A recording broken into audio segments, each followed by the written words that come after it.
recording. We can get into this. So, last session, you guys fought off the ambush after handing off the masks to Orcus's associates, minions, however you want to address them. And you fought off the assailants tasked with killing you. You came out on top. You scavenged the bodies. Didn't really get that much. And Dernan, he said he's going to be informing the Harpers of this in the upcoming meeting with the king, which, given the time frame that you guys have been in Waterdeep for, is most likely going to happen in another week or two. So, yeah, after finishing this encounter, this battle, guys are having your wounds tended to by Luciu and Eula.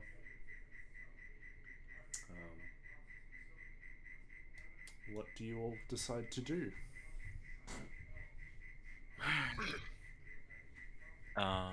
Are we still like on the battlefield, or is this like a post-battle kind of thing? This is on the battlefield here. So you guys have sort of gathered up the bodies and such. Dernan asked Eula to send a message to one of the higher ranking officers in the Harpers, and that they should be here soon to help collect the bodies that are still usable.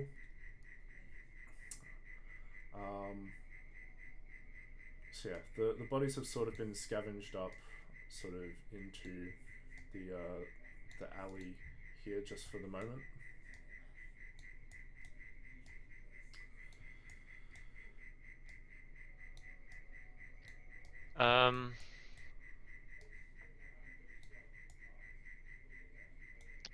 Look, I don't really have anything I can do. Well, Is there any magic stuff you can do to figure out anything from the teleportation thing, Maury? I've already investigated it as much as I can. I've got a second look at it, and honestly, there's very little we can do. yeah. I mean, maybe Danilo might be able to do something, but it's one way from my knowledge. I can't really trace it, in all honesty. So, shrug.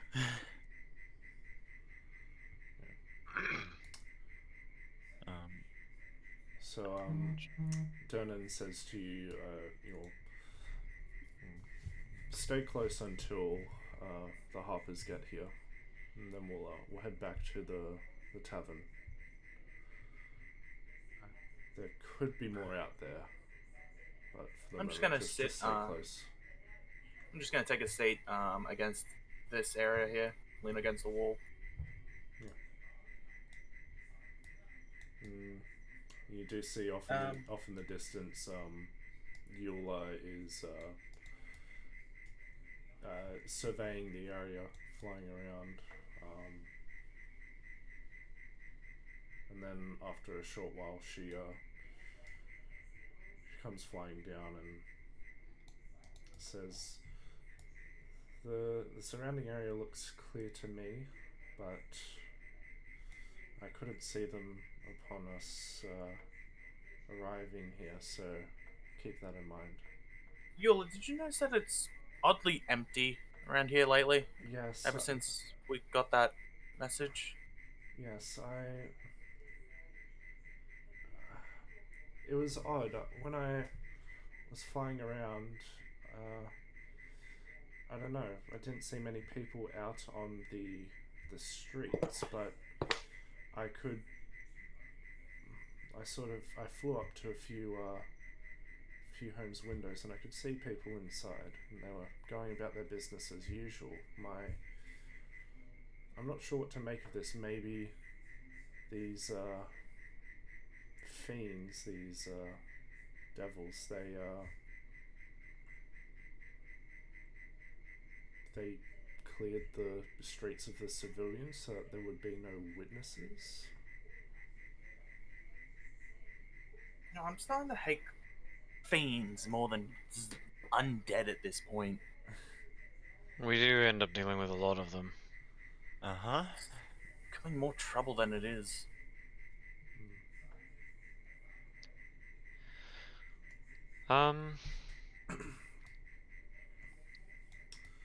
Hey, Dernan, do you reckon it would be safe for us to sort of leave the city for a little while? Where are you thinking of going? We've got a little adventure planned into the plane of water. Well, I think it should be fine, but I would like you to at least be there when we have that meeting with the Harpers. Oh, 100%. This was far after that. Yes, after that, I think it should be fine, but obviously do be cautious. Huh. You can set the faction symbol to the Harpers in the PDF. Yeah. Mm-hmm. Yeah. You have a lot of the groups and the PDF space stuff. Quite notorious groups in favoring, because it's the main setting of 5A. After Zorg's done sort of carrying the bodies to the alley, he comes over to you, Dollar, and sort of slaps you on the back, asking, "How you doing there, Dollar? You went down in that fight." Oh, is this Zorg? Yes. Yeah, look, I always end up at the front, and it's not my favorite place to be. Yeah, well, looking at your motley crew, you don't really have someone who can take the hits well. I mean, besides Lucia over there in that brand spanking dandy armor, don't really have that. See, not a scratch on it. It's spotless. Yes, quite. There's more than fucking scratches on it. I'll say the only thing that looks new on my armor is my gauntlets. I would like to add that I have some new shoes. Speaking of new items of clothing, you know. Dana, did you figure out anything about that greatsword, by the way? The greatsword? The one from Resmere. Oh, yes, that one. No. Not much, unfortunately. No? It looks like a well-made sword to me.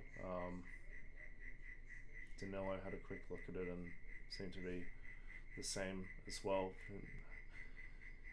It did have some magic to it. I could feel it. Yeah, very dark necromancy within it, from what he told me. Yeah. Seemed to be able to stop healing magic. Yes. Quite troublesome. So, best it's in your hands rather than the enemy's. Well, we gave it to you, didn't we? So it's up to you. Whether you give it back to us or you lock it away. Well, I mean, I've got my own weapons of choice. I'm happy to hold on to it, but might prove more useful in your guys' hands. I mean, I think I'm the only one strong enough to handle it, I think. Yes, but are you proficient in greatswords? I don't think anyone can be proficient in greatsword. It's a martial weapon, so Dolo is. So the answer is actually yes. Listen. Yeah, the slight issue is that my strength is 6. If I get... Look, you Hey, got hey. it. Okay, Meg. If I get proficient in a greatsword, can I get proficiency in martial? Because I've got longsword and greatsword. There are a lot of Why martial there's weapons. literally a feat, which is Yeah. martial feat. Like, There's also Weapon Master, which literally lets you gain proficiency in a lot of different weapons. Yes. Um, So we all know what Luciu's doing for his next date. Yeah.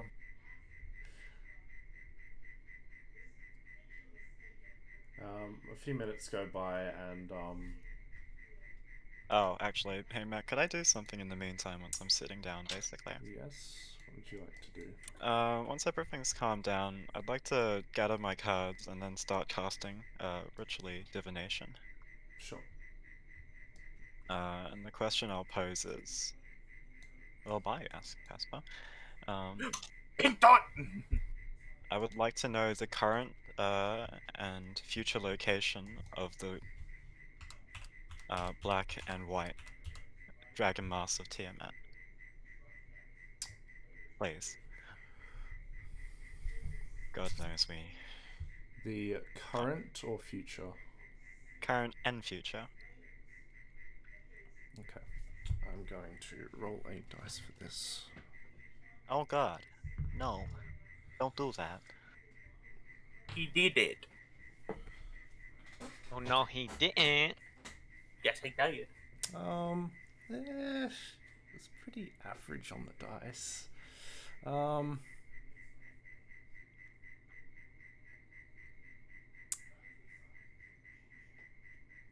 Okay. So the response you get is Bless you. yeah, Sorry. Yeah, from that roll, it's a very brief response. Not on the current plane you are on. Please choose another flight. That does sound about right. I send a small prayer to whoever answered me. Yeah, it was a. It was a. Yeah, let me roll for that. Yeah, it was a female It was voice. Eula. It was a female voice. It was Eula. Thanks, Eula. I just turn over. Huh? Huh? Oh, wait, never mind. Wrong. Wrong assumption. You know. Okay. Well, I found out.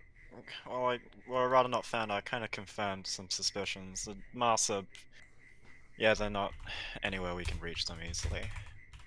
But I'd assume they're probably in some infernal hell somewhere. So, that's gonna have to be something done in the future. I mean, yes, but also, I hadn't planned anything past that sentence. We Nothing After seems to be very much in the works, eh? So, I think.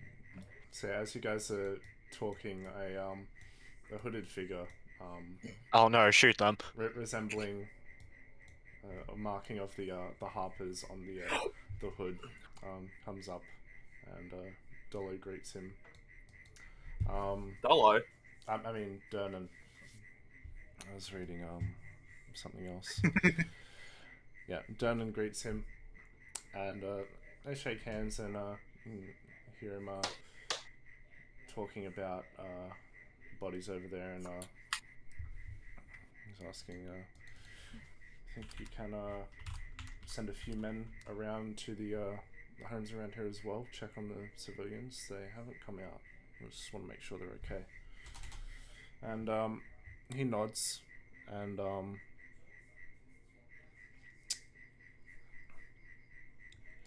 yeah, so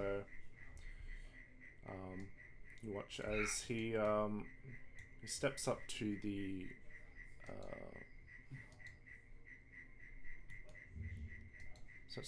horde of monsters.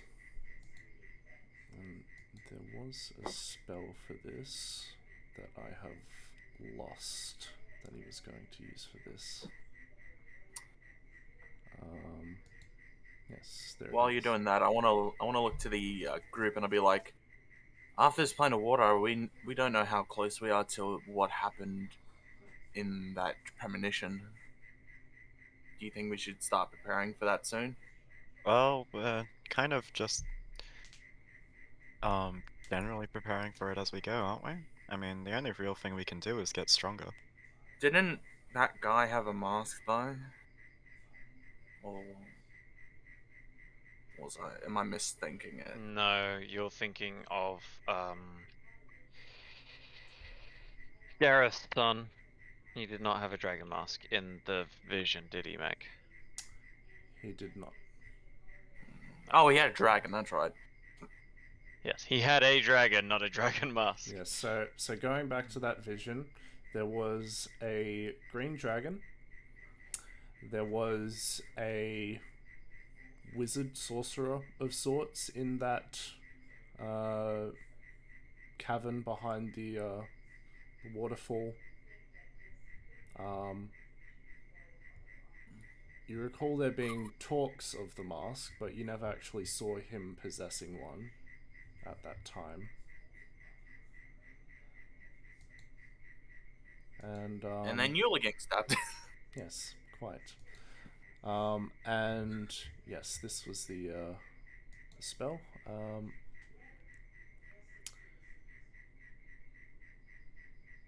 Demiplane. So yes, you can see he sort of places his hand on the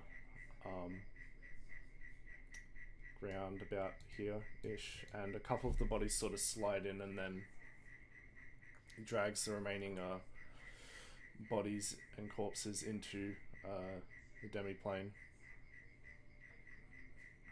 as they all vanish. The leftover parts that you didn't scavenge from the big suited orc, they also go with him too, and they'll pop into the demiplane. And he nods towards Dernan, and you see him begin to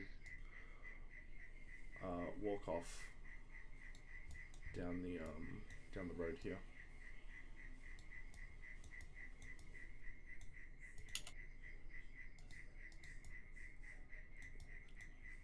Dernan turns to you all and says, "Alright, well, bodies are being taken care of, the citizens are being looked into. I say for now we head back." Mm-hmm. Does sound Sounds good to me. Alright. So, you guys make your way back to the yawning portal.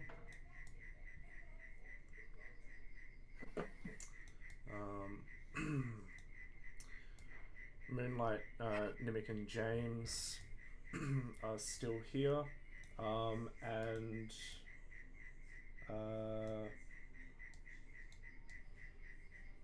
Turnavax and Vivula have also appeared. There's no sign of Paul Leroy or Lingradell.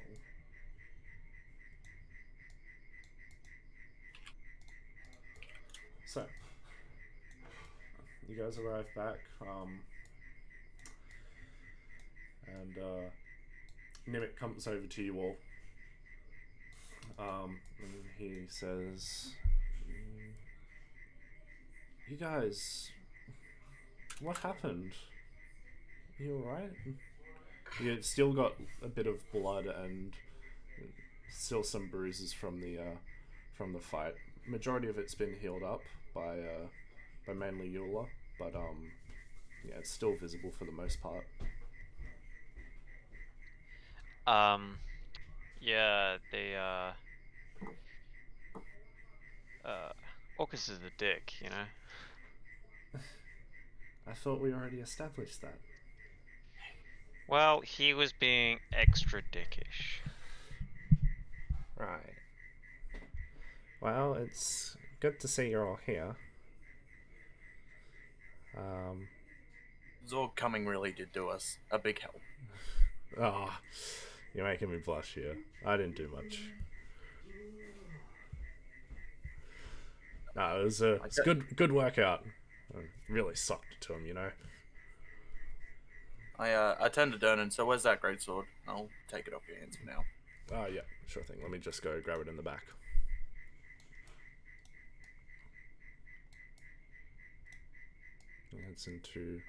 It's up the stairs.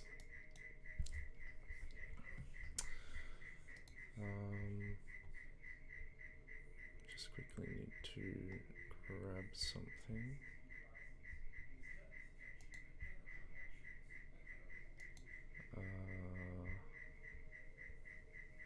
Yeah. Okay.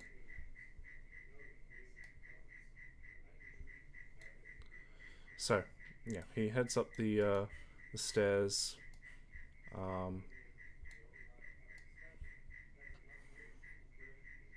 And with your passive perception, Loose Shoe and Aspen, you very faintly hear Dernan sort of almost call out, "Oi! What are you doing in here? Who are you?" I'm gonna jump over the I'll table. rush forward. You didn't hear it. Don't didn't I? fucking Sorry. matter. No, it was Hey, just. I'm sorry. It was I'm joining at just. the same time. Don't yell at me. Gee. I will tell Adolo, hey, I think your adoptive stepdad shit is in trouble. Something's happening upstairs. Let's go. Adoptive stepdad. As Huh. I run back and catch up. I will follow him, Oh. sliding over the bar like a cop movie. Okay. I will sit back and drink. Alright. I'm gonna turn over to Euler and ask rather, should we help? Possibly. I don't know. But I draw my sword while climbing the stairs. Not gonna lie, I might die. But we saw him. He's able to handle himself. Eula's there, Dolos there, Lucius there. It's fine, okay? Let's just drink. Everything you just said doesn't actually reassure me at all. Eula, I believe pretty much. I'm not sure about Sarah and Aspen, but I'm tapped out. I feel so much gladder if you could check out what's going on just in case. Wait, that's true. I actually have no fucking spell slots. Shit. Yeah, I know. I was looking at this like I have my full HP. That's not true.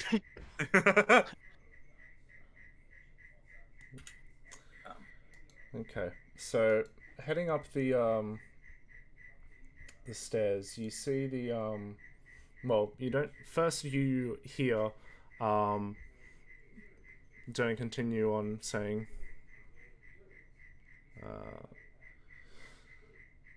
He sort of reiterates, "How'd you get in here?" And you hear the unsheathing of a sword. And hurrying up the stairs and turning around a corner, you see Dollar. You see standing in the the room where you had that talk with Dernan earlier.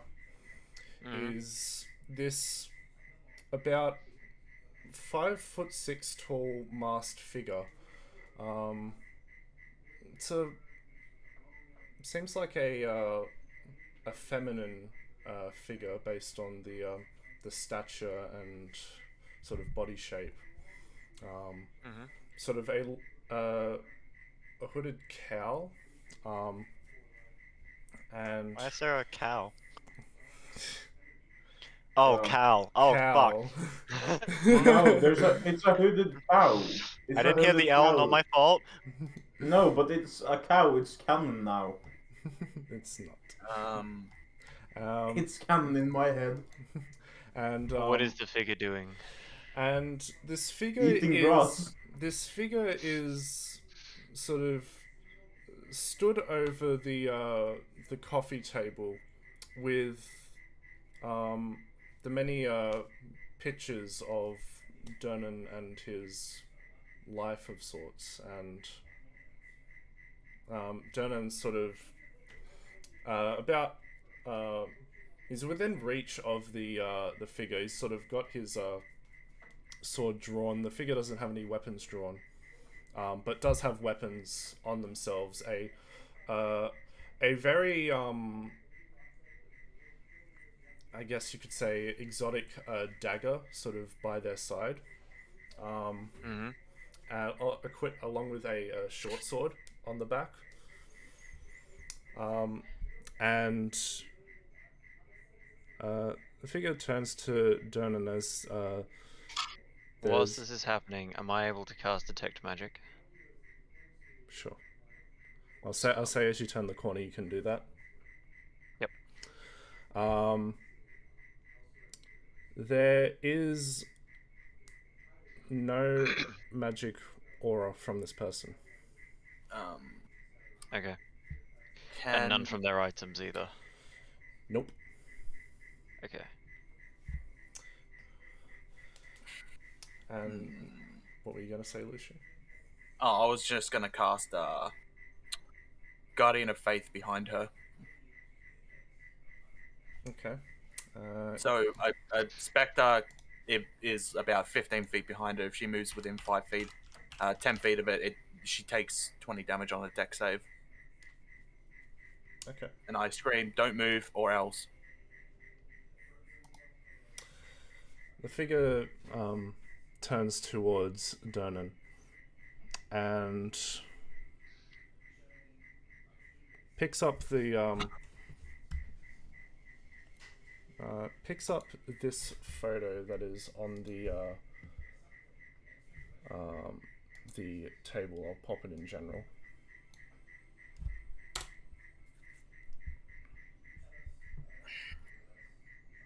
If it'll upload. Yes, there we go. Picks up a photo like this on the table and sort of holds it and looks at it. And Dernan presses the greatsword closer, basically up against the figure, saying, "Drop it if you know what's good for you." And at this point, the Guardian of Faith appears behind her, and you say that. And she puts the picture down.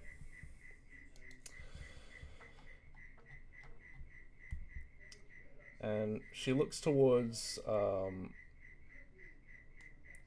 both of you, Lucia and Dolo. Not saying a word. And then she merely vanishes.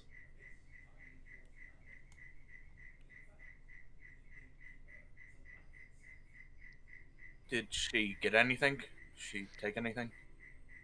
Denton quickly looks around. Everything seems to be in order. Okay. Did my Detect Magic ping anything when she vanished? Nope. I begin to cough blood.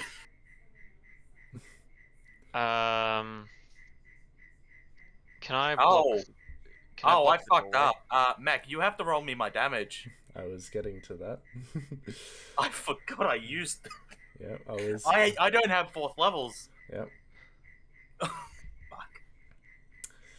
Yep, I was going to do that once once this is over. It'd be like a moment, sort of once the adrenaline went down, you're like, oh shit, type deal. It's like when they go off a cliff and then look down in a cartoon.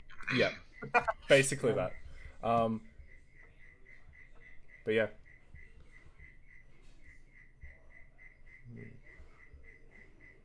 Zenon looks towards you and Lishu as you drop the concentration. you take the damage. So let's see. Guardian of Faith is 4th level, so Luciu insta-kills himself. Fucking probably. 4d10 plus 20. 40 damage. And I fall backwards off the stairs. I literally just fall down the stairs.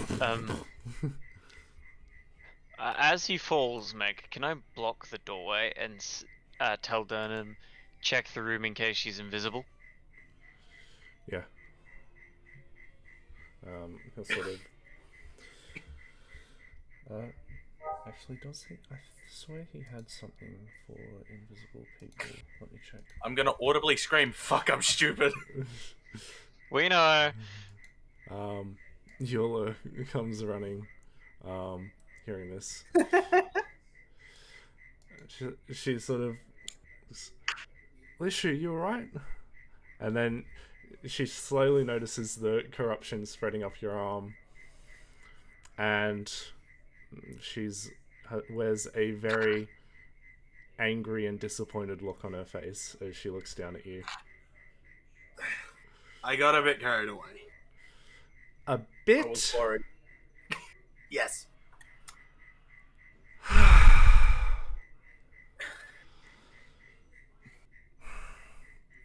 Come on. I stand up. She helps you up, and she's sort of dragging you by the arm over towards the table here. Ow. Sit down! Wait here. Uh, She heads over to the bar.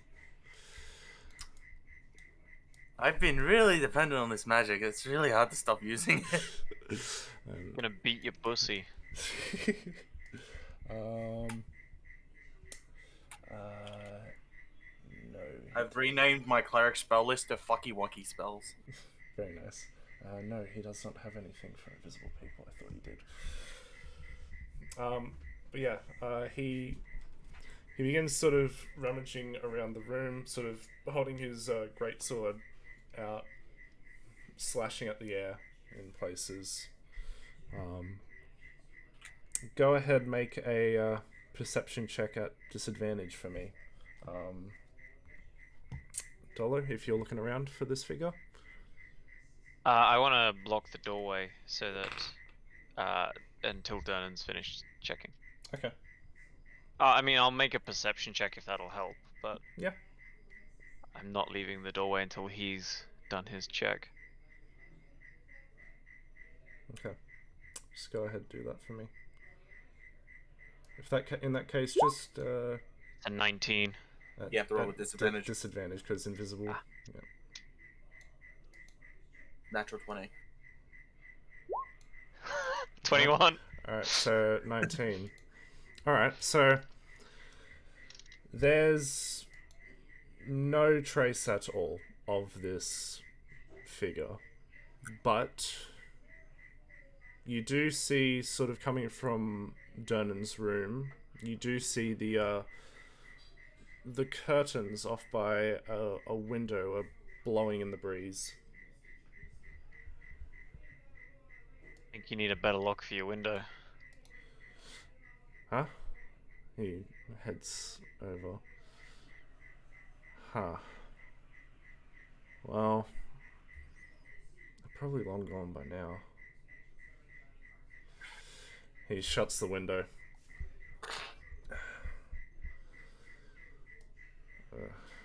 I take it that wasn't a friend of yours. I've never seen them before. That makes two of us. He heads over to the table and polishes the photo.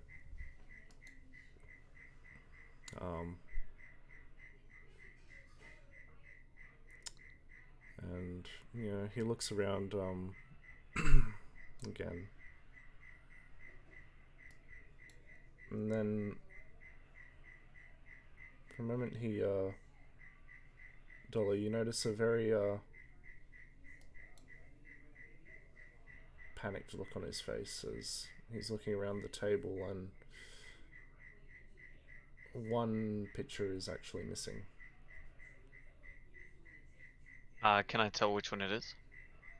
It's the picture of his daughter,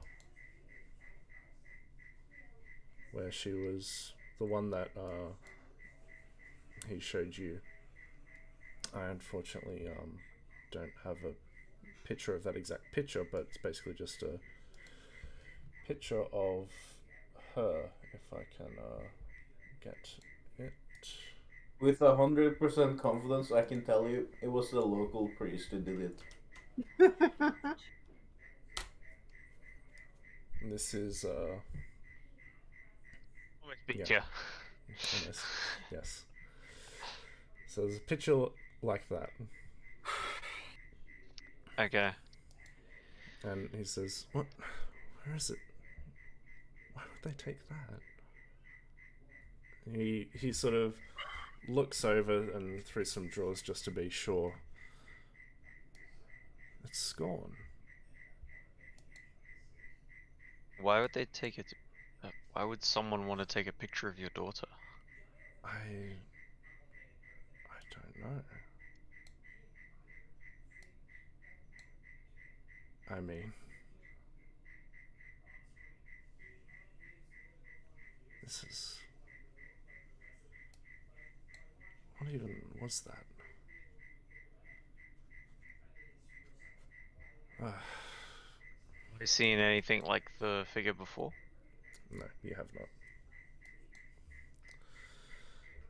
This is... I need a drink.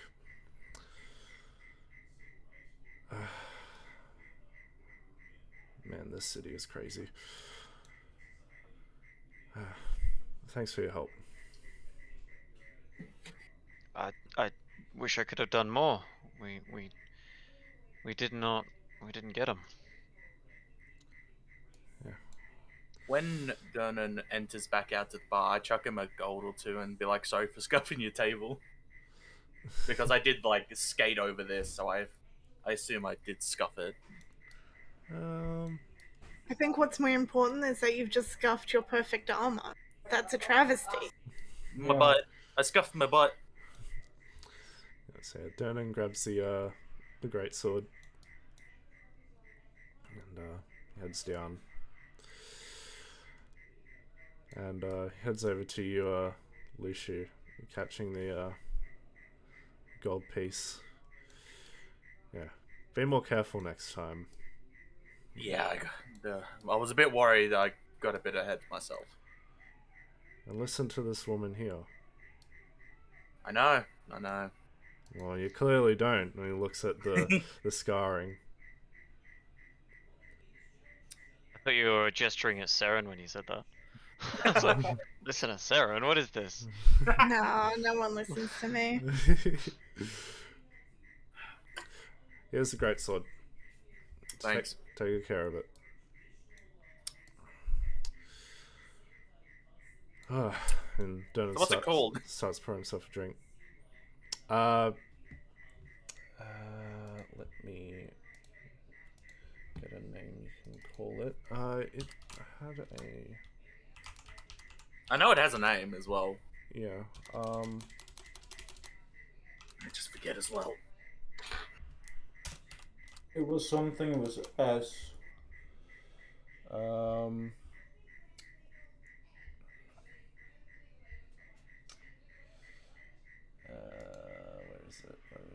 is it?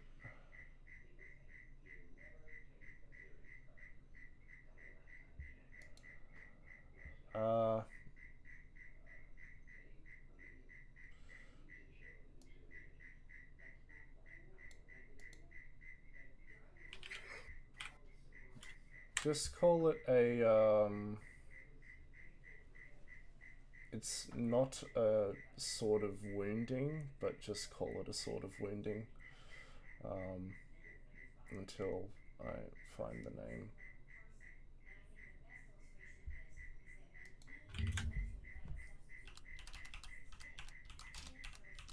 Okay. Was it called? We send it to you in DMs.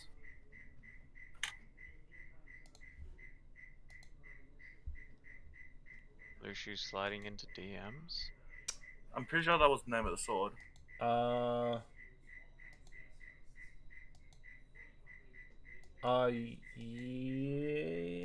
I have her D&D Beyond sheet up.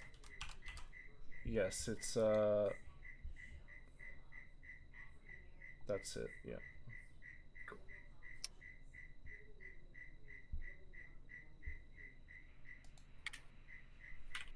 Yeah. So, the time of day, it's afternoon at this point. And as you're settling in towards the evening, there are customers that are coming in. And then Leroy, Lingradel, and Paulita eventually will make their way in at separate times. Lingradel takes a seat here. And yeah, some patrons sit up at the bar. And Dan takes their order. Yola finishes some healing with you, Lushu, and he says, we got customers, I've got to work now. I'll take off my gauntlets so I can't use magic. Good. I'll proceed to do that and examine the sword. She holds out her hands for the gauntlets. I hand them over. She takes them. I'll give them back tomorrow. I'll Okay? be spending my time looking at the sword. As I'm going to move over to a cubicle. Okay. Takes them and she heads into the back room here. And then she comes out and she begins taking some orders of the patrons. You know, usual cheery self. Is there anything you would all like to do? Is it? How long does it take to unattune from an item? I don't think it's that long. I think it's about a minute. Okay. Well then, I'm gonna do that and spend some time attuning to Hazaron. Well, it takes a long rest to reattune. I thought it was a short rest. I thought it was an hour. Oh, is it? I My can't bad. remember. Let's see.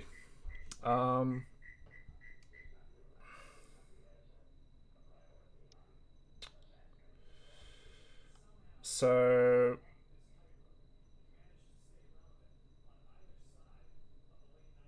I would say, the whole hour of a tuning thing, it doesn't make that much sense. So I'm gonna say that it's a minute on each end. That's what I'm gonna say for attunement. Okay. So Well, it's then- a minute to attune and a minute to unattune? Yes. Cool. I think maybe for a few odd cases, for like extremely powerful artifacts, it might take an hour. But for weapons like this, I would say it wouldn't take too long.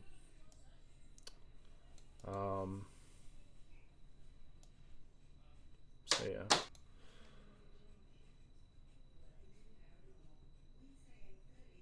Yeah. Okay. So you're doing that in the booth. Takes you a few minutes to sort of understand the magical energy coming from this weapon, but you do eventually understand it, and yeah, take the weapon, and the energy seeps into you for a moment, and it's a very chilling feeling as it does so. Used to it. But it's like it's not an icy chill. It's a tingling up your. It's a Lushu chill. It's a tingling up your spine type thing. Something you haven't felt in a very long time.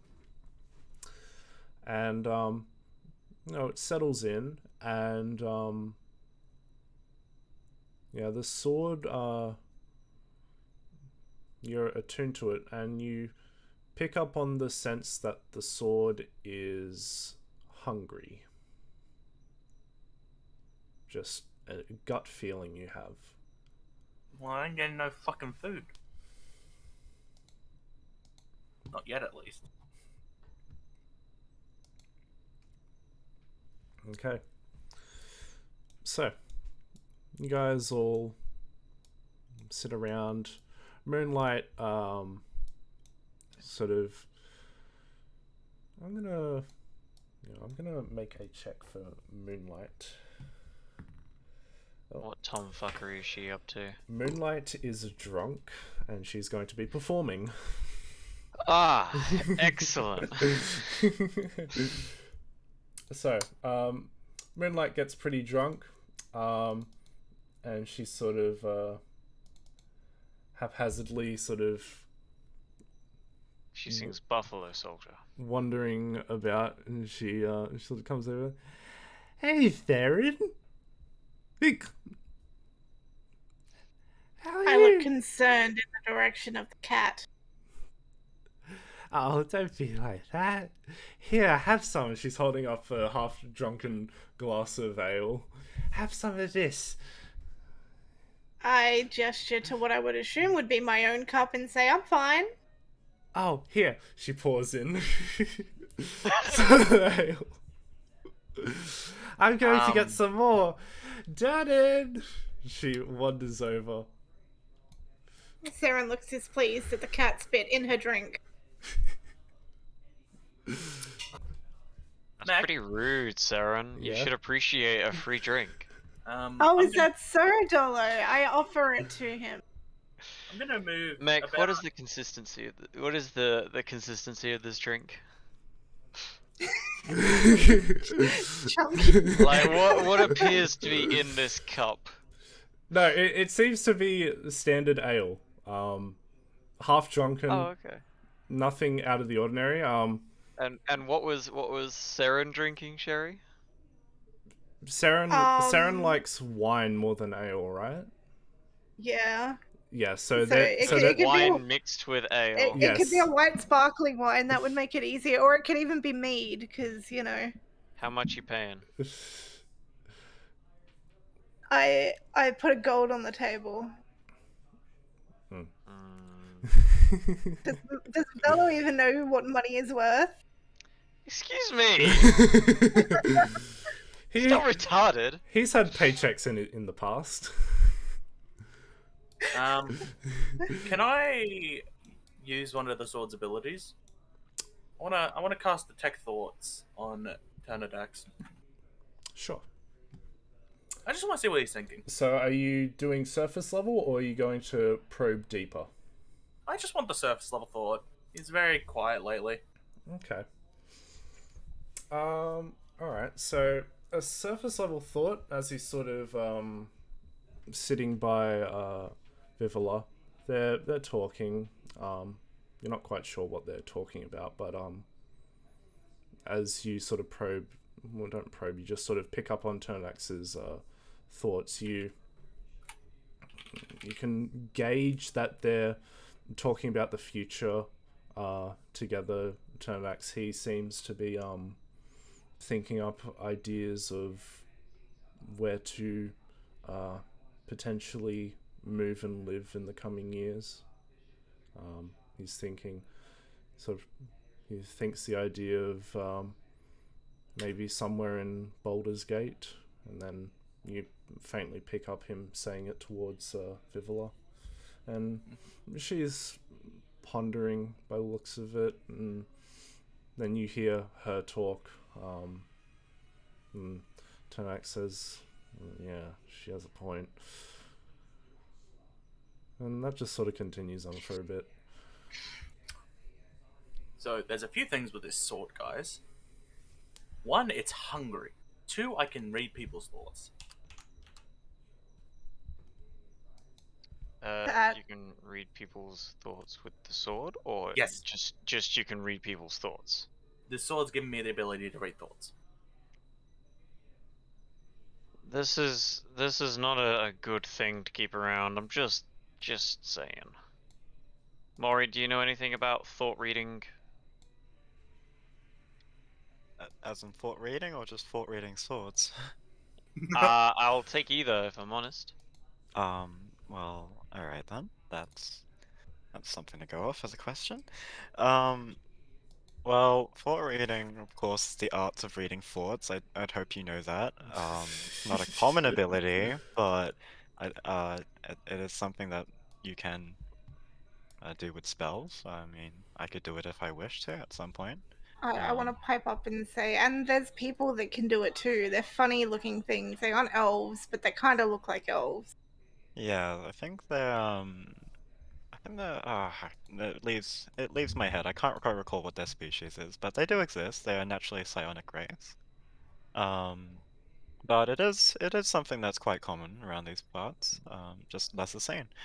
Now a weapon that can read thoughts is a different matter, especially one that hungers as well, because that pretty much indicates that it might have some sentience to it, and that bodes ill. Sentient weapons are very, very rare. You could almost call them myths in a sense. They're usually only artifacts created by extraordinary blacksmiths or possibly by special circumstances. Why can't they be white? Ignoring Dolo completely, That 1 gold was more than enough to get you to drink that, by the way, Dolo. Dolo's halfway through this drink listening to the conversation. to put it lightly, the only talking weapons I think I can name off the top of my head were created by either legendary blacksmiths, usually of the dwarven kind, or I think gods. So that sword you have in your hand might not be something great to hold on to, because usually their sentience reflects who they're made after. But Or Maury, that's a great sword. Of course, it's great. you know what? I can't refute that. You are completely correct. Listen, if anything happens, I know you guys will beat the shit out of me, so it's fine. That's not exactly the thing I'm worried about. It's more along the lines that usually I'll take care of it. Okay. It's usually more along the lines that Hey, James! Ah! You see Moonlight just sort of run over and jump hug James. she is How very does James active feel tonight. about this? He is... At first, he is rummaging around madly trying to break free. But only Luciu sees it. She casts a spell, and James Oh no. calms down. Did you just mind control James into being nice? Probably Well, calm yes. emotion. Probably calm emotions. Not quite. Oh. Anyways, if anything bad happens, I'll be sure to either get knocked out and get it removed or put it away. Yeah, sort of. I'd be careful the moment if it does speak to you. But I'll be sure to let you know. something like that. If worst comes to worst, we can take it to you know where. Speaking of you know where, Saren wants a broom. Saren, she'll have to wait because we should probably ask that in a bit more of a private situation. I can get you one, but I don't think it's the kind you want. No, I want a Mori broom. That's not something you can purchase because that's my broom. I imagine I just put my sword on my back like fucking Monster Hunter. Yep, it's uncomfortable as you're sitting down because it's pressing right up against the chair. I wouldn't doubt it. Saren does raise a good point. It would be a nice time going back to the libraries of a certain place, because it would be an easier time researching how the hell to actually get to the water plane a bit more readily. I mean, a meeting with the Harpers might also help. we might not even have to go to you know Yeah, but Saren wants a broom. where. That Brooms is won't work in tangential. underwater. Well, funny enough, they would. It is true. Anyways, I'm gonna take it off because it's uncomfortable and put it in the bag of holding. So you put it on, sit down, realize it doesn't really fit your aesthetic of comfort, and put it away. Yes, for now it is uncomfortable. Yes, okay. Anyway, off the topic of cursed swords, who wants to mess with Moonlight? I can't use magic. Okay, you're boring. Sorry, I don't want to die because of magic sickness. Maybe I should go ask Danello about Yeah, I that. know, Maybe you're you should boring. remember that next time you try and cast a 4th level spell. You don't know I cast a 4th level spell. We know you casted a spell, and we know that Eula was very upset at you, and Listen, that all told you know yourself is a I fucking fucked idiot. up, I screamed, and I'm like, I got yelled at. Yeah, and why would you scream? And then you got your To magic be fair, gauntlets you taken off you. would have come down and you would Yeah. have healed you. We would have seen all Yeah, of the stuff like all over you. we have seen everything, and at least with Aspen's 20 intelligence, she would have put it together. That I you're a mean, if fucking we- retard. Well, easiest solution to this entire conversation. Hey, Also, I Dolo, don't have- did Lushu cast a spell? Or Oh, attempt yeah. to? Okay, there you go. He tried to make a little funny ghosty man appear behind the person, and then he just yelled and fell over. Yeah, that sounds about right. Anyway, that's that confirmed. And now I can't even cast magic anymore. Alright. Well, I guess while we're all here, we may as well figure out what we're doing for the next while. I'm getting healed, and I'm going to the wards. Okay. We have a few weeks, I think, remaining till we have to see the king. That means we have to at least come back to the city, or be in the city within that time frame. I'm happy to just study around, because honestly I have a lot to follow up on. I'm not sure about the rest of you. Ah, yes, so much homework. So much homework. I hope you've been doing that maths I sent you. I sent it on Duolingo. Maths on Duolingo. For languages? Yes. Funny. That's Math so is a funny. language, if you have enough letters in there. There are letters in math. Yes. Oh no. Some sicko decided to add them. Anyways, I want to go up to Dernan and ask for some juicy steak because I do not feel good. And Yep. water. Come right up, and he sort of just quickly pokes his head through the door here and sort of yells into the kitchen and comes back. Do you think Danello might know anything about this? This problem with me? Well, I think your problem is very self-explanatory. You overused magic. It's taken a toll on your body. Stop doing it. Well, I can't do it anymore, Dolo, so shush. And arguably speaking, like, you know who Eula is, and Yeah, I should trust it, yeah. Yeah,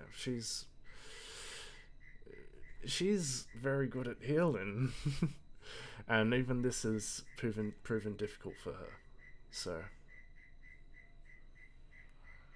I say, I guess you are true. Danilo might know more of why it's taking so long, but as for healing it, I think Eula's your best bet right now. So, Well, I kind of know why it's taking so long. I keep using magic.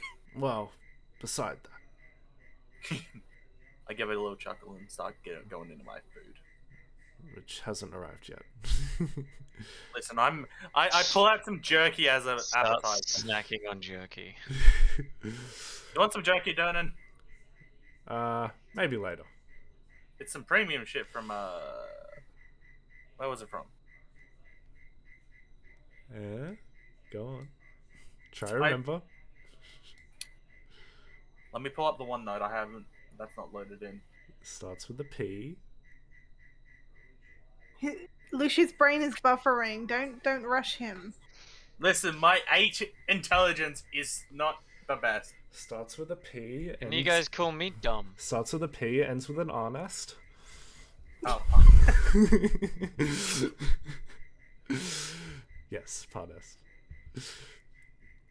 And he says, as I said, maybe later. I'm not a huge fan of eating on the job. Fair enough.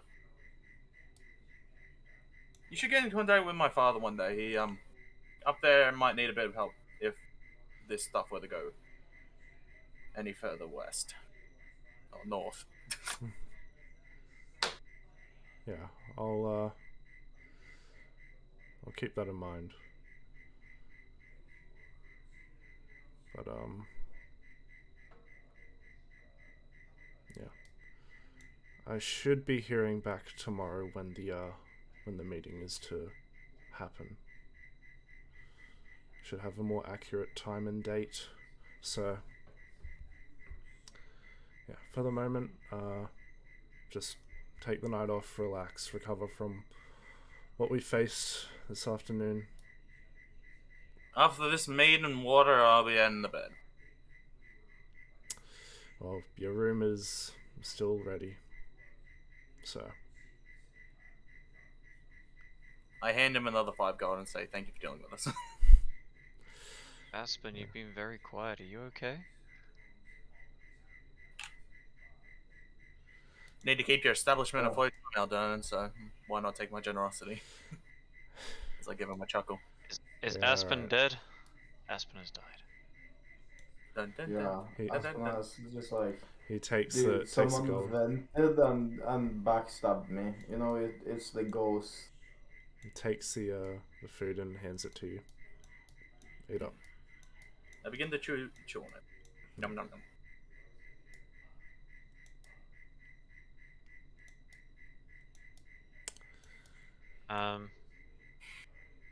Yeah, I don't think I have anything I actually need to do at the moment. If I will head off to bed when it is a bedding time. alright. You'll comes over to you all, and she now that this service has begun to slow, she's sort of gotten around to everyone. She's very efficient at her job, so she's got some time, and she points to an empty seat. May I join you for a little bit? Sure. You work it more than I do. She takes a seat and she asks, "So how's everyone's drinks? Relaxed enough?" Mine is a mixture of wine and ale and cat spit.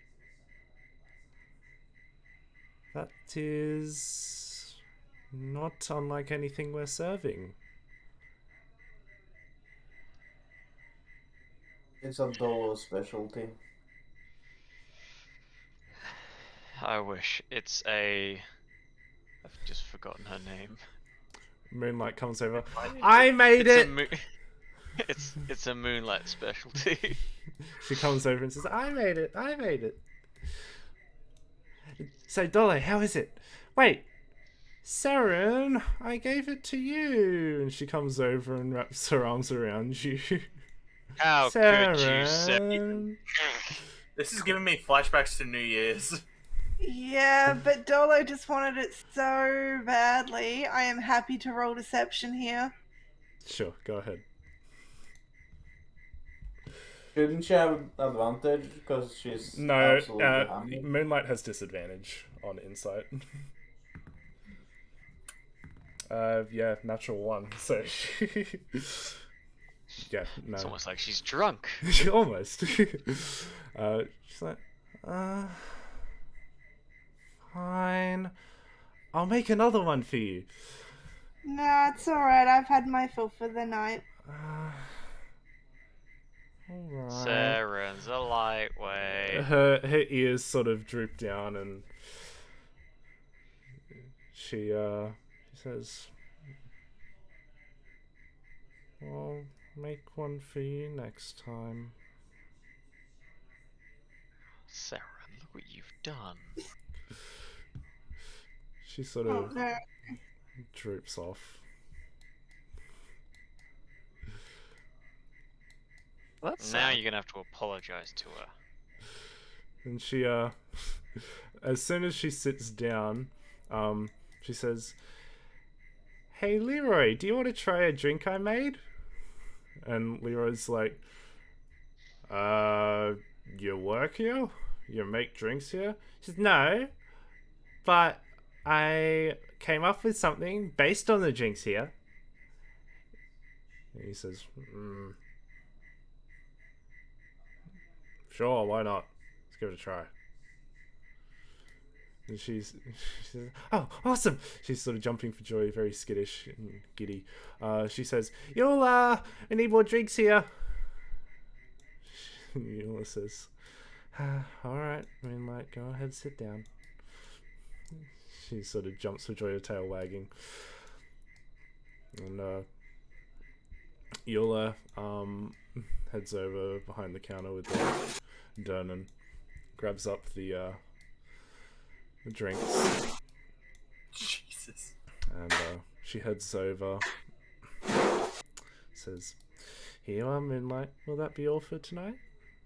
And she says, She just says nothing for like 15 seconds. Buffering. "No, I think that's everything. Thank you, Yola. You're a dear." And she says, "It's my job to work here, so if you need anything else, just call out, but try not to overdo it." I looked at Donna and I'll be like, this is why I don't drink. Well, this is part of truly living. At least I pay handsomely for the water, huh? Excuse me, water is free here. That's what I'm... Yes, yeah. I'm gonna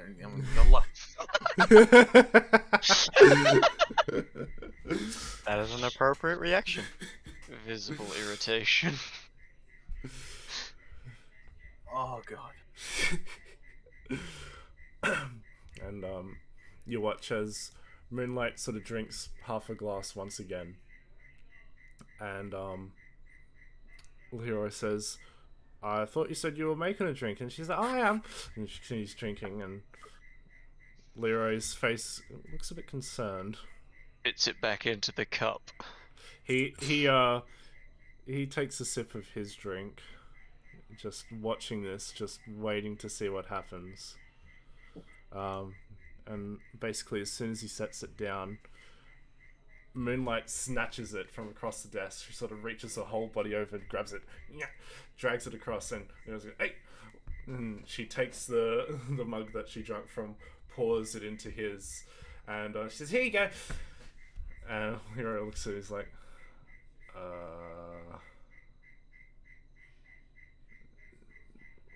"What is this?" "My drink."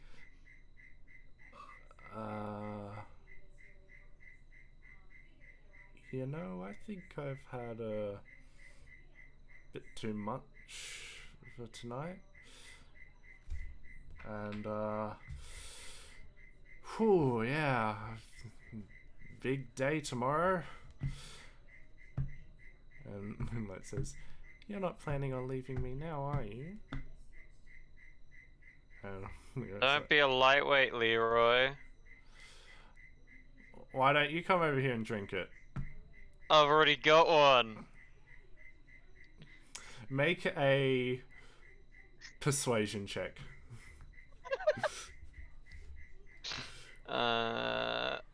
Very good.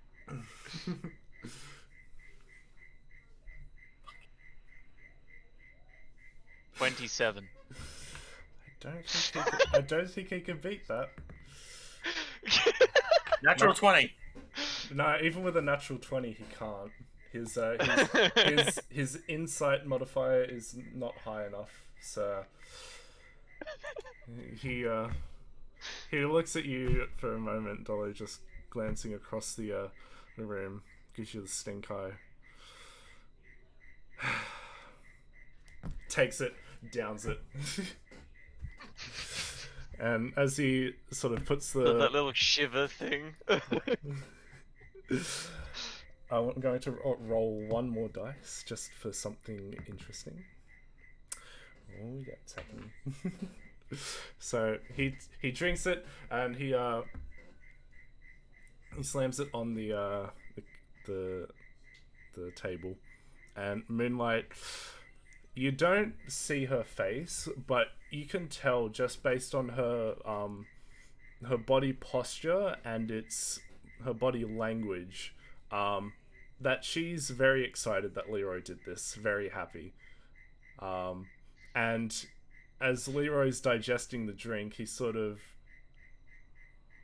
sticks his tongue out and picks a hair off his tongue, and Cat hair.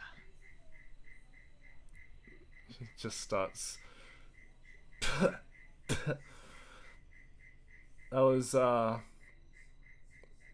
very interesting, Moonlight. Thank you. And she says, "Oh, I'm so glad you enjoyed it. Want me to make you another one? No, I'm good. Yeah, no. Have you tried this drink? Oh yes, I love it very much. Right. Well, here, have the rest. Oh, all right then." And she drinks it, and she starts swaying a bit. James is sort of. What's James doing at this point? Yeah, he's sort of looking at. Would he? Yeah, this time he would still be under charm person. So.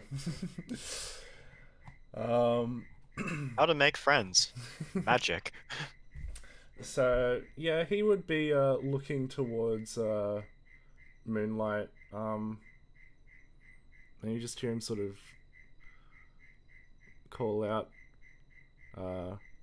"Where's mine? Oh, you wanted some, James? Oh, let me here." And she sort of looks in the empty mugs that are on this table. And she's like, "Oh, we're all out. Eula," and she's already by the side of Moonlight. "Yes." I'm so sorry for Eula. "Oh, you're right here. You scared me. More drinks, please. Moonlight, dear, I think you've had enough to drink for tonight." "Oh, Eula, don't be a meanie."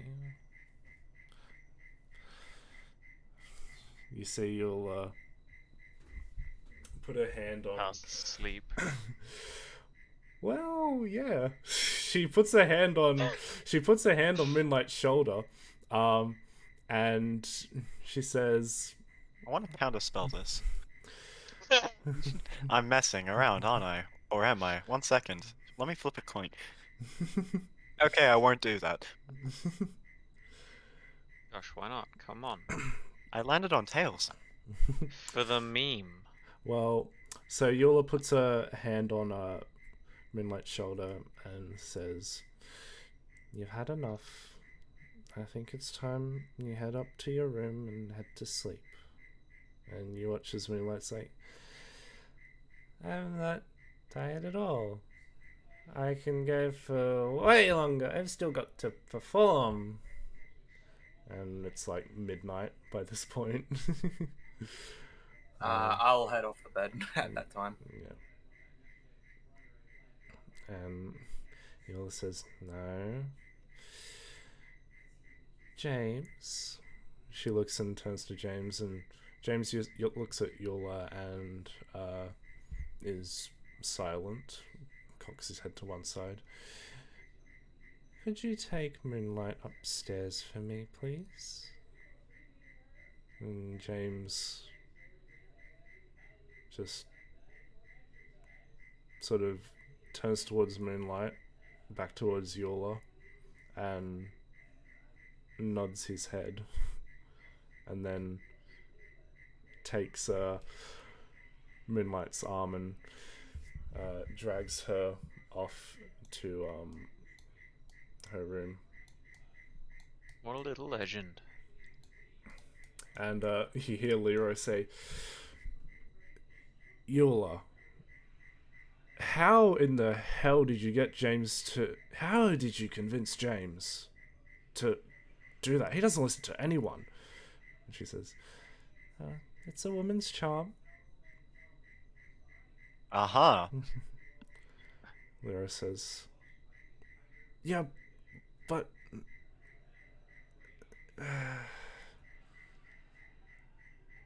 I suppose, yeah. Very good.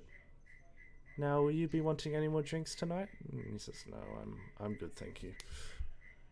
Everyone gets sent to bed by Eula.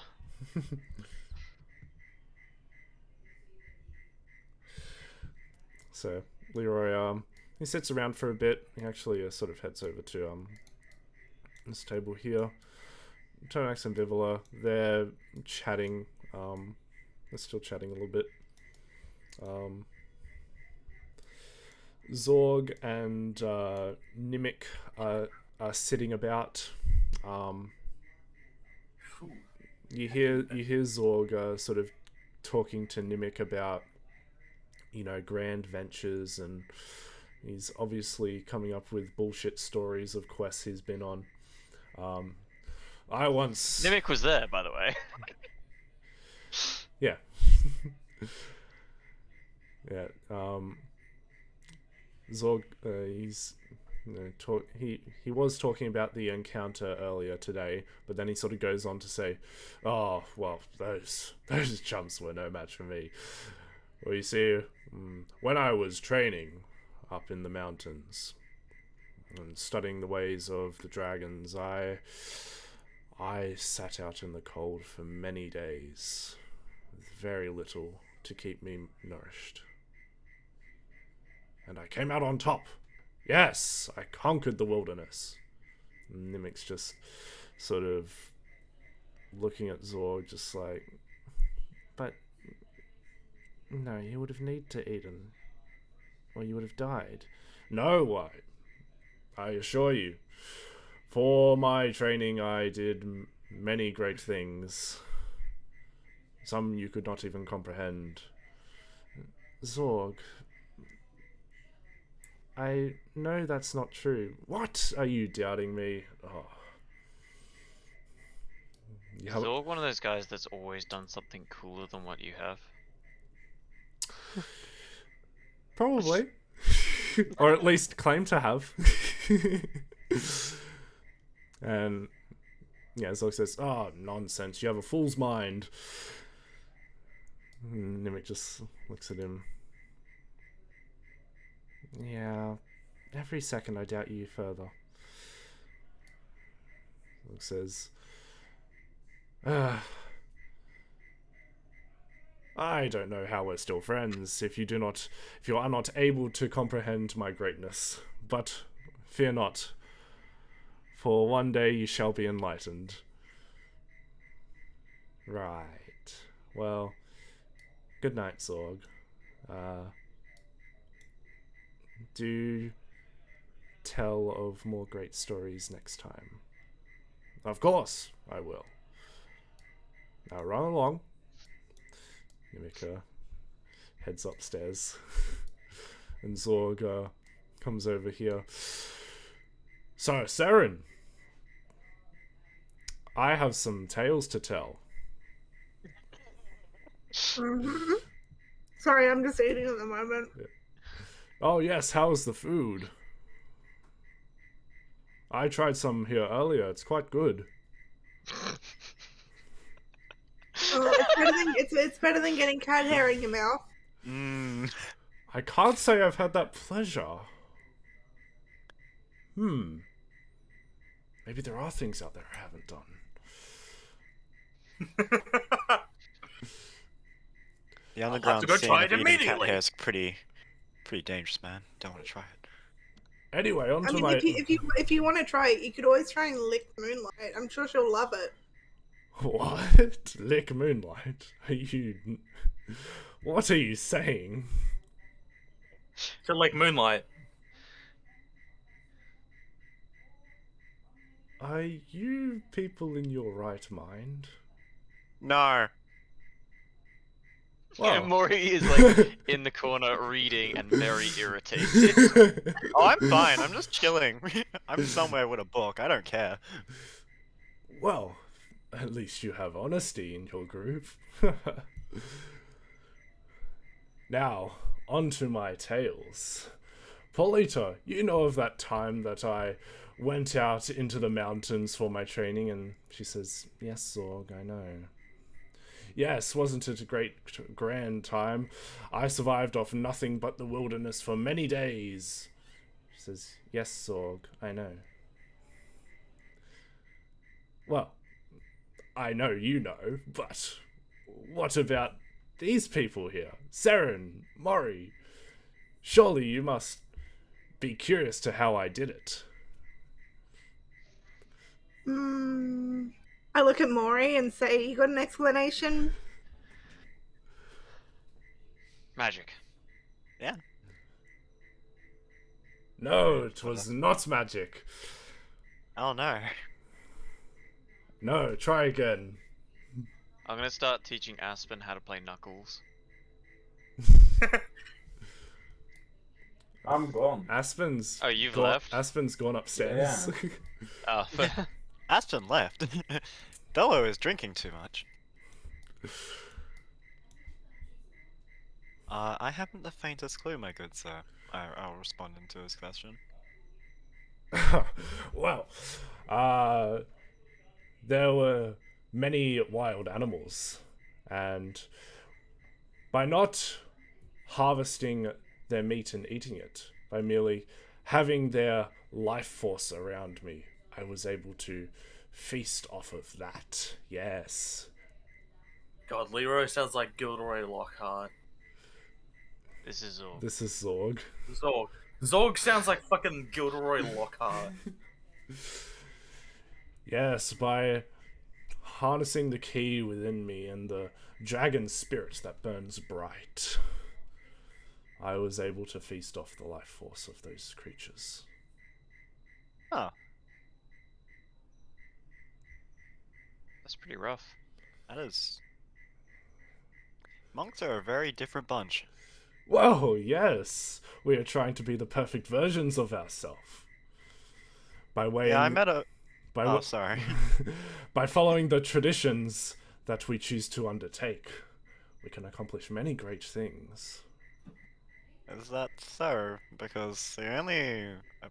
one of the other monks I've ever met previously, and I think Saren can attest to this, was a very failed merchant. So...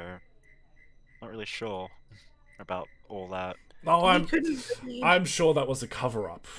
Yes. No, some he might be couldn't read. embarrassed of such a... if they're not qualified to be a strong monk of their tradition, then they might have a false identity. Yes. Hey Zorg, have you ever tried dying? Don't do this, Dolo. There's a very nice hole with your name in it. Well, no, I try to train my body so that I don't die. Why would I try dying? It's pretty funky. I think you've lost one too many brain cells from dying. Oh, that actually might have been a symptom we didn't really investigate. I'll have to note that down for later.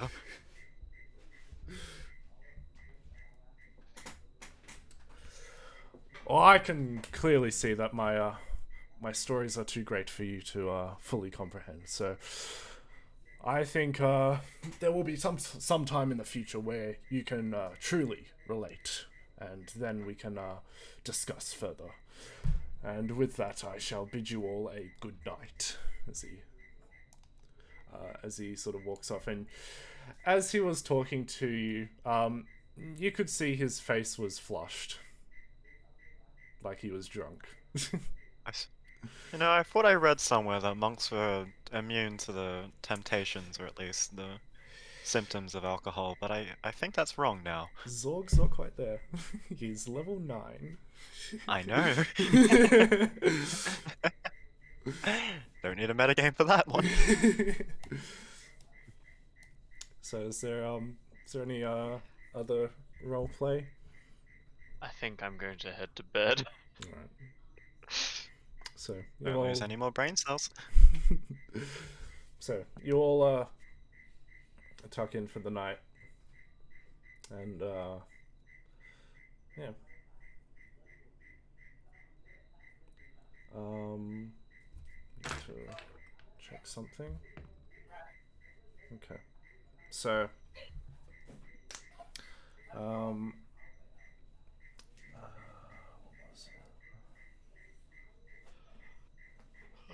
it? If we're doing like a downtime time skip, Yeah, we will be. cool. Oh, okay. That's Yeah.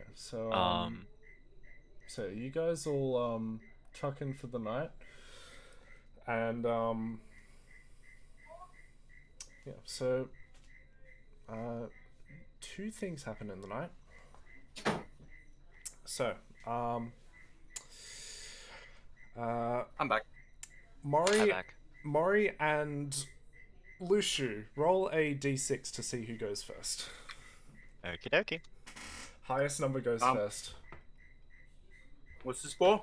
Something happens during the Just night. roll a d6. Roll a d6. Don't worry, one of us will die and it'll probably be someone. Okay. Lushu goes first. Alright. So, Lushu, you head up to bed, you tuck in, you fall asleep.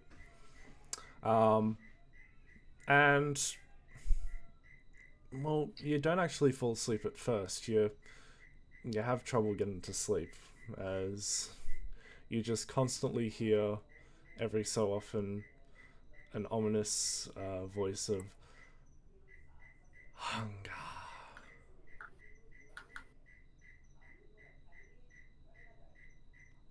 I hunger.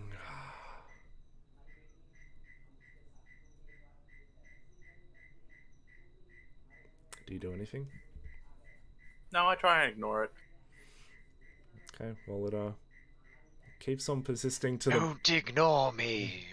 It just keeps it keeps repeating itself, and it's hard to get to sleep because of it. I assume you're the sword. I hunger.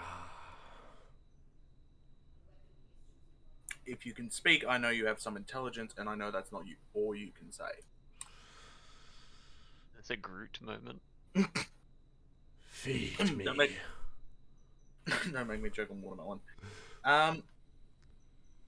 No, I'm not gonna hurt my friends. Feed me. No. No, I don't want to. Okay.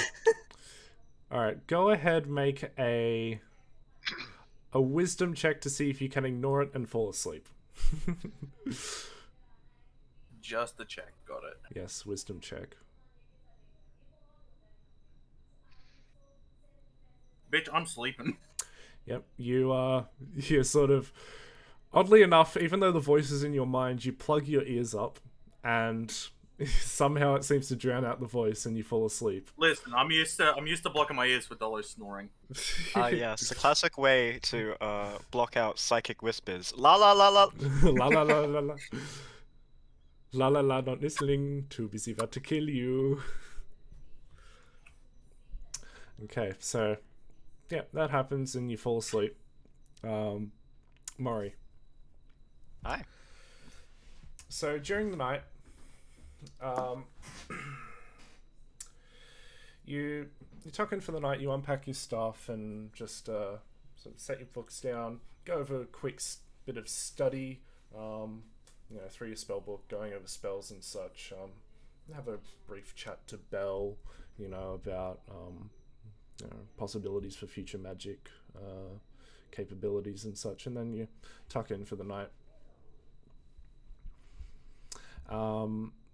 And as you're falling asleep, you hear a crack of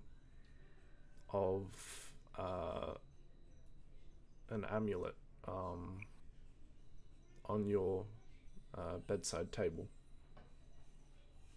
I will slowly sit up and look over. The amulet of Tia has been slightly cracked at the top, Huh. and you look around, and you can, just further investigating the amulet, you can see that a little bit inside the where the crack is inside the amulet is a dark mist. Now, I know professionally I shouldn't poke that, but I am also a wizard, and experimentation is part of Curiosity the killed the job. Mori. Hey, Belle, if I die, blame Dollar. I think Dollar that should- should work well enough. You hear Belle go, what is it, Mari? Oh, don't worry, just potentially gonna do something kinda silly, and I'm gonna cast Mage Hand and poke it. Okay. So you cast Mage Hand, and the dark mist sort of latches onto the Mage Hand, and Uh-oh. almost before you can react, it travels up the Mage Hand and consumes it entirely. And yeah, it just dispels the Mage Hand. Mari, what are you doing? Science. I'm getting an amulet of dispel magic. Science. Mari, I don't think this is a good idea. Yeah, I think it's a bad idea as well. I think we might need to exit the room. Yes, let's do that. And Mari, you hear in your head the voice of Orcus. Oh. He says, "The connection to your god is weak." And the amulet cracks further.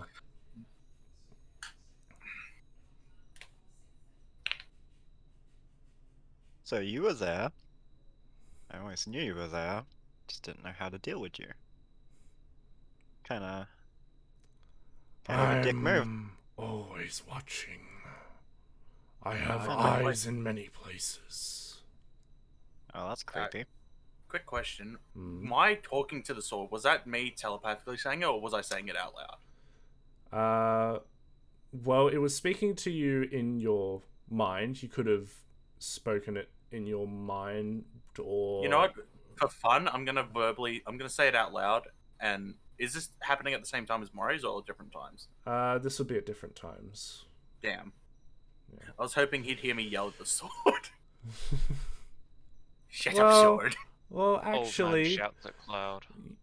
you went to bed earlier than Mori, so yeah, it would have happened at different times. I have no spell slots. Shit. Well, Orcus, that's some nice information. Kind of creepy. I won't lie to you. If it's all right, please get out of my head now. And I will deal with this in a calm and rational manner. No, I don't think you will. The amulet cracks further. Okay. Don't have to be a dick about it. Also, I like that amulet. It cost me a lot of money.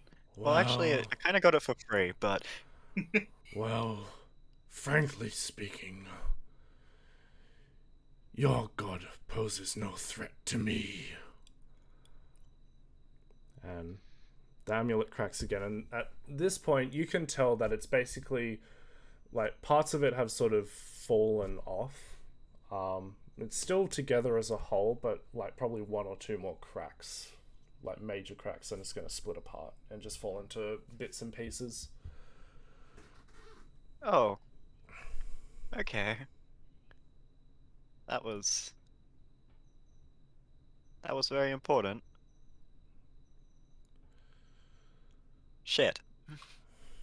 Belle, are you still there? Yes, I don't know what's going on. I'm trying to Can you stop not it. hear him? I can't hear him, but I can feel him. Oh fuck. I'ma literally start backing away towards the door and opening it with my backhand if I can.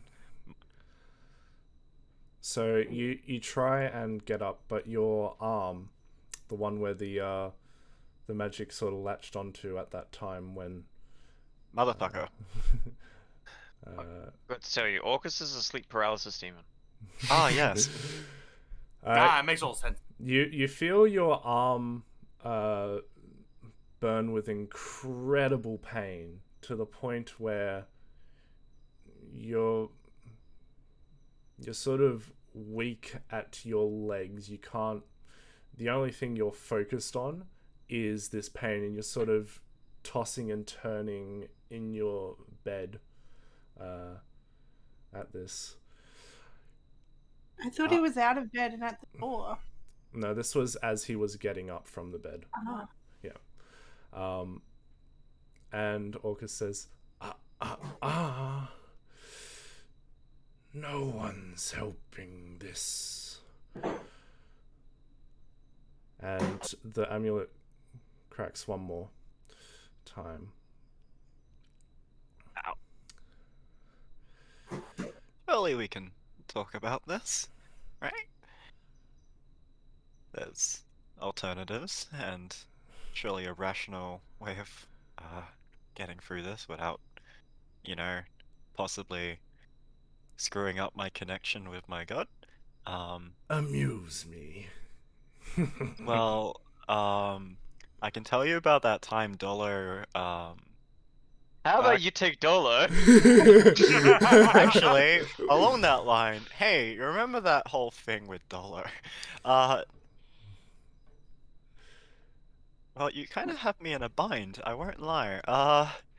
Fuck, why is Sarah not here? Oh, please. All Saren could do is fucking turn you to ash. You're a conversationalist, right? Fuck, I'm never good at the whole talking thing. Clock's ticking. I don't hear a clock. My patience grows thin. And my magic is thinner.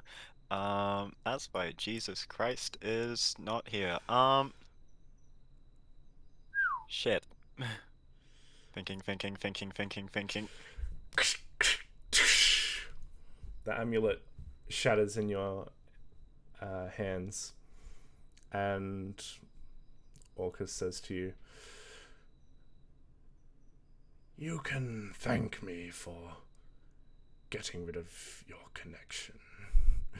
It will be some time before you can contact him again. Good night." And the pain in your arm stops. What a prick. Yeah, he'll do that to you. And you've lost your level in cleric. Look at him being weaker than us. I'm kidding. I will kill you. I won't heal you. I will heal myself. You can't. Oh, joke's on you. Called lying. I guess Orcus well. lied about taking the level. That's fun. Also, hey Belle, are you alright? Yes, I think so. Are you alright? I will raise myself from my bed and pat myself down. Yeah, you're fine. Your arm's very tensed up still. Even though the pain has subsided, you're still sort of subconsciously tensing it. But after a short while, that does sort of die down. Your arm looks fine. Seems like it was an internal pain that was causing it. Your bones are haunted. Oh no. Well, I think I lost that special light I used to have. That's about it. What? Fuck. What did he say? What did he do? Well, see, I had a tentative connection with with a god who embodied a lot of the ideals I strive to, well, embody. I became a cleric in that same vein, but I think now he's broken that connection. And I can't feel that light anymore. Shit. Oh. I feel cold. Why am I like Luciu? Bell remains silent for a moment. Well, even if you did lose that connection, I don't think it has an impact on your ideas and your ideals and what you're striving to achieve. Suppose not. Fuck. Well, if he's gone, not really much I can really do about that, honestly. I'll ritually cast Alarm. Okay. I'll make a note in my book, and I'll just lay there. Yeah. I'll head to sleep. Okay. I'll deal with it in the morning. It's been a long day. Good night, Maury. Good night, Belle. Okay. And you drift off to sleep with no further issues in the night. And we'll take a quick break at that. Okie dokie. Quick 5-10 minute break. Grab drink, snacks, whatever. Drink yeah. snacks. I'll be back. Do I wake up? Yes. No. You wake No. up. It is now daytime. You are dead. It's daytime, and you wake up, and just for a moment as you're waking up, your head's ringing, and then you're sort of swarmed with the voice of the sword, just feed me, I hunger, and then it slowly fades away. You be nice, or you going in the bag? It's already in the bag. Yeah. He's staying in the bag. The sword says, I'm already in the bag, dude. Yeah, fucking moron. Fucking idiot. He's gonna stay in there too if you just keep going. Okay.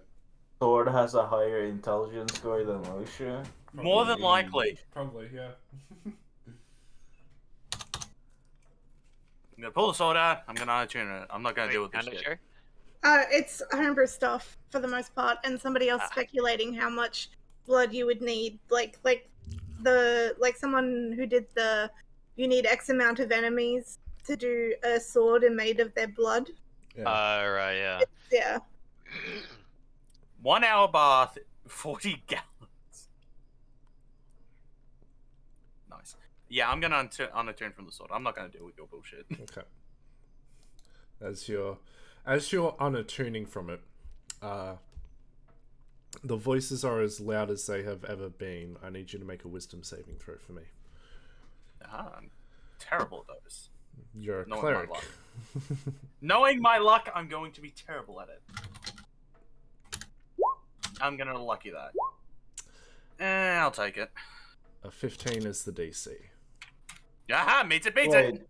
Wait, why do you have a fucking +8 when you only had a +4? No, What so is that? the +4 was a wisdom check. Oh, It's just a simple check. This is a wisdom save. oh, yeah. But we only have +3 Sign of luck. proficiency. Sign of luck. Ah, there you go. I forget all the things you have. Yeah. The very Funny mundane. math rock. Yeah. I like your funny words, Magic Rock. Yes. So, you feel for a moment that you're almost compelled to stay attuned to the sword, but your inner willpower kicks through and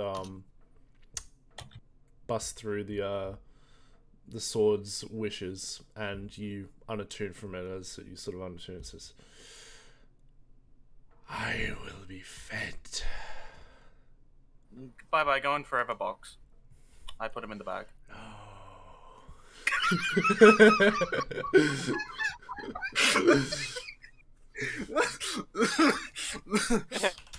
No.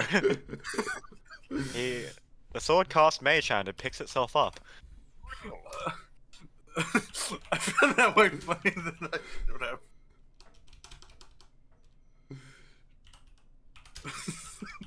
Josh, if you had a sentient sword that could cast spells, that would be fucking cool. Just cast Mage Hand on itself. No, this one can only do detect thoughts, detect evil, and one other thing.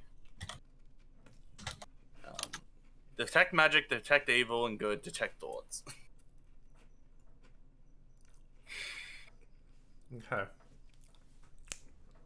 So, Maury, Hi. as you wake up, you go through your morning routine, get your spell book and stuff, and you call out to Belle, make sure she's there. She doesn't respond, so you call out again.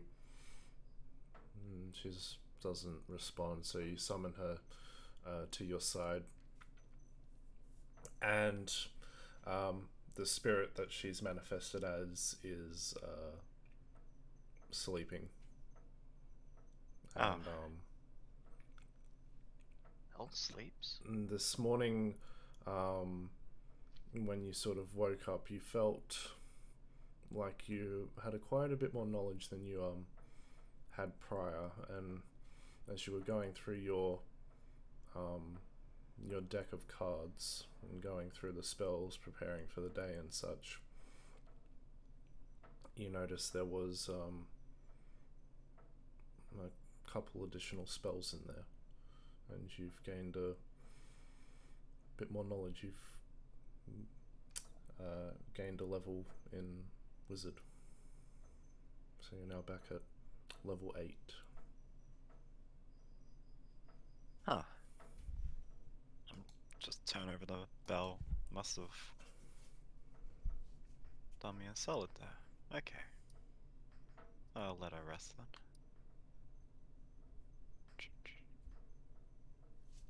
Okay, I'll just stretch and crack me back and all me bones and whatnot, whatever people do in the morning to stretch. Make a constitution. No, I'm joking. I'll shuffle my deck, chuck it into the deck holder, and put Belle Not wherever your she dick was. holder. No, not my dick holder. Not on my dick. Dismiss Belle back to her resting place, and then walk down to meet the others. Holding the. I'll put the remains of my amulet into my bag of holding as well.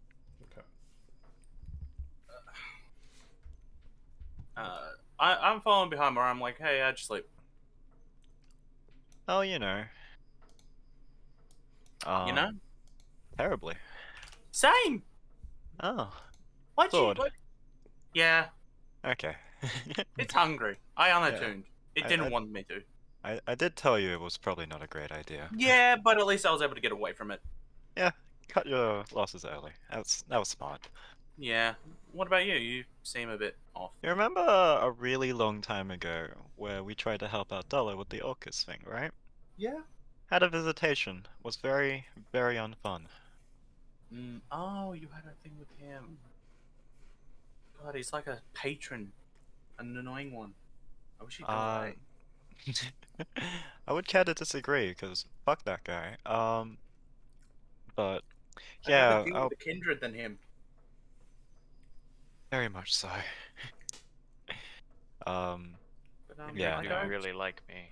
Do I sense that he no longer has clerical energy in him? I don't think that's something you can sense at your level. Oh. Oh. It'll be alright. Maybe once you get to the point of divine intervention, you can maybe pick up on it. But as of right now, still a little wee baby cleric. Look at the little baby. Oh, look at the big baby. Wow. Okay, I'm gonna head over to Durnan. Well, this is unfortunate. Good morning. So talk to me. I unattuned. Well, it's good to hear. Yeah, He was hungry. yeah, you feel alright? Yeah, I'm fine. I was able to unattune very easily. Okay, good. Now he's going to be in there until he learns his lesson. Oh, if it's a sentient sword, then they're very one-minded. Yes, well, So, everyone gets hungry, and soon they'll start begging. Yeah, we'll see. Yeah, I'll just leave it in there for a while. Well, I like this sword anyway, as I pull out the silver fiend sword. There happened to be a mouse in your bag that attuned to the sword. Listen, how the fuck's that mouse in the bag of holding for that long? It's Dolo's rat. It's Dolo's old mouse. It's That thing's somehow still alive. Yeah. I'm surprised that it lasted that long in that bag of holding. Oh, it's a corpse. You know, a mouse uses a lot less air than a human, and you open that thing pretty regularly. It's a corpse. Anyway, I'm, I'm showing Dernan the silver fiend sword. I like this one. Yes. Well, it's a very good sword, but just be careful if it's like the other. This one hasn't talked to me yet, so I don't think so. Well, as you said, keyword yet, it might. So just be on guard if that happens. I just gotta wait for Eula to see for the normal routine thing, and I might head over to the ward try and see if I can. Well, before you do head over, I got information regarding when the meeting will be taking place. Ah, okay. Yes, so just we'll wait for everyone, and then I will inform them. And so eventually, everyone. I'll get the usual then, at least. Everyone comes down. Well, Aspen, do you come down? Why would I not come down? I don't know. You're Aspen. I don't know what the fuck you do. It's got you there. Aspen could be like, Hi. Aspen could be like, I want to go on the roof today. Yes. I kind of want to go down in the pit. And that's where we meet Casper's new character. Okay, I'll go down. Okay. So yeah, you come down, and waits for everyone to take a seat. He puts out some food, and he comes forth and says, "So it's relatively short notice. There's been a lot going on, but in 3 days is the meeting with the king and the harpers up at the castle. So it would be very much appreciated if everyone, including you entertainers, if you could attend, as you were there with you were there at the castle, so having your feedback and input would help as well." And yeah, Turnax, he steps forth and says, "Yeah, well, this matter needs to be sorted. So of course, I think I speak for everyone here. We'd be glad to come to that meeting." And entertainers sort of nod in agreement. I do hope the king doesn't take the castle. Well,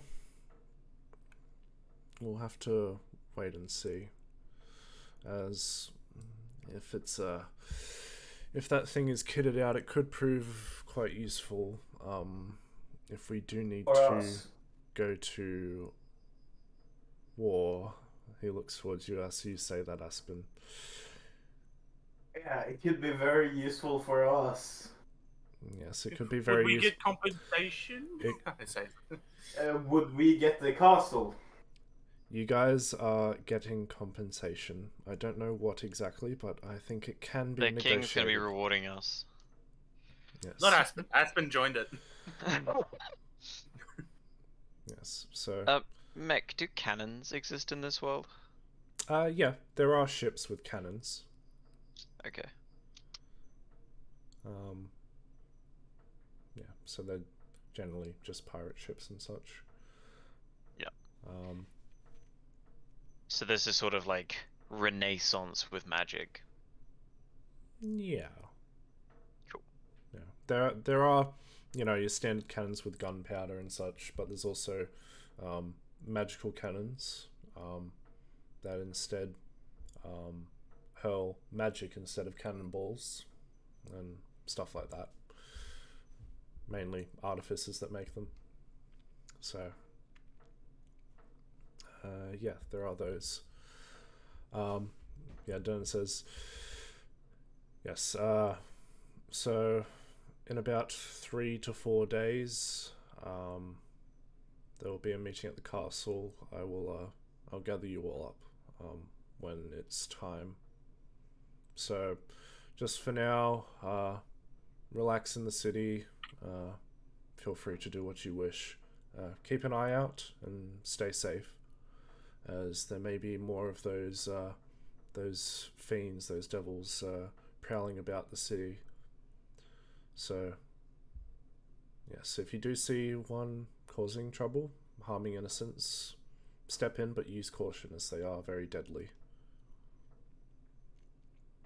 And yes,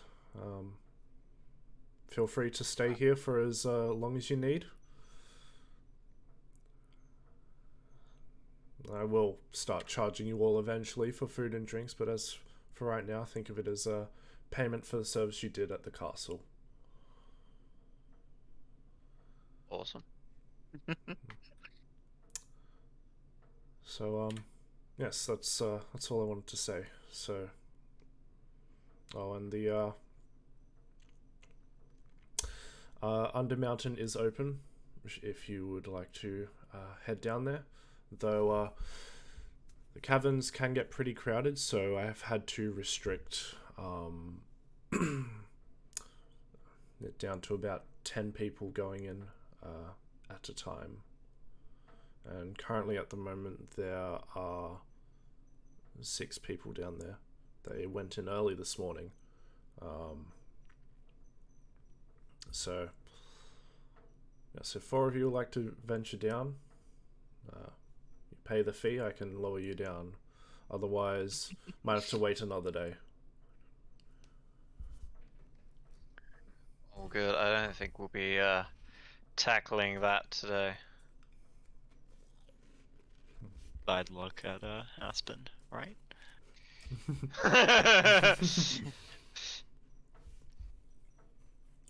Yeah, no more yeeting yourself down holes, okay? Why'd you have to say that? Now, any hole she sees, she's gonna try and yeet herself down, no matter how big or small it is. Oh boy.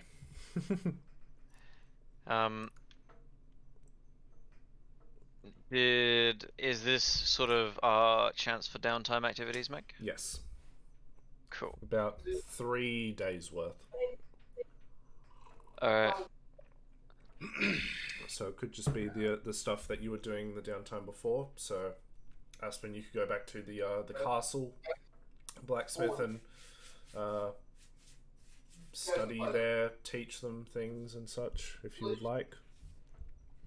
Yeah, I will just keep working on the. Yeah, keep working on thingy. the dragon head. Maury, can I borrow you? Depends. How much money do you have? Very little. Fair enough. What do you need? What do you need me for? I got an idea. That's terrifying. Yeah, for a magic item. Okay. I wanna get something that's like a portable, long-term counter spell that I can wear. I'm just noting this down. It's like, sorry? You want an anti-magic item? Yeah. You know Because what think costs- about it, okay? You're always at the back of the fight, and I'm always at the front of the fight. And then there's some fucker that's trying to cast spells and either kill you or me. But if I just have a thing that goes, woohoo, no magic, then what's he gonna do? He has to gotta try and run from me, and I'm faster than him. Okay. Yeah, I'm not going to lie. There's, see, okay. Let me pose the question to you here. Well, not question, the facts rather. A magical item, right, runs off magic. Following me? But you can't cast counter spell on an object. No, because an object isn't. See? You can dispel magic, Dollar. That I is. don't want to dispel magic, I want to counter spell. Well, both I've do heard this- you talking about these spells, I know what I'm on about. I mean, you're not wrong. Okay, instead of trying to get you to understand from my point of view, I'll go through your point of view. An item like that is, to my knowledge, pretty rare.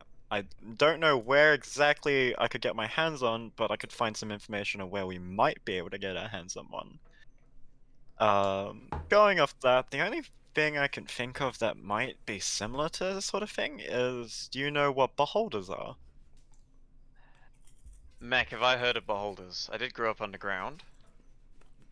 Make a history check. It's it's a really high DC, so you're basically gonna need to roll a 20, but we'll see. I have a -1, so I don't think even a 20 will work.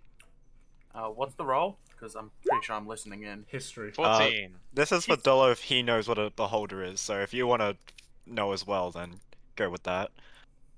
Okay. I'm just snooping. Judging from your look of... Okay. In the distance, Luciu has it. Ow, my brain! He's just here, what the fuck? Lucius like, what the fuck is a Grem holder? Alright, Grim Hollow? I've heard of that place. so just judging from... Yeah, oh. Dollar, you have no I wasn't idea. sure if I would have heard of like nursery rhymes about them that they told kids, that kind of thing. Alright. No, well, all right, I'll humor you. You've heard of nursery rhymes of floating eyeballs, but nothing about beholders. Okay. Alright. I have no idea what you're on about. Okay, basically, they're a giant ball with 10 eye stalks. Very paranoid, very dangerous, very powerful. A specific feature is that every single one of those eyeballs has magic attached to it. And one such magic is a giant ray of anti-magic. So if we kill one, can I wear that? I have literally no idea, because for one, I have no idea where you can find a beholder. They usually... Laughs in Xanathar. We don't know that one. Who Who is Xanathar and what is his everything? It sounds like it would be down the hole. You're not exactly wrong, Aspen. I don't know how you poked in, but yeah, no, I don't quite know any specific location of a beholder, but that's an option. But yeah, I can look into it for you if you want. But yeah, all my plans are for the next 3 days are I want to buy 300 arrows, and I want to research this. I'm gonna go to North Ward. Okay. yeah. I'll point you towards the tower, but apart from that, I can't really. Well, I have other things to do as well, Dollar. So I'll If I'll I look help at it on you the with sign. your things, will you help me with my thing? Will Can you you read help me for with me my because things, I cannot Dollar? read? Because you'll be a test subject. If it means you'll research this for me, I will volunteer as a test subject. Hmm. Hey, Saren. I'll be down to help too, Mari, when I'm done at North Ward. No, it's alright. I'm literally just doing research for the most part. It's not much more than looking through books and theorizing. What does Mori want? Do you wanna... You're familiar with the tower a little bit. Do you mind helping out Dolo, in trying to find this item of his? Is there a broom in the tower? Tell you what, ask around Actually, and there there might probably be. is a few. They probably just don't fly. Dolo was I- not incorrect. I mean, Yeah. if you want a room really badly, you could ask Aspen, Saren. He Oh, might be... also, we do need to start doing some shopping to Who find... the fuck is that? capsule Ah! breathing. That's lit. This does go into the other thing I wanted to do. Matt, could I go talk to Donan if that's alright? Sure. Yeah, Dernan is behind the bar. The entertainers have sort of gone off to do their own thing. What the fuck is that? Is that a cat? Just so you know, I will help Dollar. I don't know how much help I'll be, but I can help. You're gonna be more help than I will be. Do you actually not remember who Slith is, Moray? I'll be completely straight with you, Lucia, and that's a very rare occurrence. No. Maury's never been completely straight. No, I'm asking you this as Josh. Like, do you not remember? Lucia? It's a furry. It's a furry. Here, let They're me- not let- human, so Let it me doesn't blow count. them up. Yeah, maybe that'll help. If it'll load. Oh, wasn't he at the meeting? Yeah, I remember him now. I thought he was the lion. No, he wasn't at the meeting. Yeah, the one at the furry at the meeting was a big old lion boy. That guy had a mane. He was different. Yeah, I asked if I could pet his fucking mane. No, As you didn't. Quizaks. Quizaks That was a Quizaks different did. person. But it was still the same me. Same soul, different person. To answer my question to Dernan, alright. Dernan, I'm not sure if you noticed or not, but I had an incident last night with a certain orcish kind of individual. And shut the hell up, Dollar. You're going in the hole. Brennan is only accustomed to solving those kind of problems when Dolo comes to him saying that in the morning. To say the You're least, bullying me. it affected me quite badly. But it's not something that I can't overcome. A thing I wanted to do, because I've come to realize I'm not really capable of finding the information I want within the Blackstaff Tower, loath I am to admit it. Would there be a possible way to find or be allowed access back to the Saintry, if that's alright? And I'll say this and I'll sort of whisper towards Dernan. It helped a lot with some investigation and research of mine. He leans in closer. Well, you don't necessarily just sort of wander into that place the majority of the I time. mean, we kind of did last time. Well, you don't wander into it willingly. Fair enough. Yeah. There are a few exceptions to that, but essentially, if you're it could be discussed at the meeting, as and there will be a representative coming to discuss things further. I see. I assumed as much, but I wanted to ask you just in case. Yes, if you that place generally shows itself when you do need it, so especially if you've been there once before, so Magical gimmicks. yes. Love them, hate them. They have a purpose. Magic, fate, coincidence, who knows. But it's a place that definitely helped establish Waterdeep as a whole, so it has its value. And I feel Connections run deep, I see. I feel like it would we would be behind on some of the technology of today if it weren't for them, so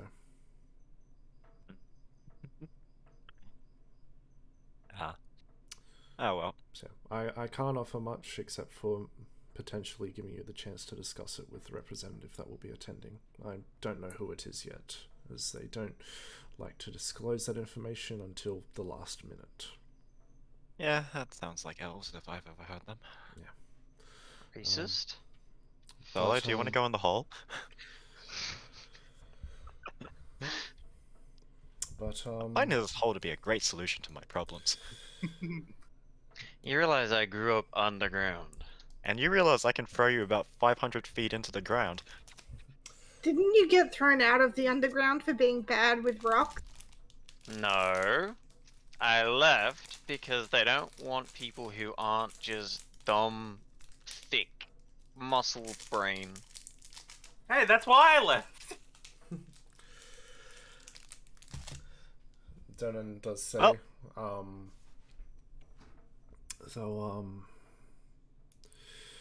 outside of the covert, the notes from that book that you found on the castle, I did some digging into those myself, especially in the locations of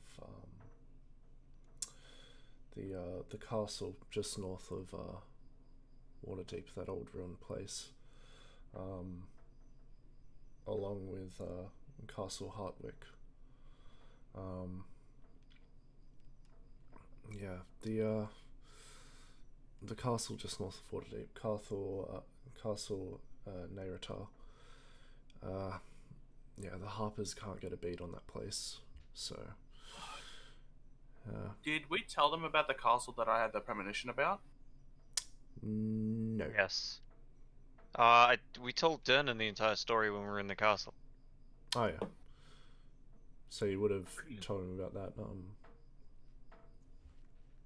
Yeah. So he doesn't have anything about that. But yeah, he does say, yeah, Castle Neyratar, that that's been ruined even before I was alive. I'm not sure what who or what is guarding that place, but this is just my my old adventurer's gut feeling. I can imagine that the knowledge and treasures it holds is quite valuable. So yeah, getting past the that barrier that seems to be up around it. The Harpers managed to do that, and they managed to get past the I guess you could call it the first wave. I believe they said it was about a dozen or so skeletons, along with a undead minotaur. Oh, that play. Oh, fuck me. That was A mini terrible. minotaur. And yeah, they went past that, but the next room in there, there was 3 times as many undeads there, so they weren't well equipped for that place when they went to scout it out. So we're potentially going to look into it with appropriate resources. And Were they able to make it out, Dernan? Yes, they made it out. Did they tell you about 2 people that came out and summoned them? What? There were 2 people at the door when I went in there. No, there wouldn't have been. I swear you told me that someone came out and summoned them or something. No, the undead that came out were the 9 skeletons and that one minotaur. Oh, okay. Yeah. Okay. It just must be remembering wrong. it just sort of looked like they was just sort of Sounds like someone hasn't been taking their notes. No, for those first sessions I wasn't. They walked out of that sort of ruined stone wall, and yeah, it was like 1, which then turned to 3, and then 5, and then total of 9 9 skeletons came out, and then shortly after, the undead minotaur came out. Yeah. Okay. Yeah, no figures summoning them. Yeah, Dan says potentially looking into investigating it, but with the threat of the cult advancing closer, I don't think we want to expend too many resources, but if we do, and the place is as well looted as we think,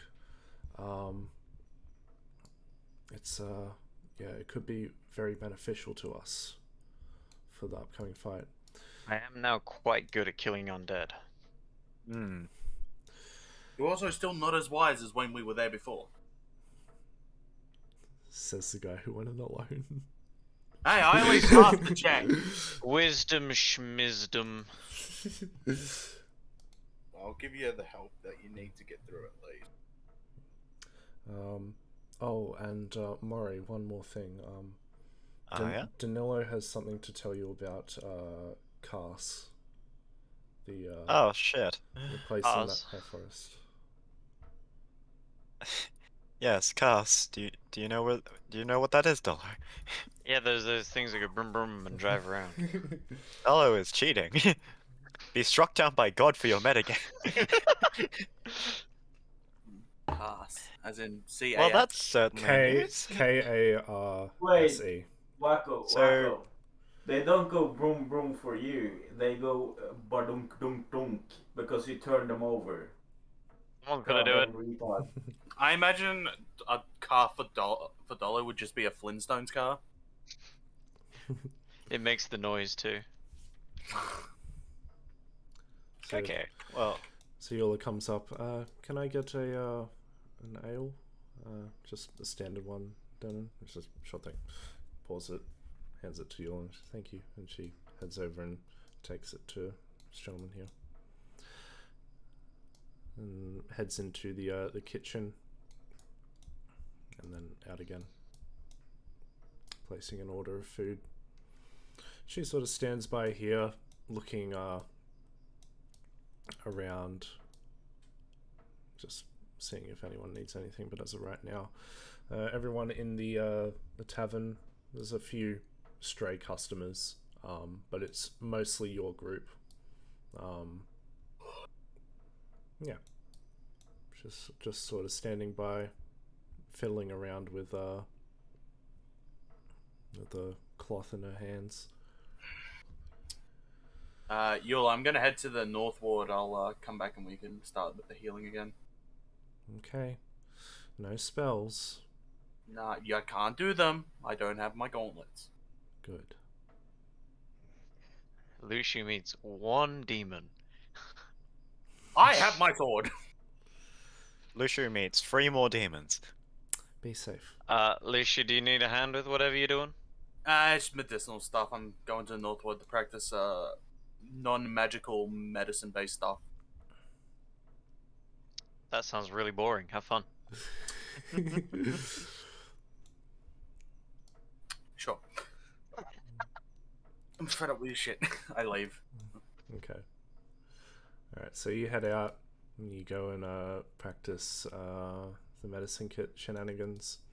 Aspen, would you have headed off by now, or are you having breakfast in the tavern, or?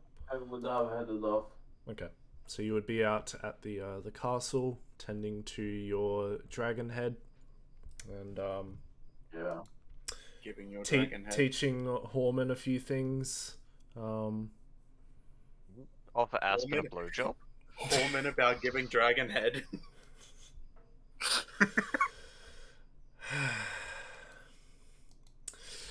Saren, what are you doing? Anything in particular? I've been told I have to wait to get a broom. Basically, I've done research on the Phoenix and haven't found much, so I'm just kind of wondering about waiting for Dolu to do something. Okay. Because I was gonna help him. I need Maury to show me where the books are. I know where the books are. That's why I referred you to Saren. You allowed to go in there? Yeah, she's my friend. Do you need me to do any medicine rolls for you, Mac? No.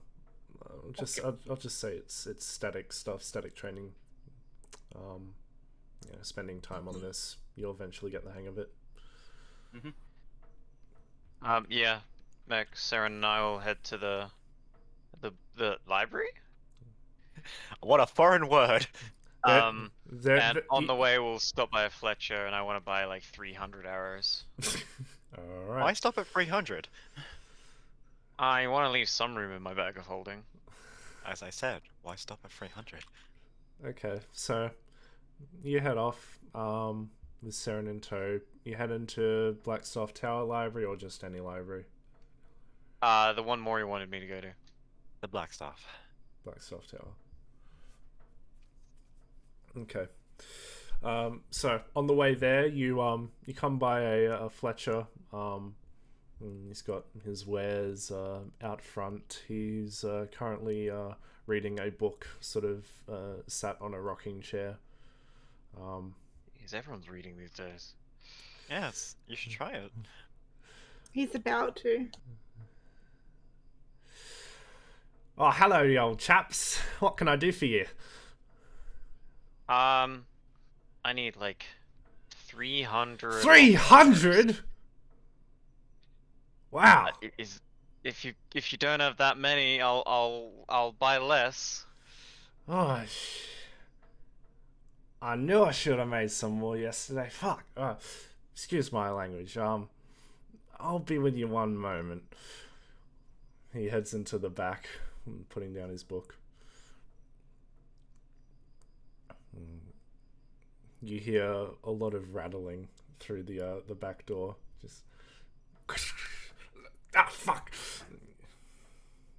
And about 2 minutes later, comes out hoarding a bag of arrows, in their quivers and such.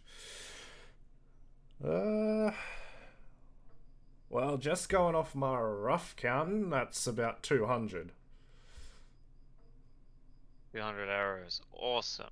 Yeah, probably give or that- take a few. That's fine. I'm assuming we're coming for a good deal here, seeing as I bought so much. Well, So, what do you want for this? well, all these arrows. I'm not worried about the quivers either. I just want arrows. I see. Well,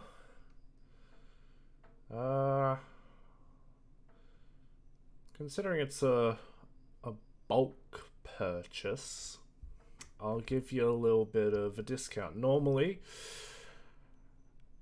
around 200 arrows would run you about 20 gold total.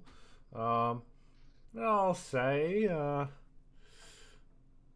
for such a generous customer, I can bump it down to about let's see, I think about 17 gold, and I'd still be making a profit.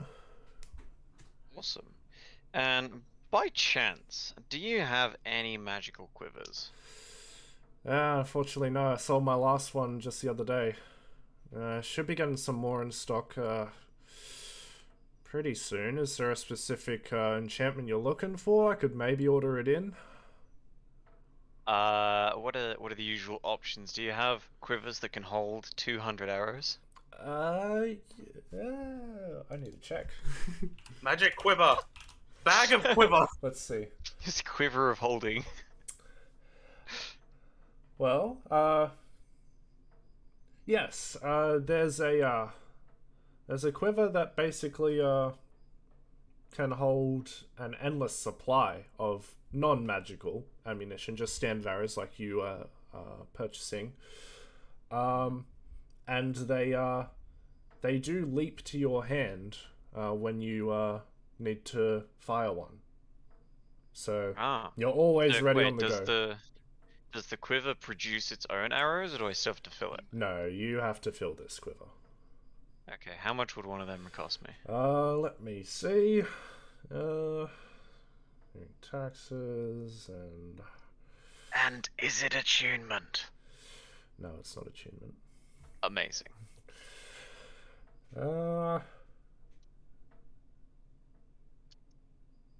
Yeah, no, a quiver like that, that's 400 gold.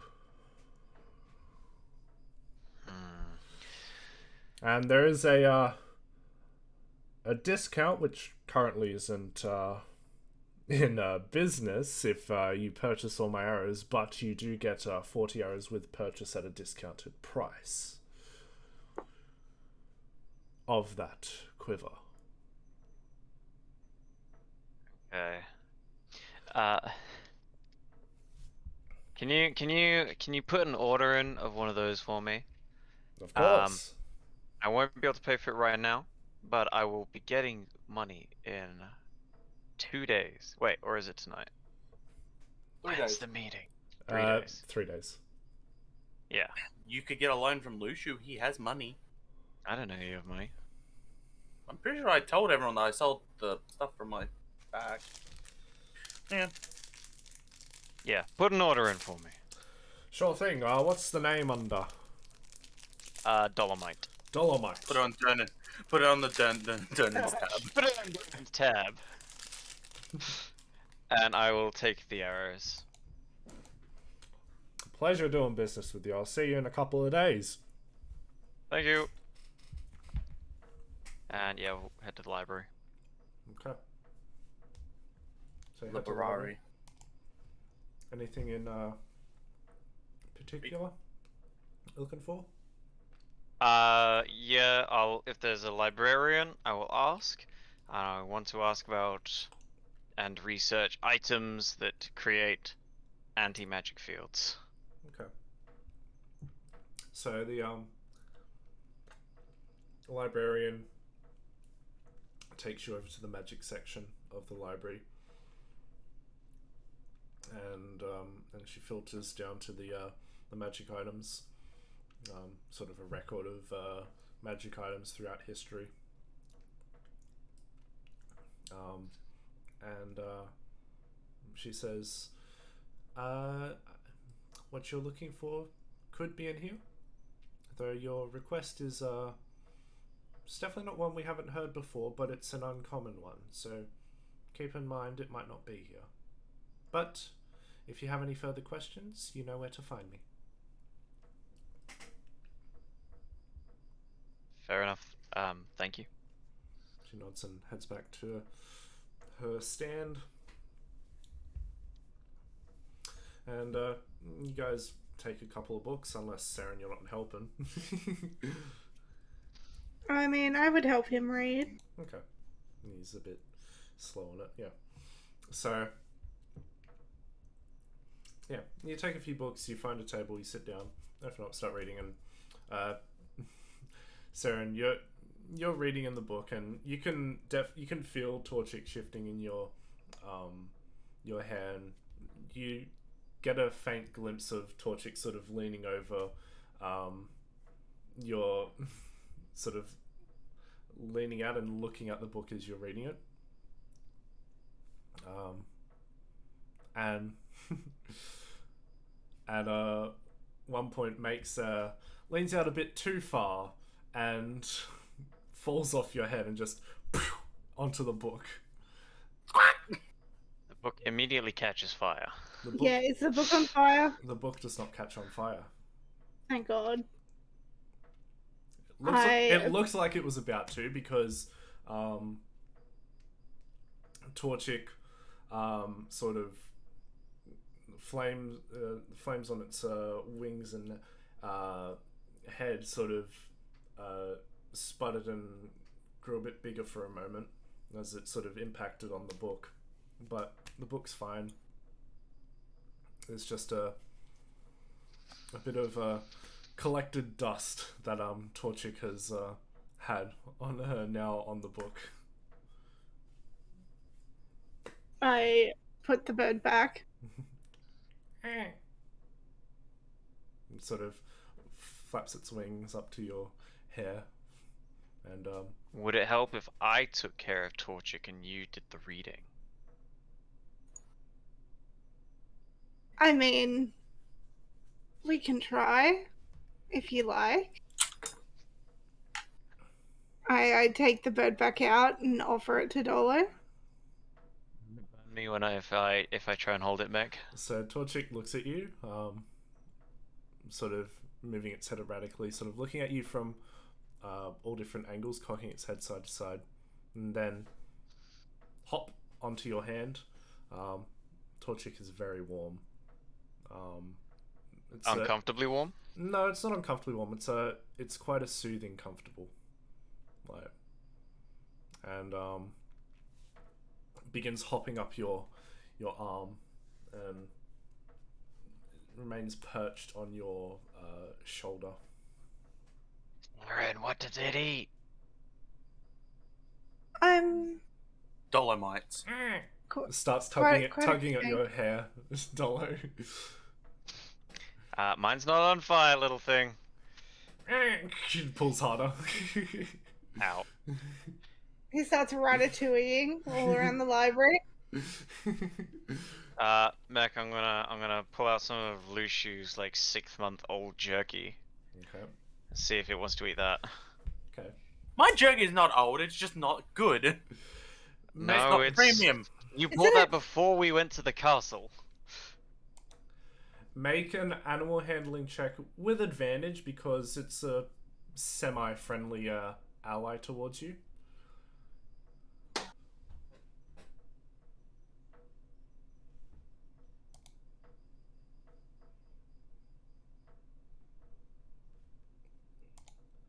Ooh, we're off to a good start. Natural 20. Alright, yeah.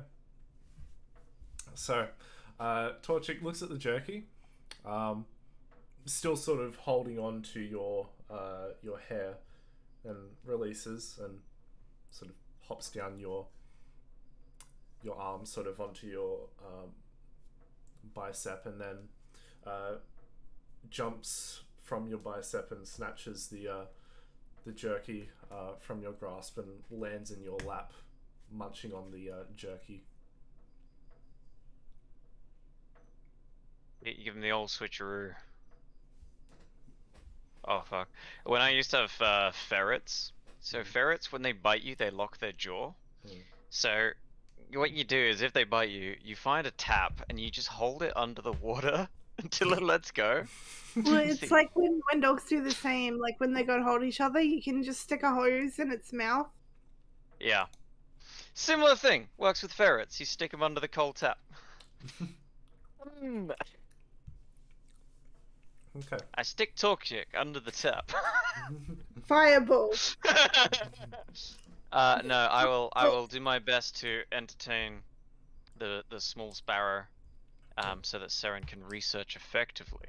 Okay. I will find books that look like they will be useful and put them next to Seren. The children's coloring books. Here's how you raise a child. Look, Dolo can read common. It's not his first language. Toddler's Guide to Magic. Total Sky. There's Toddler's Guide to Magic, Turtle's Guide to Magic. There's Earth Genasi Guide to Magic. Oh god, it's We a can dollar. just do it because we're cool. Go eat a diamond. So, Saren, you go through the couple books that you have, and specifically for a magic item that counterspells items, you don't find anything. You do. Oh no. You do talk of sentient weapons, potentially having an ability, as they have a mind of their own, so they are able to conjure up a reactive spell such as counterspell.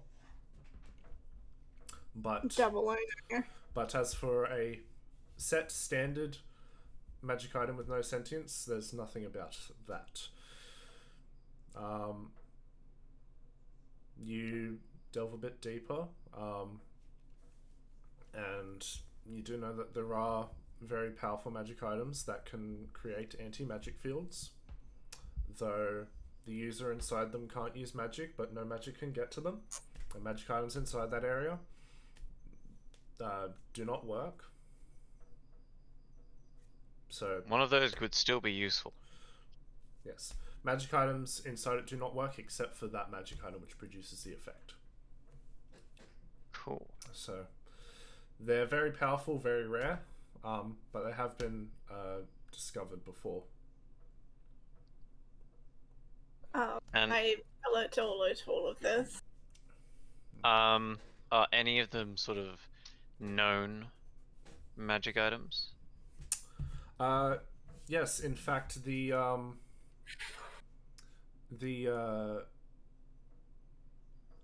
king's crown actually has this enchantment on it. Hey, Mr. King, as my compensation, can I have your crown? I don't want anything else, just your crown. Okay. And how prone to sharing is his crown? Is he? Well, you don't know until the meeting.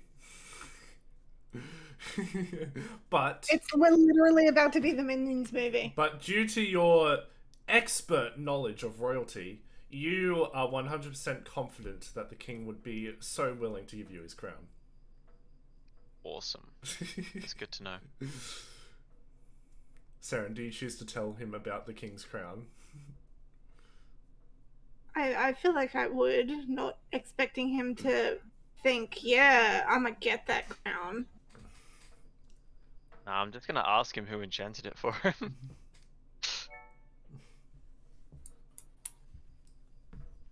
Okay. So give me 1 second.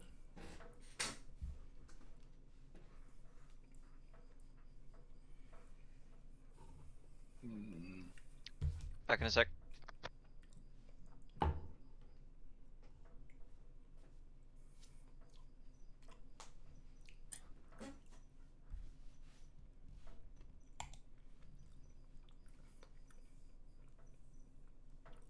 Okay.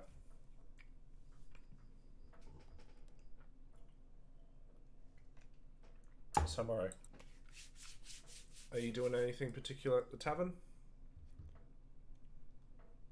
Huh? Are you doing anything particular at the tavern? Honestly, a little bit awkward, but I'd probably also be heading to the tower to continue my research, maybe even with Wow. Paulina. Doing Someone it just without. didn't want to take Dolo. Well, it's not really that. It's just that I knew there really wasn't much I could do to help them. Okay. So, I wait till the next day when we have the meeting and I might be able to get us access back to the Sanctuary Covert, or just do other things in the meantime, you know? Okay, so let's before you leave, let's see. So Dollar's out, Aspen's out. Who of the entertainers is out? James and Moonlight are out. Sorry about that. I'm back. Turnips Howdy. and Vivula are out. And Paulita and Nimic are as well. Zorg and Leroy are over here chilling. And as Saren and Dolo depart, Mori, you stay in the tavern for a bit. You know, enjoying your breakfast. Just double and triple checking your spells and notes and stuff, and you hear over in the far reaches of the tavern over here, a tabaxi dressed in very exotic and outlandish clothing calls out and says, "Wow, this food is amazing. Oh, excuse me." And Yola comes over. "Yes? I have to give my compliments to the chef. This is just outstanding." "Oh, well, I could give them to the chef? Sure." "No, I must do it myself. I insist." All right, I can get the chef. Thank you. You are incredibly kind, miss." And so Eula heads off, heads into the back, and out comes the chef, and he walks over, and the Tabaxi sort of stands up and grabs one of his hands with both of his and shakes it very enthusiastically. One of those very large handshakes that goes over someone's head. The chef is a bit thrown off by this. I must thank you. That was an amazing meal. It's best I've had here. And the chef goes, oh, well, it's nothing really. It's just, What's the chef's name? This chef, this is Chef Gilbert. Good old Gilly. Good old Gilly. This is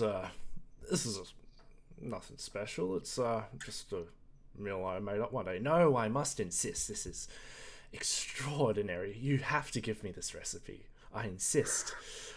Well, I mean, I suppose. Oh, you're going to give it to me? Ever since that beholder, I've been eating nothing but I'm dirt. getting there. Oh, fuck, sorry. I was just saying that as a joke. I'm getting there. Do the rest of us actually know this guy? He was in the Beholder one shot. He was Ah, that's why he was Icy's character, the one that got away. Oh. I built him for speed. He can do like 240 a turn. I don't think there was ever an artwork for him when in the one shot. Oh, that was his artwork. That was his artwork. So yeah, the chef says, oh well, yeah, I suppose I could tell you how it's made. And he says, oh, you will? Oh, thank you so much. You don't know how much this means to me. Do you mind if I get the recipe now? And he sort of shakes his head excitedly, with wearing a grin on his face. He says, sure. Yeah, give me a moment. I'll write it down. Oh, thank you, sir. Oh, miss, another drink, please. And Eula gets him another drink and takes it over. Please tell me he drinks gin and tonics. I see. Does he? There's a theme with all my characters that they don't like alcohol.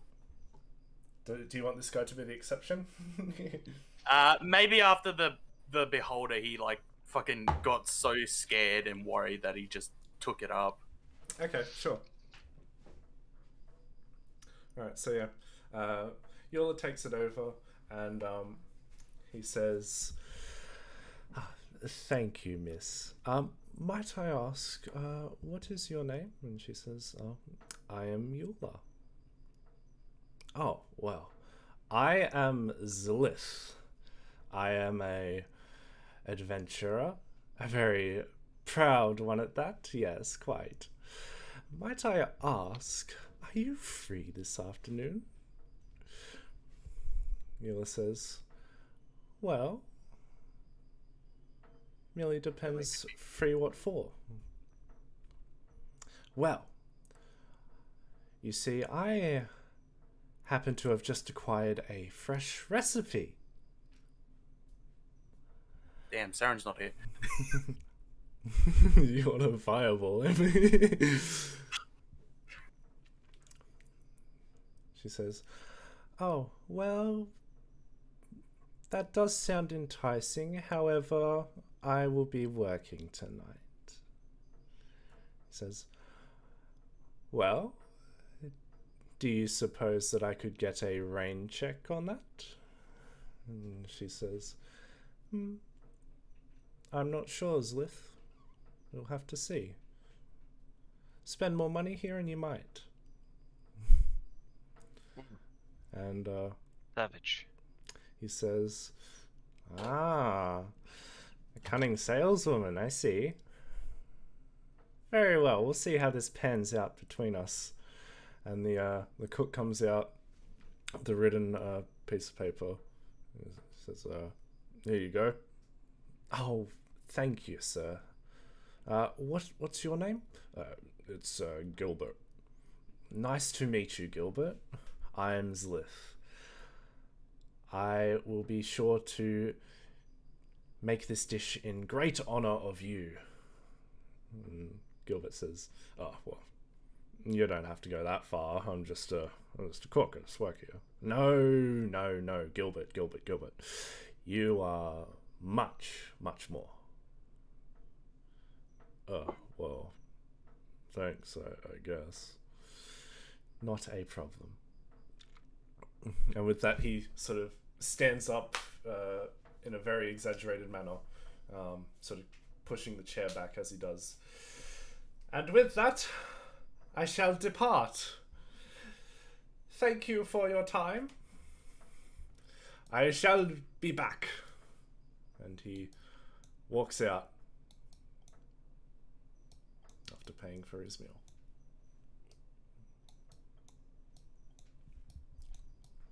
I think you're going to say without paying for his meal. And Amara, Dashes. you witnessed all of that. Don't Okay. make me kill my own character, Mac. What do you mean? I know my character's weaknesses. What? Nah. That character's a higher level than you. It would absolutely he's wreck not. you. Isn't it? I thought that Oh. one shot was higher level. We were level 9. That was it. And we're level 8. Also, I know the weakness of my character. He's only intelligent because of one item. Mm-hmm. Anyway. Anyway. What the fuck did I just witness? You know what? I'm gonna compartmentalize this and not think about it. Nah, I moved. Yes. That works well for me. Wait, does don't that mean the other 2 characters are out there in the wilderness, Mech? I thought No, everyone those They was two died. They died. In I- heaven, I meant. Oh, in heaven, maybe. No, fucking Zlith booked it after. Wait, that means we know where a beholder is. Mhm. Yeah. Zlith does. But Mori did not ask about the curious gentleman. No, I'm probably not going to anyway. I've had enough I of crazy in would my avoid it. lifetime. What Mech did was just fucking pull up a video of me doing something stupid. Yeah, it is. I'm glad he didn't do yes, yes, yes, yes, yes. I'll be honest, I forgot that was his gimmick. About saying yes, yes, Yes. yes. He said yes, yes in front of everything. Okay, I'll bear that in mind for next time. Oh, fuck. Alright, It's so... not my character anymore. Okay, so, Mori, after that display, you stand up and head out towards the tower. Lushu jumps into a pit. I'm not here, I'm in the ward. Everyone in the pit. In the pit. TPK. TPK. Oh, I guess I'm playing Zlith again. Alright. He's picking up the mantle. So yeah, Saren and Dolo, you study for some time, and about 30 minutes into your study, 45 minutes, Murray arrives. And Hello, Mori. Welcome to our ingenious studying session. I see, you're doing quite well. And, oh my gosh, that's not a fully picture book. It's got He's some pictures. currently holding a bird. I'm using the book to make it a little house. I can say that, but I guess it's progress. Torchic is sort of flapping very excitedly at the book fortress being built around her. Alright, I'm gonna, like, kneel down a little so I'm at face level with Torchic. I'm gonna say quietly, I know you like the houses, but just in case, do recall these books are quite important to everybody, so please don't burn them if that's I put out the fire. I know, but if it takes after Saren, then you can't be too careful. And I- Listen to him, Saren. He's talking shit. Torchic, I'm not talking shit. Alright. There is a Don't lot of worry. evidence. I'll get him back for it. Don't worry. Torchic looks towards Anyway. you, Mori, cocks his head to one side, and then pecks at one of the books. That's fair enough. I cast mending on the book. Pecks Oh, at well. it again. Alright, I pat the little bird on the head and pull out a small little piece of beef jerky for it. It's like, stop, you can stop pecking the books now. Torchic loves his Uncle Dolo. It jumps Uncle Dollar. towards the beef jerky in a similar fashion that it did to You know who to he's the gonna Dolo. love more than Uncle Dolo? Uncle Luciu. He has the good jerky. I rolled a natural 20. Yeah, I'll roll a natural 20 too. Watch me, I'll roll a natural 20. And yeah, takes the jerky and sort of hangs off it for a moment as you sort of hold on to it for a bit. Sort of hangs onto the edge, just its rest of its body just sort of dangling down. It flaps its wings, just trying to shake your grip from the jerky. And, it's just sort of dangling there like a pinata of sorts. And it's chirping. Alright, I'll let go. Let go and flaps What its the wing. fuck was that? It flaps its My wings mother. very rapidly and sets itself down on the table and begins eating the jerky while sort of playing with it like it's a toy. Well, I I'll mean, leave you all to it. It's solid enough to be a toy. Why have you come if you're not gonna help? I am helping, just in other projects, alright? Ah, what are you working on? Well, how do you feel about, giant runes? I'm pretty good at carving them. I don't know what they mean. I just copied them sometimes when I was little. Okay, fair enough. Well, I'm trying to work towards figuring if I can carve them on people.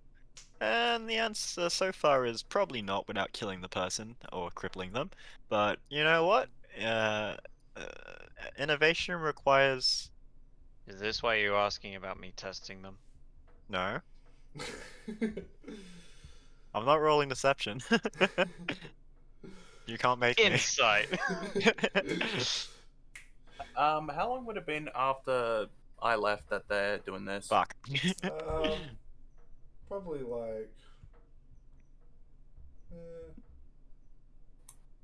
I don't know, maybe like 2 hours. Good job, Dolo's not very insightful. We both have a neg1.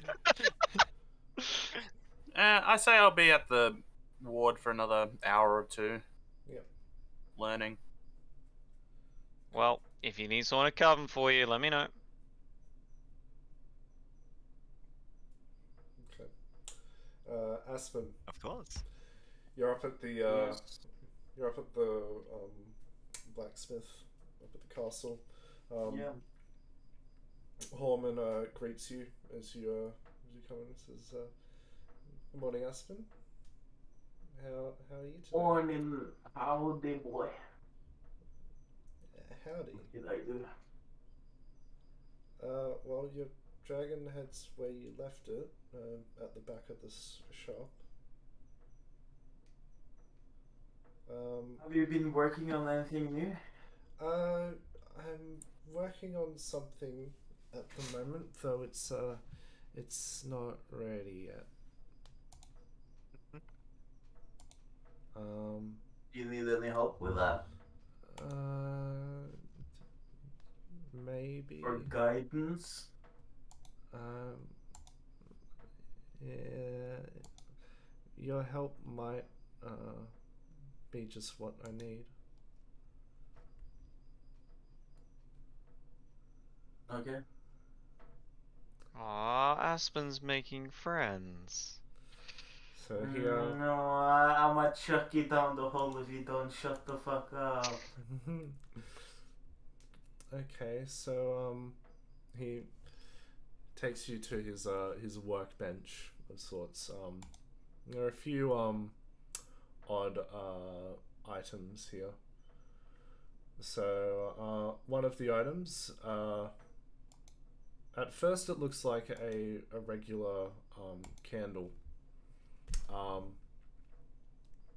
but he takes it and says, "I've been working on this," and it's a lit candle. This is a candle that can be used underwater. Watch. He takes some water, he sort of takes the candle and sets it in a barrel of water, and stays in there, and it stays lit for about 4 or 5 seconds, and then the candle starts to flicker, and it's time, and his grip slips, and the candle just falls to the bottom of the barrel, and the candle goes out. 3 of those that I can't get rid of. That's I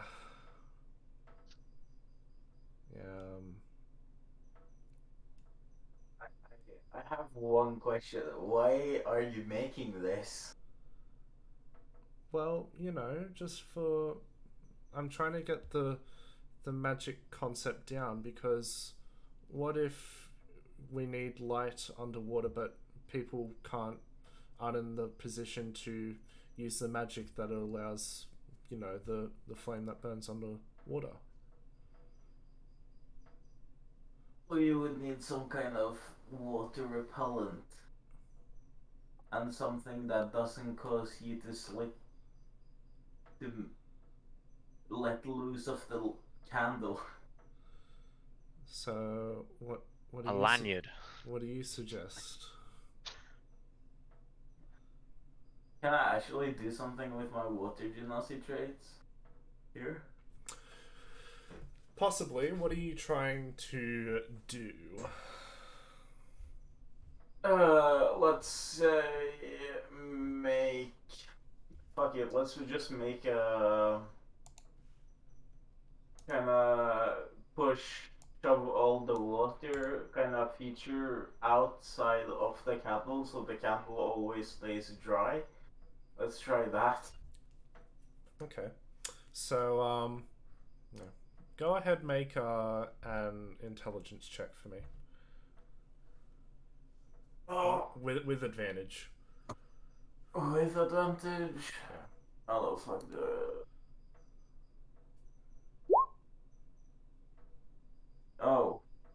Oh, 9. I 9. You want to flash a genius then? 9. So that would be a 14. Okay, yeah. 14. Okay. So Yeah. the idea is definitely possible.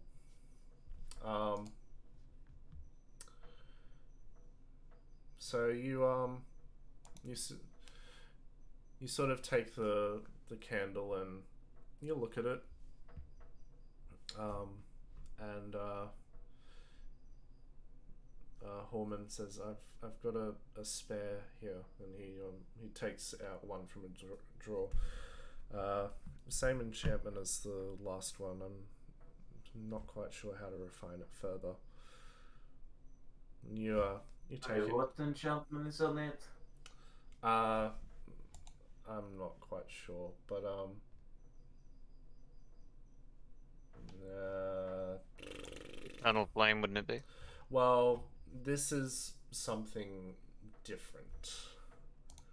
Like this isn't the continual flame type thing.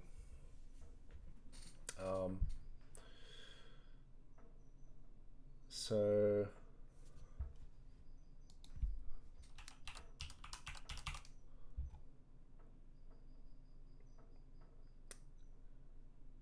yeah, okay. So Aspen, the idea you come up with is that embedding a almost like a shape water sort of around it. cantrip around it. So you look at the enchantment that he's got on this candle already, and one of the things that you notice compared to your knowledge of enchantments is that his is a bit messy. There are some things in places where, you know, it could be ad-libbed and sort of shortened. So you point that stuff out to him. And you tell him about the shape water idea. Or he could just use a continual flame. No, but see, the candle I'm trying to go for also emits heat. The continual flame doesn't do that, it just produces light. This candle will produce heat and light while being underwater. But it's a candle. It produces minor amounts of heat and light. But this is just a small scale. Once I know how to do this, I can work on a bigger one, like a torch, or maybe like an actual campfire, so that you can have a campfire in the rain that produces heat, you know? But my only idea is shape water cantrip around it. Well, it could work. It's worth a shot. I'll give it a try. Can you show me how to do shape water? Okay, I show him. Okay. So you show him, and he says, "Okay, let me try." So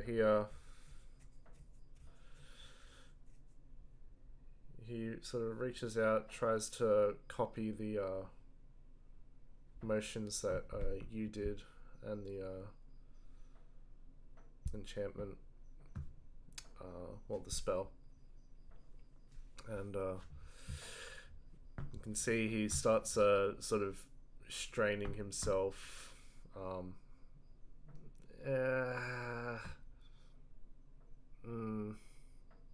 No, it's not coming to me. Jeez. Oh, jeez. Jeez, Rick. I knew that would come from you, Akko. Let me make a check for him. See if he Ooh, natural 19. Okay. So see if he horribly dies. So he says, so he looks at the candle and at the enchantment, and he says, can you do the spell one more time for me? Okay. So you do it. The spell. You do it. You just sort of make the water move around and such, and you can see he observes you very very closely. Just looking at the hand motions you're doing and at the water mainly, on how it's moving, and you see we hear Ragnar sort of coming in from the back door, and he yawns, scratches his belly, and comes over. And as Horman's concentrating, he says, back at work again today, I see. And Horman's, he just sort of jumps and looks. Ragnar, I was working on something. Oh, sorry, my boy. Morning, Aspen. Morning. I'll leave you two to it. And as Horman, he sort of looks back at his candle and he begins to sort of play around with it, fiddling with the enchantment. And Ragnar comes up to you, Aspen, just sort of whispers to you. Horman may seem like a klutz, but I don't know what it is. There's something about him. He can look at something and understand it pretty well after a few watches, so despite how he looks, he's a fast learner, so bear with him. Okay. He heads off and begins picking up some containers and such, getting ready for a day's work. And Horman, he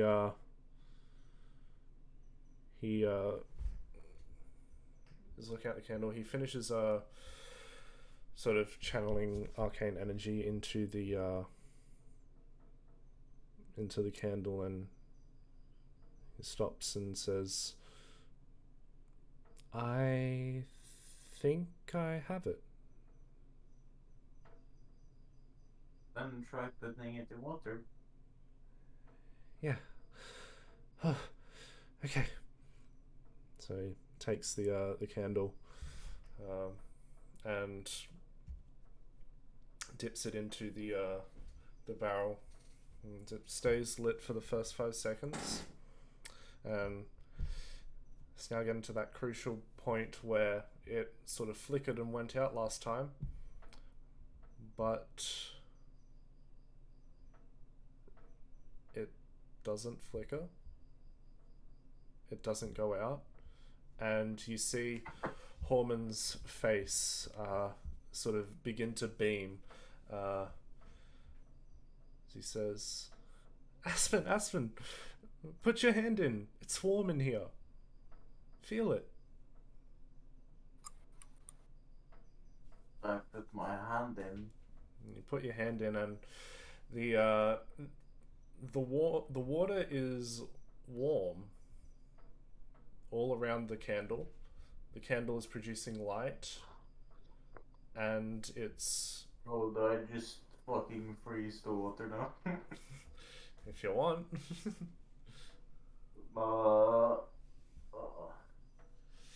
Do you want to be a dick?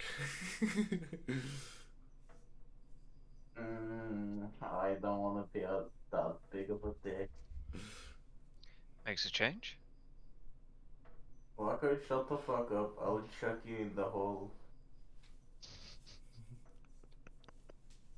I will kill Aspen just to become Quizax, chuck her in the hole, and then die happily.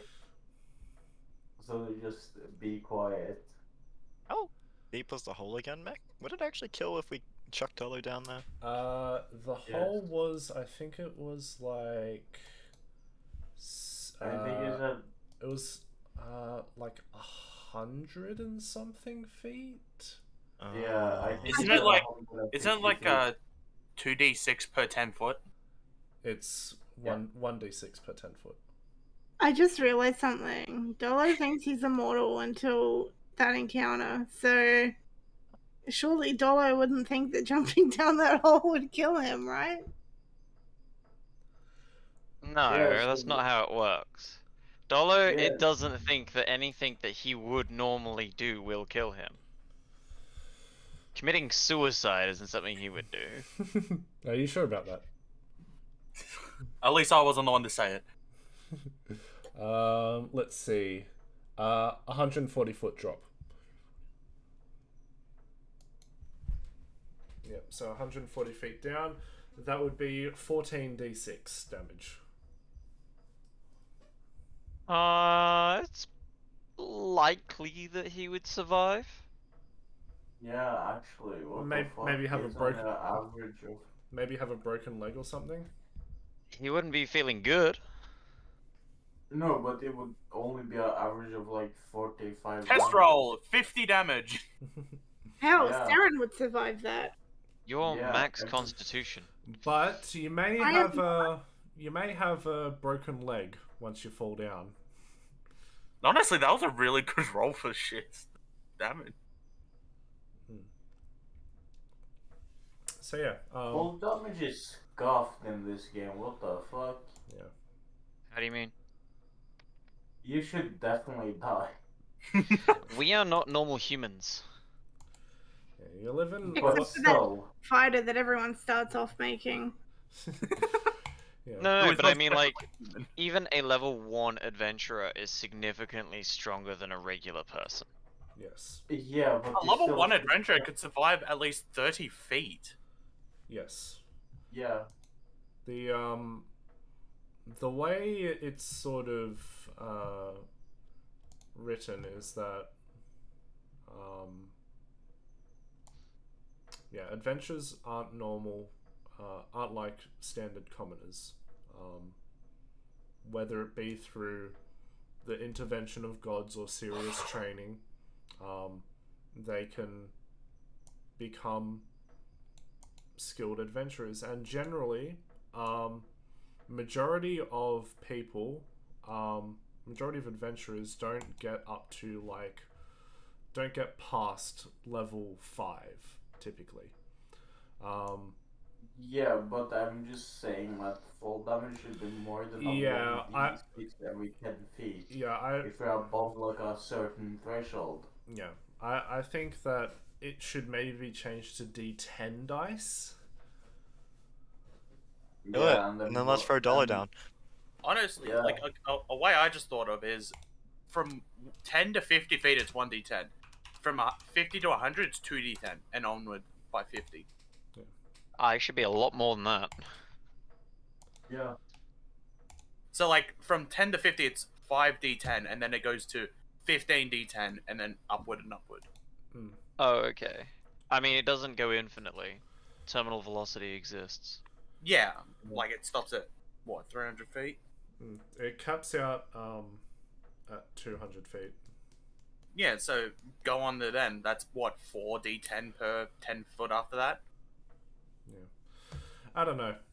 But anyway, yeah, so Holman takes out the candle from the barrel, sets it down, and Aspen, you can see his face is beaming with joy upon this, and turns to you, sort of grasps your hand, says, "Thank you so much for helping me. This helps me so much. You have no idea." And then he realizes what he's doing and lets go of your hand. I say you're welcome. I pat him on the back and I start working on the dragon's head. He, So I did the math. mm, For doing it the calculation I just did, at 200 feet, you'd do 50 d10. Falling That's- 200 feet. That's an average of 250 damage. Yeah. That's Which sounds about fair. Like, There you go. Yeah. That seems reasonable for 200 feet, don't you think? yeah. I mean, you'd have to be like a level 12 barbarian raging to be able to survive that. Which, no, yeah. that you would, dude. You would need to be a higher level barbarian. Max Constitution, you might be able to survive that if you have tough as well. Tough and resistance What? to You take resist- half damage. resistance to bludgeoning damage. And raging. Yeah, Yeah, resistance to bludgeoning damage. yeah. That's no. That's he only gets tough resistance, so he would need about 125 HP. He gets a 1d12, and let's take that on average, so that's 7 HP. So he needs about 3 con, so then say max con 12. So he needs to be above level 10. With the tough feat, he gets double his cons. Can I say level 12? Yes, you did say level 12. Yeah. I thought you said 10. And it's max HP at first level. Yeah, Yeah. but So like he the would barbarian- barely survive. it'd still survive. A level 12. Theoretically, a barbarian at our level would be barely able to survive that. With the right setup. Yeah, If but Michael with the rolled lower. then More stop, or yeah. less. Anyway, Which is so, actually still reasonable. so yeah, Aspen, you continue your work on the dragon head for today. you're chipping away at it. You're sort of drawing up designs and such for the Warforged.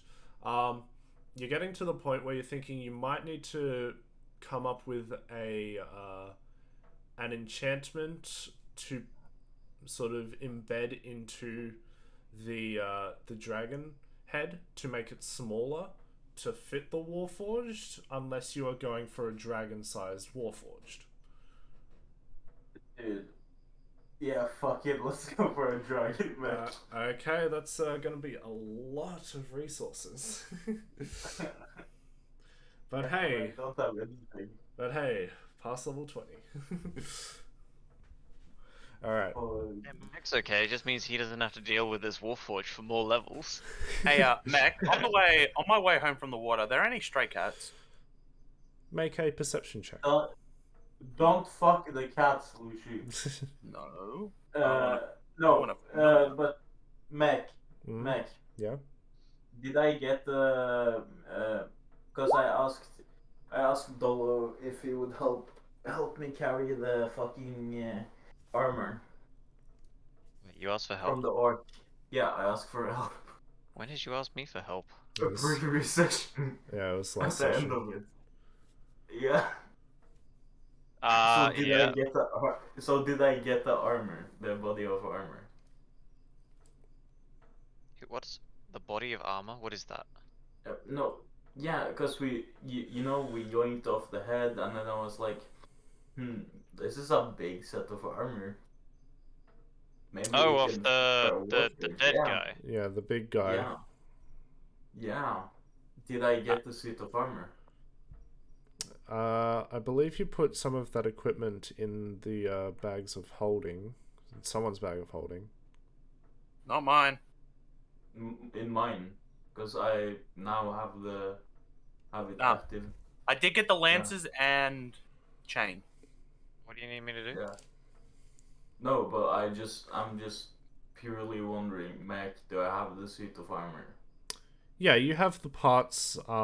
You don't have all of it, but you have most of it. Some of it was. Okay, then I will enlarge/reduce the head to fit the suit of armor.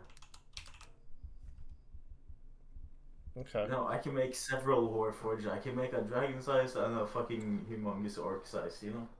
Okay, so you reduce the And then have the size. dragon You reduce the size of the dragon head. Yeah. And until it fits. well, you can only reduce it so far. Yeah, well, I'm not gonna reduce it so it looks like way too small, so it looks like a fucking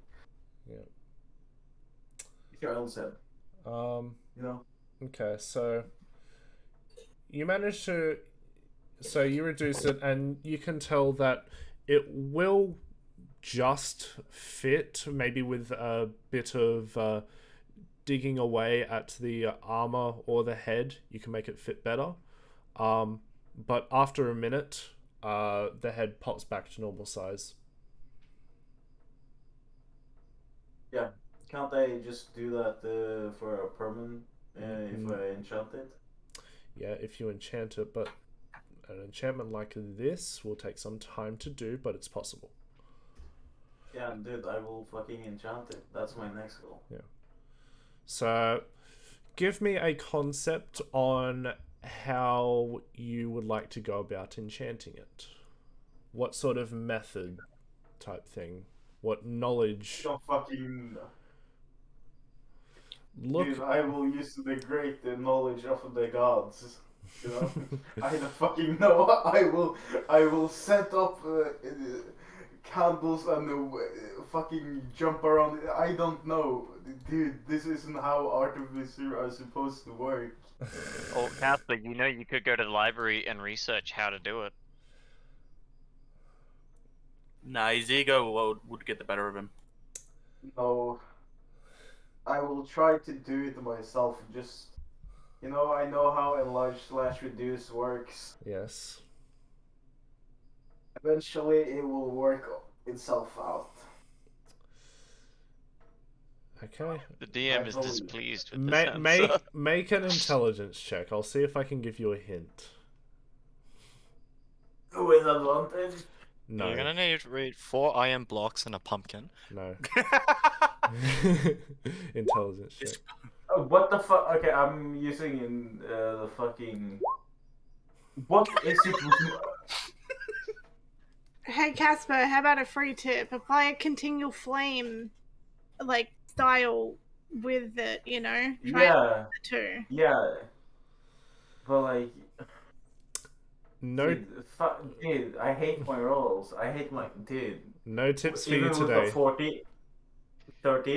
13. No tips Because for I you use today. Flash of Genius. No Fuck you, Max. No tips for you today. Sorry. But I will go with continual flame idea. Storm Sherry. Okay. Hey Meg, can Dolo, with his incredible knowledge of crouching down to make himself look small, assist with this? You are not there. Sorry, Casper, I can't help. You don't No, get my expertise. but he knows due to our bond as siblings, he knows I'm in trouble. Yeah, I don't know about. I don't know about Dolo that, has Chief. no clue. Mac, I think I find a kitty. What was your roll? 23. Yeah. So you walk back for and sort of halfway back, you see in an alleyway a couple of stray cats, and one of them seems to be scavenging for food in sort of a garbage pile that's off by the side of what looks to be a small restaurant. I get closer and I pull out some nice premium jerky. Jerky. Make an animal handling check. Fuck yeah, nat 20. All right. So, you approach very cautiously and slowly. You do approach from a perspective where the cat can see you coming, and you get down low and you sort of hold out your hand, going under rather than over towards the cat, and the cat notices you and looks at you, and then goes back to digging through the trash, and you make your way closer, and you get to the point where it's essentially right next to you, and the cat turns to look at you, looks at your incredible size as a dragonborn compared to a cat. The cat is at first intimidated by your appearance and stature, even if you are kneeling down, but it does look towards the jerky in your hand, and it ever so timidly sort of steps forward and reaches out and carefully takes the jerky from your hand. Lets out a small meow. And nibbles on the jerky.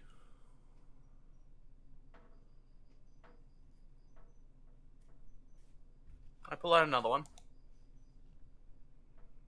It as it finishes the first piece of jerky, it sort of comes close to you and rubs its body up against your leg, and you give it the second piece of jerky, and it takes it, and it as it sort of takes it, you ever so faintly hear the small, ever so faint sound of sort of a collective sound of meowing coming from the alleyway, and the cat sort of quickly darts off, and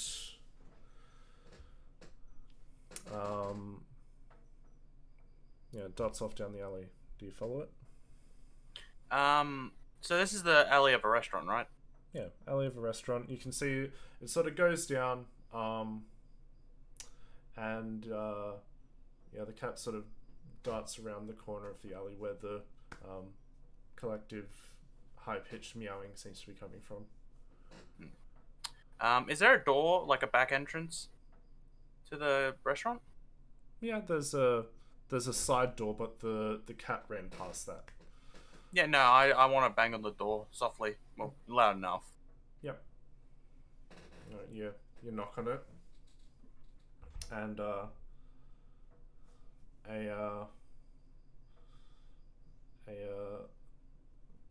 dwarf man answers the door. You know the front door's around that way. Yeah, I know. I've got a question. Do you know that there are cats out here? Yeah, I do. So I've got a deal for you that would be helpful. How much can I pay you to feed these cats some leftovers every night or so? Well, what do you mean? They're getting it for free. The leftovers are right there. Wait, Some good leftovers, not those from in a trash can. make a persuasion check.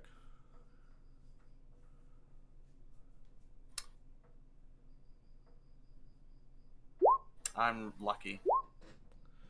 20. Okay. It says, all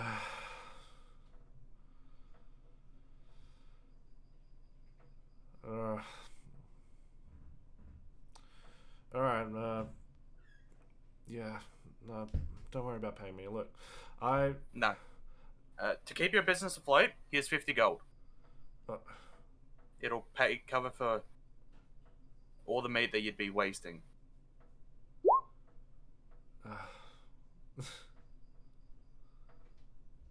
Look, man, I was going to say that the leftovers here are only about a day old or so. Like, sure, there are some rotten parts, but we don't keep food like past 2-3 days here in the restaurant, and we chuck it out, so it's relatively fresh. But if you insist, I can see if I can make contact with the cats, but they don't seem to like me too much. Well, maybe just put it out in a bowl in the corner by the alleyway corner. Yeah. It does sound like there's more of them there. Might be a mother feeding their kittens, so... You want to go check for me? See how many? So Yeah. I can make appropriate proportions. Yeah. That 50 gold should cover about a month, I guess, of leftovers. That's like 20 years of leftovers. Okay. I'm gonna head over to the corner and take a look. Okay. Alright. So, man takes the gold and shuts the door. You head around the corner. And I know I own the shop. yes, you do. And you see kneeling down by the cats is the figure that you saw in Dernan's room back at the awning portal. The hooded figure is patting the cat, scratching under the chin. I grip my sword. The figure notices you, looks towards you, but pays you no mind, and continues to just sort of pet the cat. And you can see now that you're a bit closer, there are 4 baby kittens that the mother that you had given the jerky to is currently feeding. You stole something from the barkeep. I want it back, and I'll forget you're here. The figure turns to you.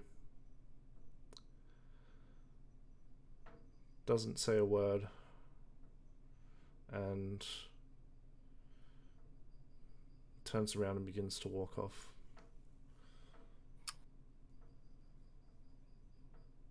Annoying. I head back as well.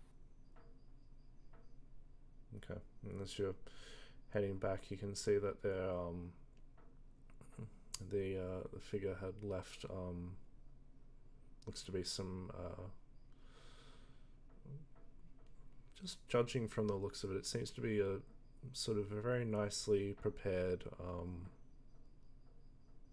almost homemade meal in a not a fancy bowl, but in a bowl nonetheless, and there's a bowl of water next to that.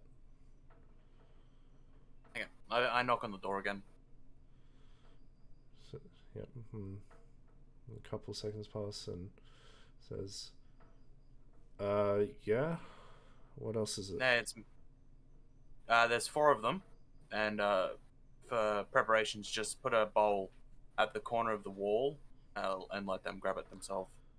Okay, alright, well, thank you. You have a good day. I can't do it myself. I'm an adventurer, you see, so No, that's why I gave you so much. no, it's fine. I'll take care of them. Who knows? Maybe I can make a sweet buck by letting them in the restaurant. Have the customers pet them. Yeah. But next time I'm in Waterdeep, I'll come over and take a look at them myself. Sure thing. If they're fattened up enough, I'll give you a bit extra as a reward. You're too kind, sir. But thank you. I'll be sure to take good care of them. Thank you so much. Have a good day. I head back to Yawning Portal. All right. Hey, Dernan, I found that woman.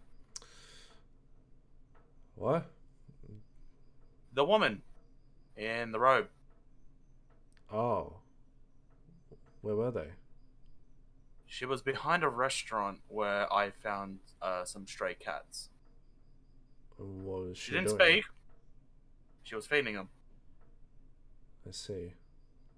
I tried to ask for that photo back because I did hear that something was taken. She didn't reply to me and just walked off. I didn't chase her because I don't want to do it alone. But I tried.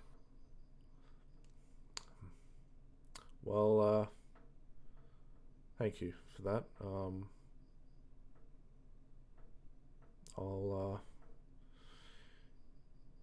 That might be a I give him place. That might be a place that that person frequents. So maybe can have the Harpers look into. Thank you for that.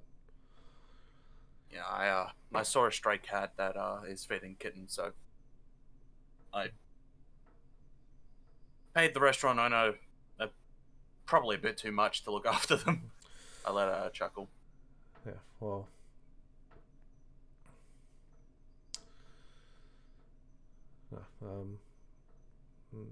Thank you for that. What was the name of the restaurant? I don't know. I was at the back. You saw that the name of the restaurant was let's see. Giuseppe's Pizza.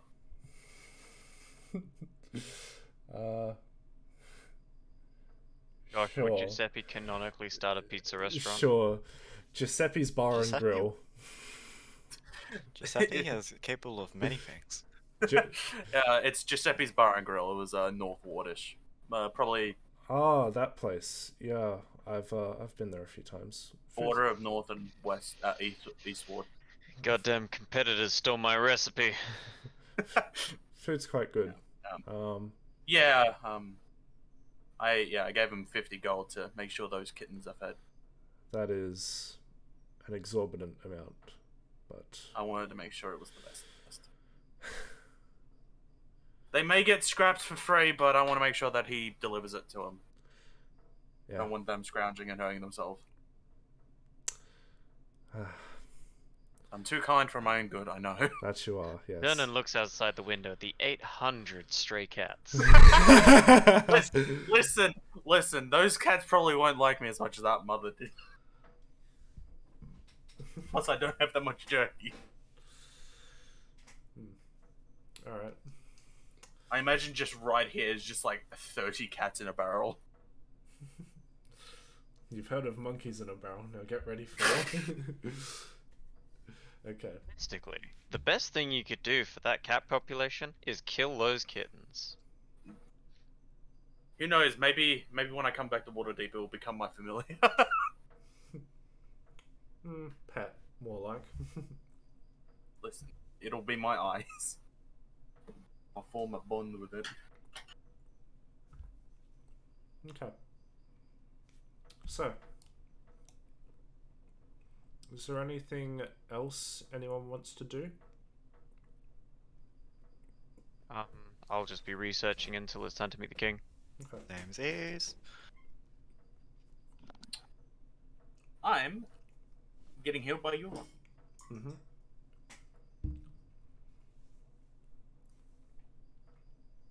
Sorry, just having some food. Who can go longer? I am for once not working tomorrow, so fuck yeah. I Let's do it. prefer not to though. Sorry. How could you, Sherry? I've got stuff to do tomorrow. We were so close. We could just fill her in. Yeah, I mean, if you guys wanted to keep going, fine. Because like, if it's just a meeting with the king, like that's all good. You guys can do that. Oh, it'll be on the recording, so. Yeah. Okay. Okay. Well, I'm gonna head off. Plot twist: we kill the bad guy. But we- Radio. Kill the king. Yeah. I now have a crown. I'll head off though. So. Catch you, Sherry. Bye. Yeah, Good Sherry. night. Alright, good Have a night. good night. Okay. I am letting Eula heal me up more. Yep. As I talk about how irresponsible I am with money. You're the ass. I think she just thinks you're irresponsible with everything at this point. And how are you irresponsible with money? I gave a restaurant 50 gold to feed cats. You know, not many people make 50 gold in their lifetimes, Luciu. I'm a very caring person. You're too caring. To the I point don't care about Dolo, does that matter? Well, clearly as she gestures to your arms. But Fuck, that's right, I do care about Dolo. you're also forgetting that I worked with with Eula for like a year. We're BFFs. Stay away.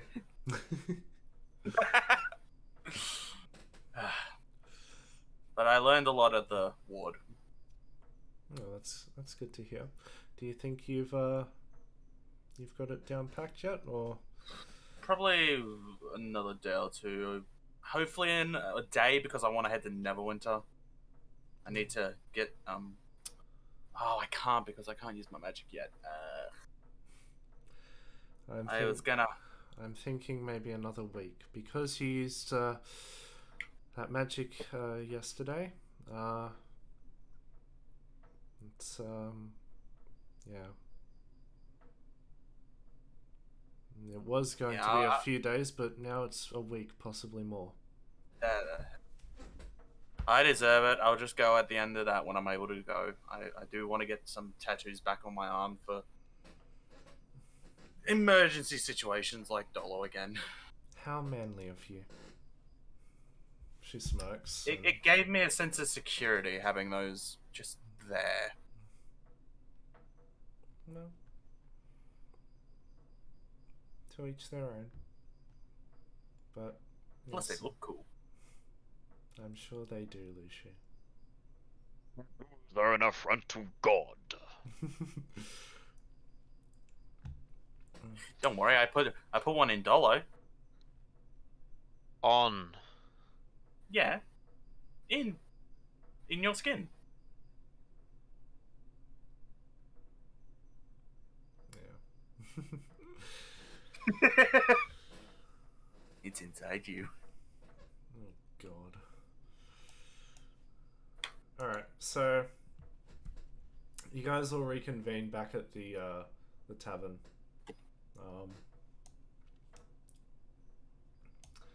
And nighttime approaches. Healing session with Eula. Oh wow, didn't actually go too well today.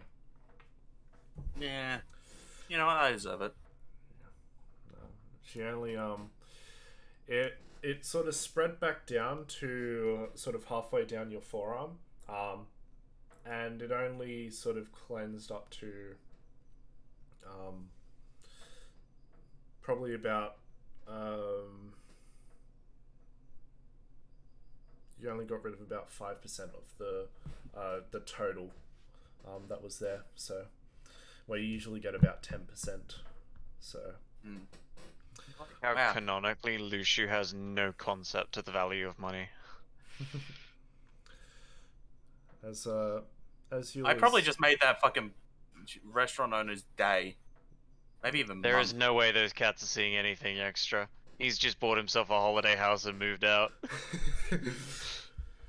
As Yul is healing you, she says, "Do you want to know why this process takes a lot longer than normal healing does?"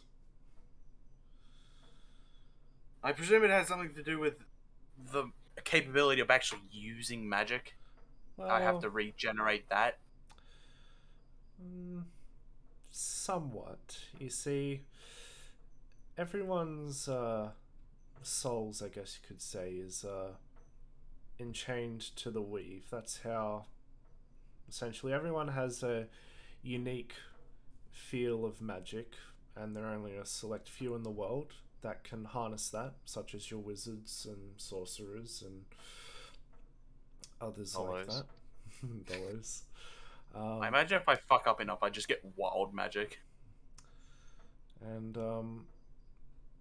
when you overexert the body, and more importantly the soul, with using too much magic, it scars and tears at one's soul, and the scarring and tearing of the soul is reflected onto the body of the soul, the vessel, and hence that's what this is. If you were to die because of overusing magic to this extent, your soul could be permanently lost forever, and that's why this is such a reckless thing for you to do.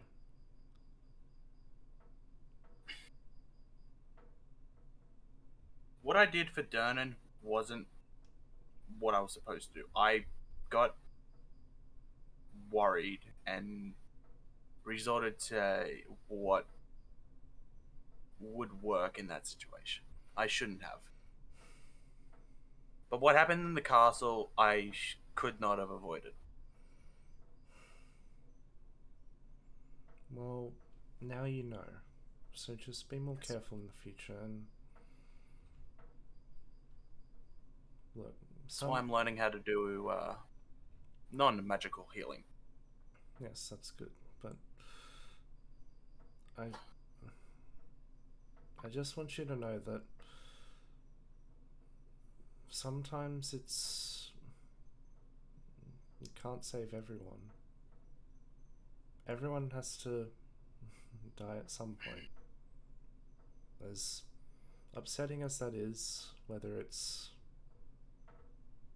over the course of many years through a sickening disease or in an instant, comes a time where, it just happens.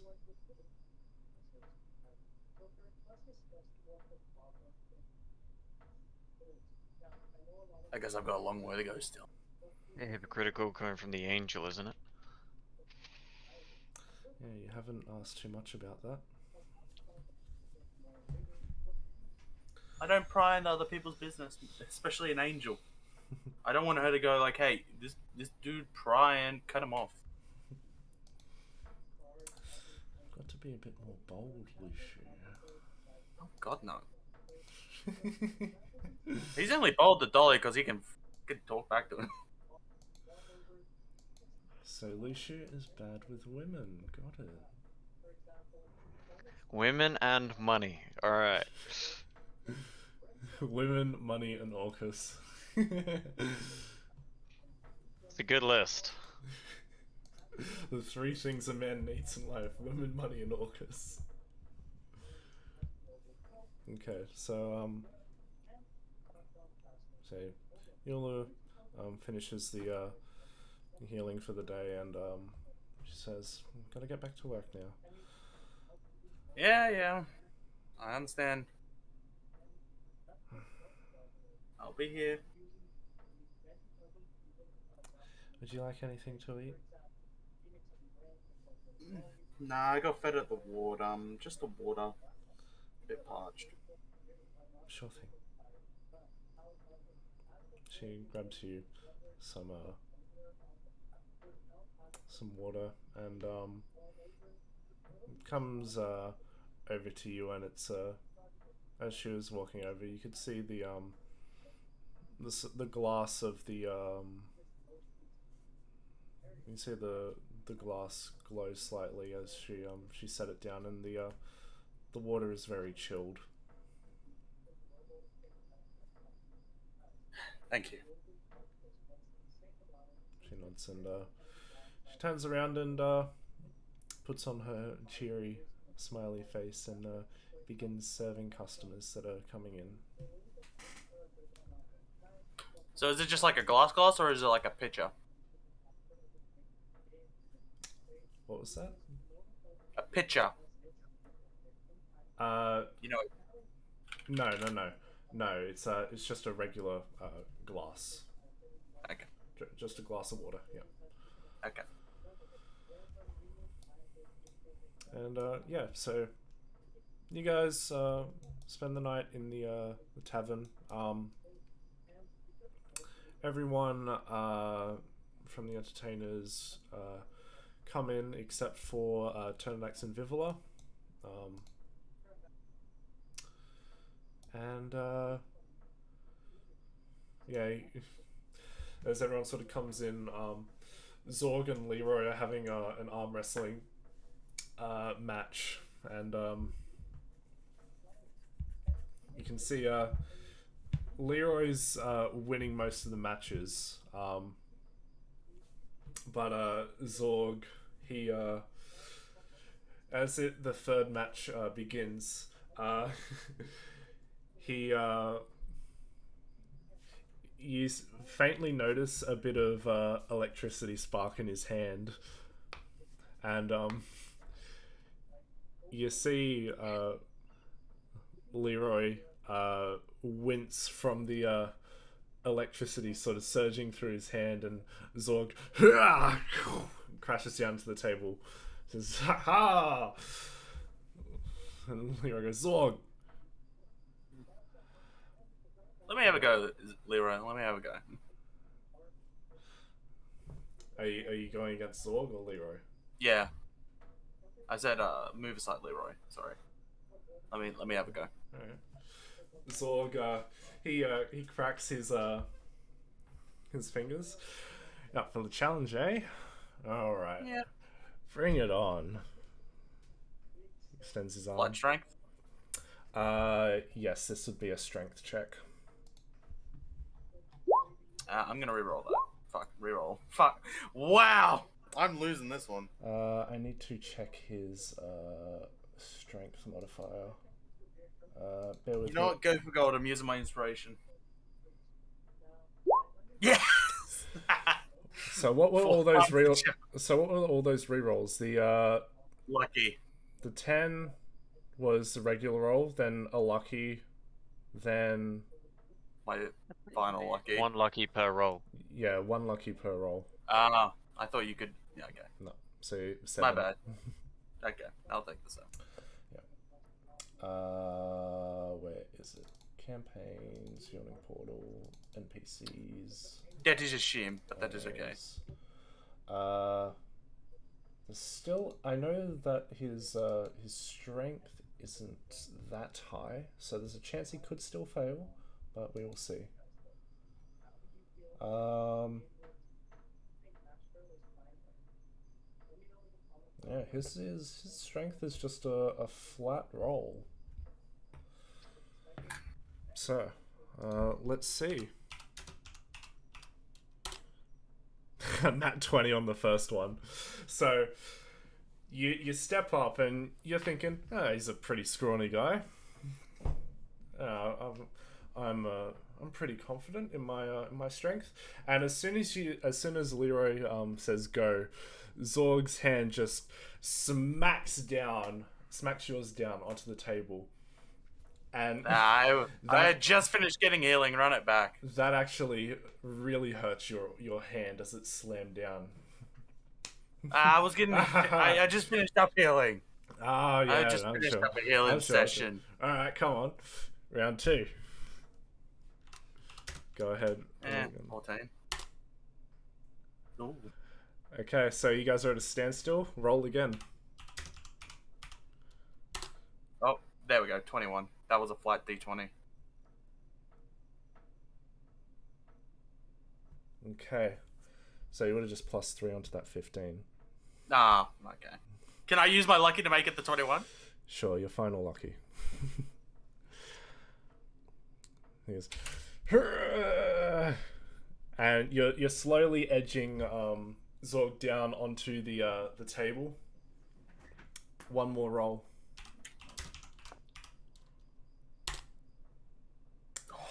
Yeah, boom! His hand goes down.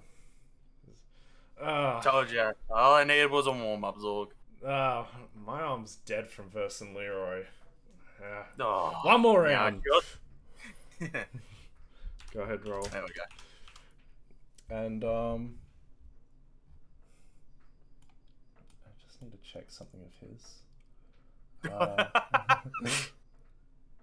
I know he's pulling something slick. Can I add a blessed strike to mine? I'm gonna need you to make a Constitution save for me. I'm actually good at con saves, so 10. Fuck. You are stunned as he stunning strikes you by gripping your hand super tightly, and your arm just boom straight down. Aha! Yes. See, I told you. One more time. All right. Final round. I'm adding a blessed strike to mine. Okay.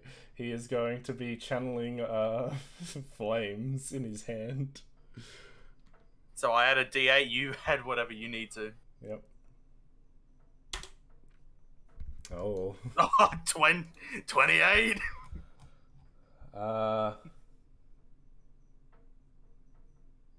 Yeah, no, you just boom, radiant energy sort of slams and cracks into the table. A brief bit of light emanates out from the impact. So it's oh. I offer a hand out the shake. Good battles.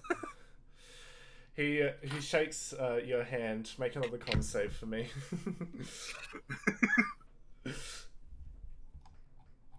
I ain't doing it this time. Yes, you do pass. I give him a smirk. Yeah, you bastard. Yo, what do you want to drink? I don't drink alcohol, sorry. Even more of a buzzkill. Leroy, what can I get you? Just some strong stuff. I'm really feeling it tonight. Sure thing. And he, you're making me feel guilty. Fine, I'll have one thing. Oh yeah? You want something strong, or are you weak? Never had any before. I've never had it before. Well, it's best to start you on the strong stuff. You say I'm a buzzkill. Alright. He walks over, and he says, yeah, can I get 3 of your strong shit? And Dan says, sure. Is Lushu joining you? Why, yes, he is. And I said one, and he's pressuring me.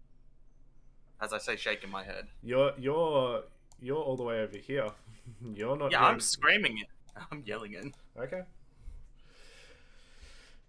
Right. Well, I'm not sure how you managed to. This is Dernan talking. I'm not sure how you managed to convince him to have a drink, but good on you. This will be interesting to see. Yola says, well, it shouldn't affect his healing process, as long as he doesn't use any magic whilst drunk. I can't. I don't have my gauntlets. Hey guys, I know this is all very fun, but it's been an hour of Lucia roleplaying and we're staying back to try and do the meeting with the king. Yeah. Sorry. Is it possible we can... Yeah. Yeah. Well, We can do this another time. I've done 3 workouts in the other room and I've come back and I'm like... Sorry. Okay. Workouts, huh? We'll just see if Lucia gets drunk. Crack Just- on, happy for it to... Yeah, it's just like everyone's Yeah. staying back for it, that's all. Yeah. I'll do the con save. Yeah. There So you go, 16. 16. For this strong stuff, I have the sheet here for the saves. For the super strong stuff, bottom of the barrel, that's a fail. So, Lucia, you are drunk. You feel yourself getting tipsy. Okay, I go to bed. You stumble up the stairs. Zorg and Leroy laughing seeing this. And you'll head to bed. New day. You continue your downtime. And yeah, about 2 days later, you guys wake up here in the tavern. And Dernan says, so the meeting will be at the King's Palace at around midday. Try look as best dressed as you can. The clothes you usually wear... I always am. Yes, Stella. Clothes you usually wear should be fine, but don't come in looking like a grub. It's hard to get clothing for a Dragonborn, so maybe just my robes should be fine. Yes, they will. Just try your best to come in not covered in dirt and grime. The king, while he's a great guy, he's a bit of a clean freak. So Does just Aspen own not armor? Casper. Oh, I can make armor look like anything. Fuck off. Big brain. I put on my common / robe clothes that I keep in my bag of holding. Yep. Alright. I put on a neon green dress. So yeah, I don't have any armor now. Okay. So I probably have my sword on my waist. So yeah, Although slicks back his hair. I slick back my scales. Mori puts on a tie.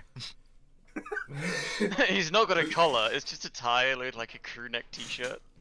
So upon hearing the announcement that it's going to be at midday today, Moonlight grabs James by the wrist and says, "We'll be back," and just drags him out. He's squawking as he goes, "Ah!"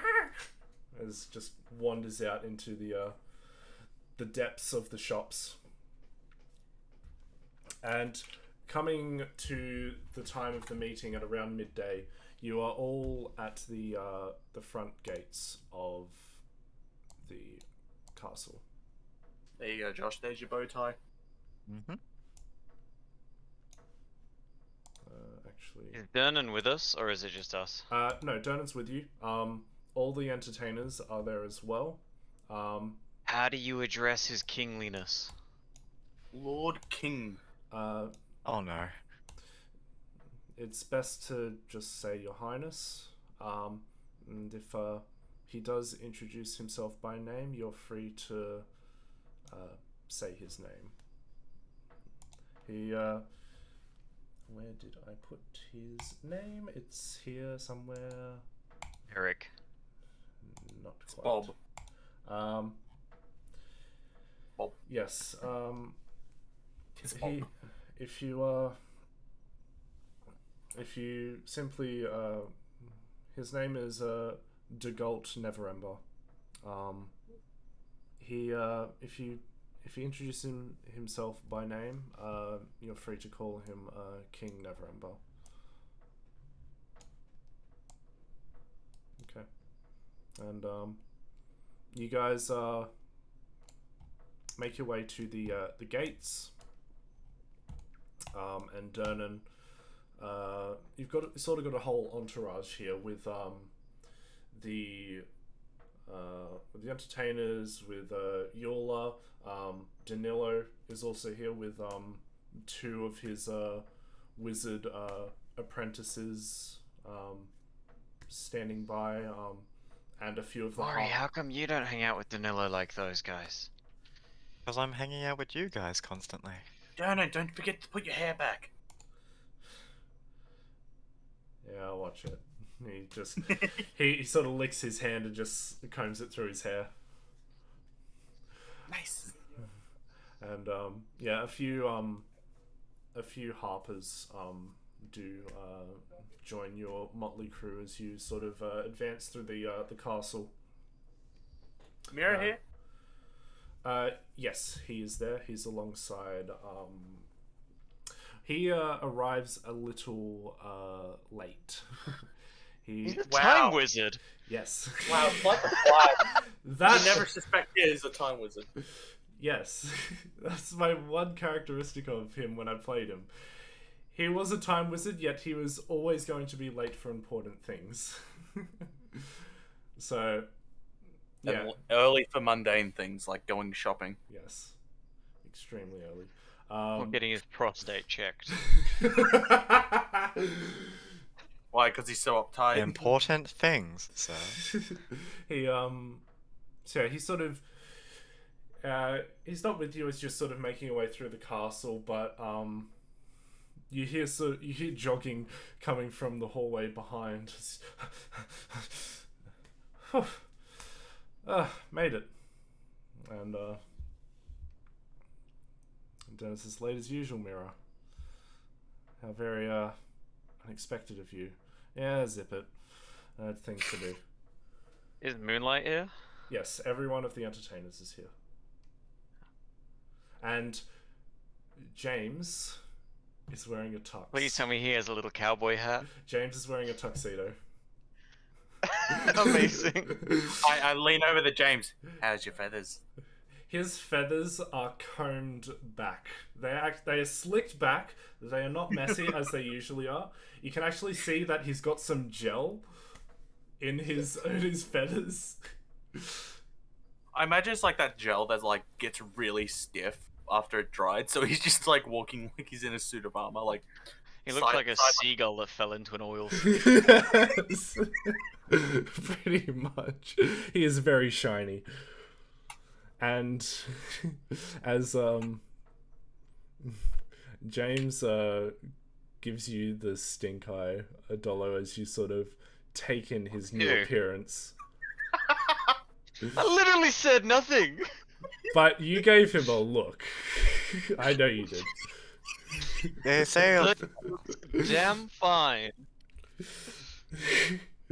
He looks at you, he doesn't say a thing, and he just looks away and I give him continues the walking. thumbs up. Yep. James is not amused. Okay. we should go in. Yeah, so you guys eventually make your way to the king's room. It's very grand. The floor, you can tell it's been freshly polished. You can see your own reflection in it, basically. There are these grand chandeliers hanging from the ceiling, along with very extravagant and exotic paintings along the walls. And walking up to the stairs before the throne, you can see there are multiple guards stationed around the area, and you can see the king alongside the queen and looks to be a princess sitting all on their respective thrones, as you all enter. And Dernan steps up and he takes a knee in front of the king and says, Your Highness, we have arrived.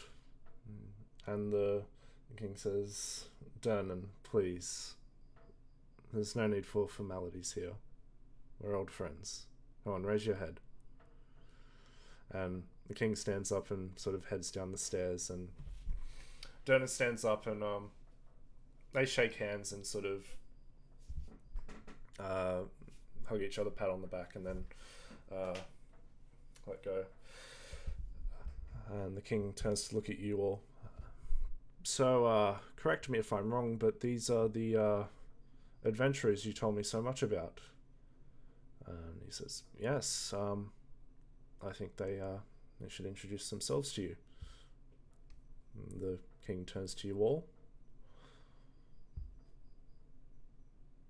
Good afternoon, Your Majesty. Oh. There you go. Good afternoon, Your Majesty. I'm Luciu Gelton from the north. It's nice to meet you, Luciu Golden.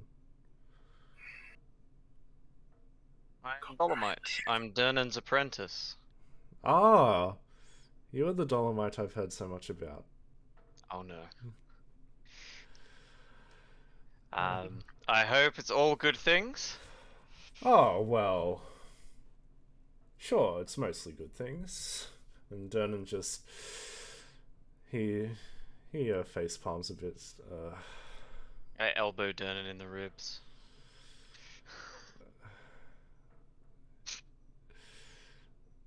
And who else is here?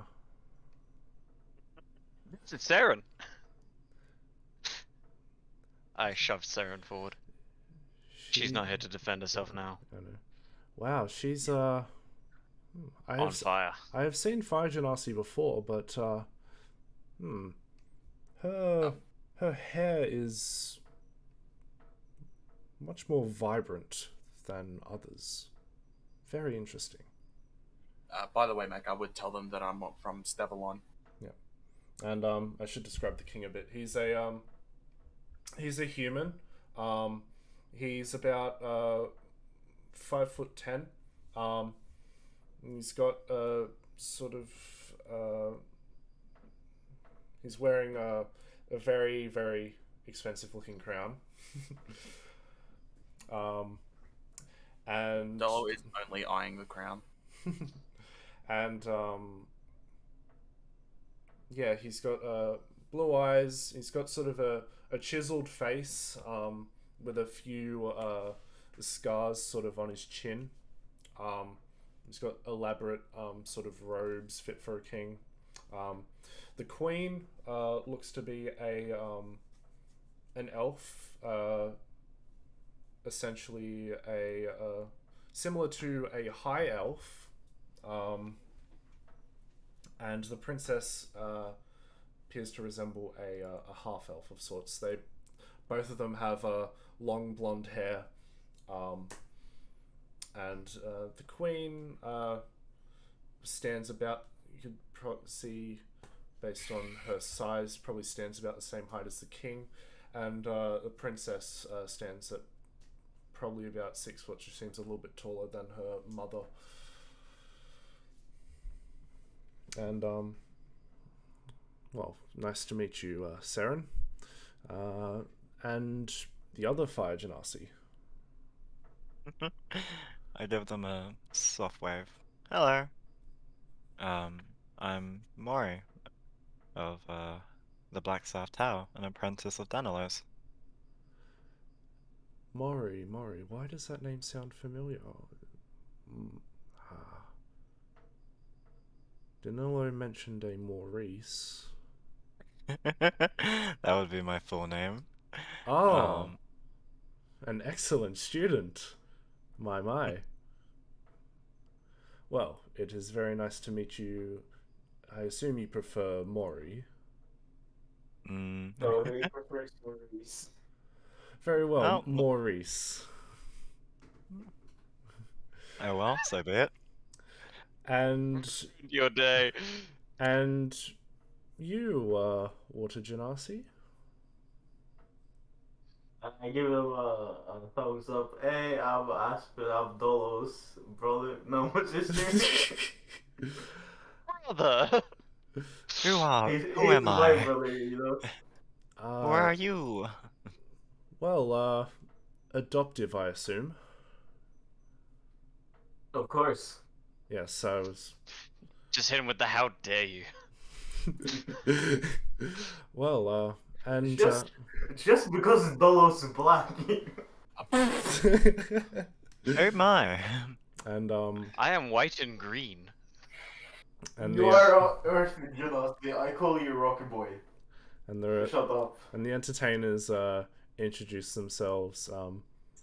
When he gets to James, he says, "My, this is the spiffiest looking Kenku I've ever seen in my life."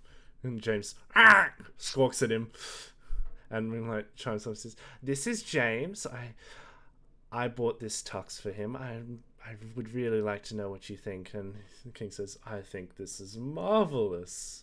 And James squawks again. And you can see he's sort of picking at the tux, and Moonlight just sort of slaps him on the beak to not pick at it. Yes, he's not used to it yet, but in time he will be. And it's very nice to meet you, Your Highness. James looks so uncomfortable. The amount of rage emanating from this tiny being. You think you almost can see a bit of blood trickling down the side of his head from a vein popping. Yes, there's a bit of red peering through the suit. It's like the episode from Homer, from The Simpsons, where he keeps getting those bumps from anger. Yeah. So, thank you all for coming here on such short notice. There is much to discuss. The first case of business being the castle. Danilo has informed me of the inner workings of it, and much to the credit of Maurice for taking control of the castle in the first place and delivering it to us. We've come to, from what I know, understand quite a bit of its inner workings, and we might be able to harness it in some capacity. And Dinlo steps forward. Yes, that's correct. And he sort of steps up and pats you on the back, Maury. Yeah, I told him he was one of our best students, didn't I? And King says, "Yes, you did." So, regarding the castle... Maury react to hearing that? I'll preen with pride. I never want to hear anyone say that again. You asked, you receive. And, yeah, Maurice is the giver. he goes on to say, we will come back to the castle, but it is I want to address and thank all of you for retrieving it from the cultists. Now, speaking of the cultists, the matters, we have to attend to some matters of them. As I have been informed, and has been made well aware to me, they are on the move again, spreading chaos throughout the land, and ultimately trying for their goal to bring back Tiamat, which is something the city has We've experienced something similar in the past, and it wasn't pretty. A world-ending threat. It's it's not good. But nevertheless, we want to hear the information that you all have to provide about the cultists. What exactly do you know about them? Are they working with the people that want to summon Orcus back? Because that's also an issue. Yes. We've basically, the main issue we've discovered is that the cultists are using essentially magic either from or learned from Glacia to mind control people. And we know that Glacia is working towards freeing Orcus. I see. And what evidence do you have to support this? Every time you kill one of the cultists, they have a red gemstone inside their head, which is a mind control stone. And we matched the magic up to one that we know is specifically controlled by Glacia. However, we don't believe that they're all being controlled by Glacia, but the magic is very, very similar. It was a ruby enchanted with the magic, and once we killed them, the magic was faded. I see. I can actually pull out one of the original ruby from that first screech we found that was a Glacia one. May I have a look at that? Please do, sir. So he takes it, and he takes his crown off, and holds it in his hand, and observes the ruby, and you see his eyes glow for a moment as he looks at it. Yes, I can tell it's very sinister in nature. Yeah, from what we know, once the enemy, the creature is killed, the gem loses its power. Yes, so it would seem the color in this ruby has basically faded. Very interesting. He hands it back and She in the Sky Castle, actually, there was a hybrid dragon being controlled by one of these. a hybrid dragon. I see. It was ice lightning. Huh. He puts his crown back on and says, "Well, the last time a hybrid dragon was around was," he looks at Dernan, "was during that time, wasn't it, Dernan?" He nods and says, "Yes, it was at that time. That's the last recorded hybrid dragon attack." I see. Well, haven't seen a hybrid dragon in well over 150 years. So, I show him the King Maya shield that Dolo and that made with the hybrid dragon scales and stuff. I can say this is the work of Ragnar. And they made boot. Very charming. Yes, this he sort of taps the shield, and says, interesting. Yeah, Well, there wasn't much left of the dragon since when one of the entertainers' party members valiantly sacrificed himself. I see. My condolences. But because of his sacrifice, you're all able to be here today. I take my shield back and put it on my back, so it's out of the way. I see. So we have Glacia, Orcus, and Tiamat on the table.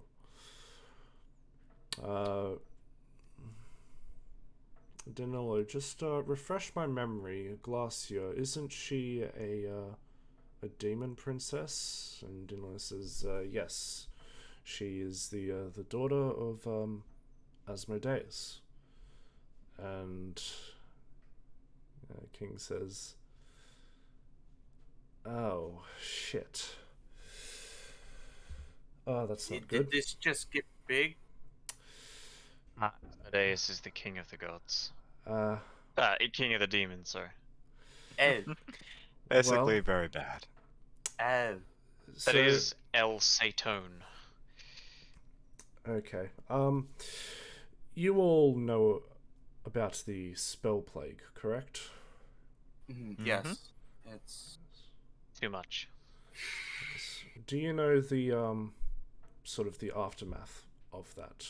Sort of what became of the world and the gods that participated? what I know is my patron, my deity, Lathander, was split in two from it. Yes. Well, him, along with many other gods, paid a heavy price during that time, as Asmodeus, he was wreaking havoc on the world.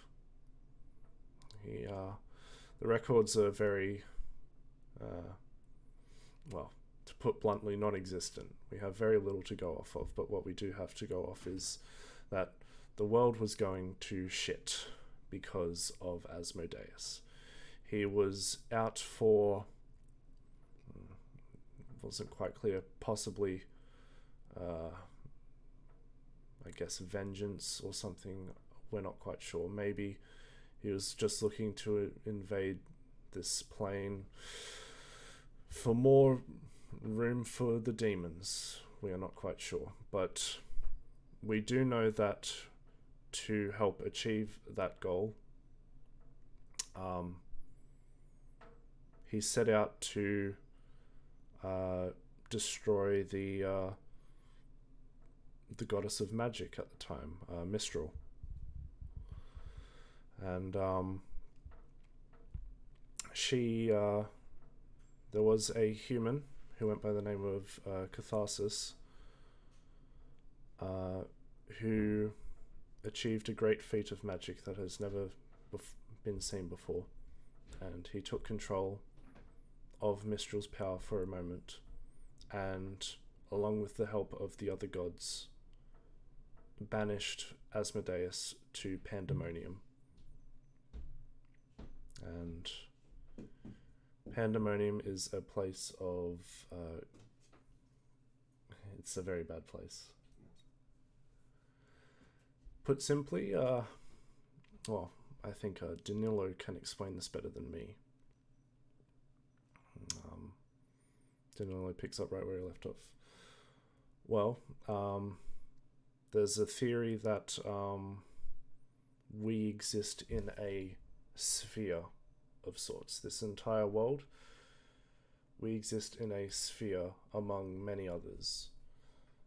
Don't tell me this guy's a round earther. Oh god, don't tell me Dollar's a flat earther. He is. I'm leaving. And essentially all the planes that we know of, the plane of water, fire, the celestial plane, all that stuff, they exist within this sphere. Pandemonium exists in the space between the spheres. And Asmodeus was banished there. And it cost Catharsis' life, Mistral's life, the power of many great deities at the time to do such a feat. And yeah, when the weave was broken because of Mistral's death, magic was broken for a while, but then a new god that we know today, Mistra. She was a chosen of Mistral, and she stepped up, took on the position of the goddess of magic, and has remained that since this day, and has restricted magic and its usage ever since. And he looks towards you, Lushu.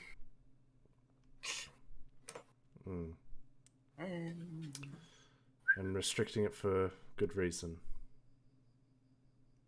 as that is a side effect of overusing magic. Yeah, I can say it, yeah. So, I hope that has caught everyone up on who Asmodeus is and what Glacia might be trying to achieve. I have a feeling that she didn't take it too kindly that her father was banished. Yes, is that Orcus agreed to help Asmodeus if he gets freed. Which is why she's been trying to free him. Possibly. Yes, there was that story of Gareth. He Yeah, nice guy. yes, and coming through one of the doorways, coming through the doorway that you guys came through, is a high elf, alongside a man adorned in golden armor. Looks to be in about his 60s, 70s. And Dollar, you immediately recognize it to be Gareth in the flesh. Holy shit. Wow. He is walking towards you all, and let me get a picture of him. That is a surprise. What all the bee speaking David? There he is. I looked up and just saw Bowtie Tuesday. I was like, that doesn't look like an old man. Hasn't uploaded. Mech has slow internet. Ah, there it is. Damn, he looked fucking spiffy for 60. Yep. He so yeah, comes dressed in that, and he steps forth with the high elf by his side. That high elf being Elmia Nerasta, the half elf that was at the Harper's meeting. And comes forth, and King says, oh, speak of the devil. Haven't. Huh. And Gareth steps forward, and he bows and says, Your Highness. And he looks towards you, Dollar, and stands up and sort of holds out his arms, displaying himself. What do you think? It's so nice seeing you nod inside my head. Oh, come on, I wasn't that bad company, was I? It was your roommate that was the problem. He pats you on the back. Yeah, it's good to see you. Yeah, you've grown since the last time I saw you. I'm a little confused by this. I am the same height. Nah, that's not what I mean. You know what I mean. You look more skilled. Thank you. More seasoned. I hope you're not saying I look old. No, not yet. I don't see any grey hairs. My hair is metallic. Yeah, silver.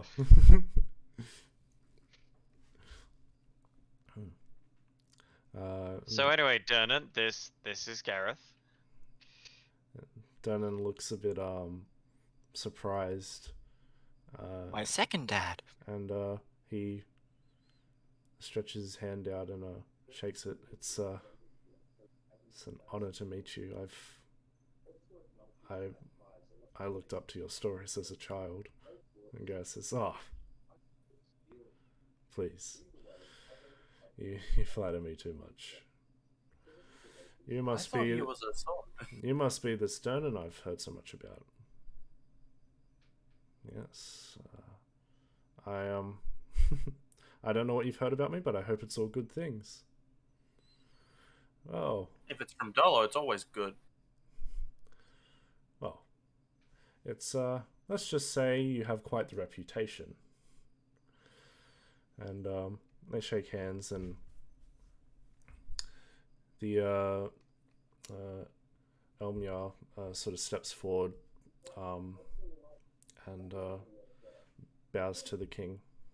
And then says, while the reunion is very nice, there is a matter to be discussed, Your Highness, that just came up earlier today. What is it, Elmyar? A member from the Lord's Alliance has been assassinated. What? Who? A lord from the town of Amphail, a Thailander Roaring Horn. Oh. One any of us have met. He's someone that Moonlight, James, Saren, and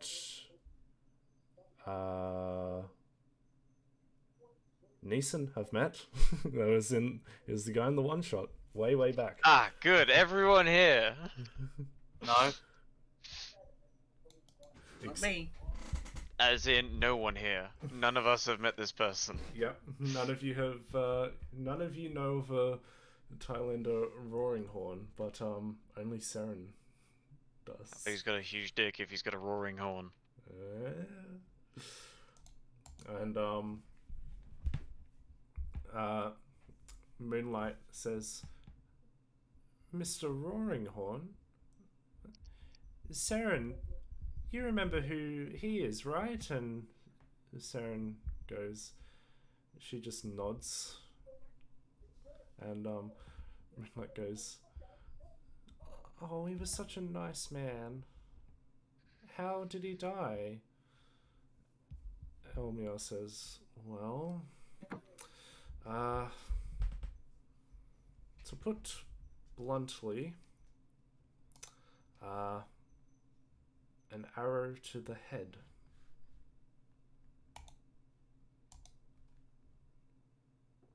And The arrow by chance passed through several walls before hitting him. well, one wall, not several. Didn't an arrow do that at the Yeah. meeting? Yes. Well, at least we know who it is then. Yes, but we don't know who it is. I just thought I should bring this to attention, as the scouts earlier recently picked up this information as they were passing through Amphail. And the king says, "Well, I thank you very much for that. Well, it seems that the stalker isn't resting anytime soon. Elmyar, do you have any evidence to prove that they are working with the cultists or with Glacier?" And he shakes his head. we know nothing about the Stalker. We only know that they perform impossible killings. Well, if you ever need a chance to try and catch him, I'm on his list. And why do you say that? I look at Dun in the mirror and be like, have you not told him? No. We haven't. Well, to put simply, King Neverember, Dollar here was recently targeted by, the Stalker. But Mira was able to, stop the shot from being fatal. And, Mira sort of, chimes up and says, "Yeah, well, I did see quite a few futures where you did get shot, Dolo, and it wasn't pretty." Doctor Strange Canny moment. knack for living. Yes. Never mind. I'm not gonna open that can of worms This will never stop being funny. until the level 10 one shot. When we pass that, Then he's gonna completely switch and be like, back to cautious, sensible Dolo. so for now, be the Hank.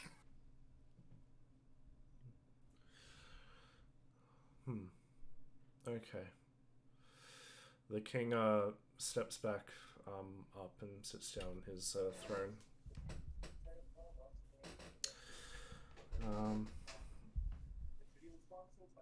Elmia, may I have a word? Elmia steps up and leans over as the king whispers in his ear.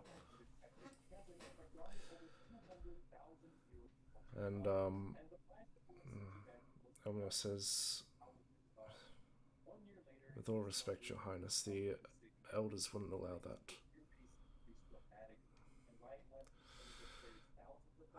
But the fate of our world rests in this decision. We need your assistance in this matter. And Elmia says, I wish I had more jurisdiction. Unfortunately,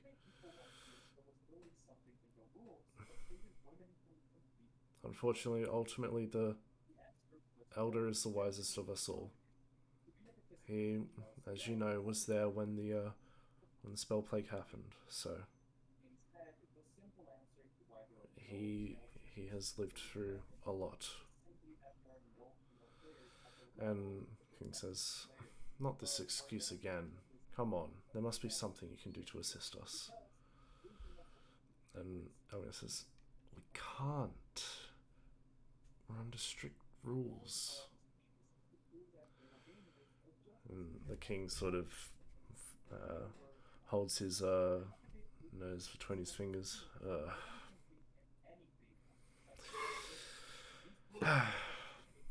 Well, very well. I would like a meeting with him sometime soon, if that can be arranged.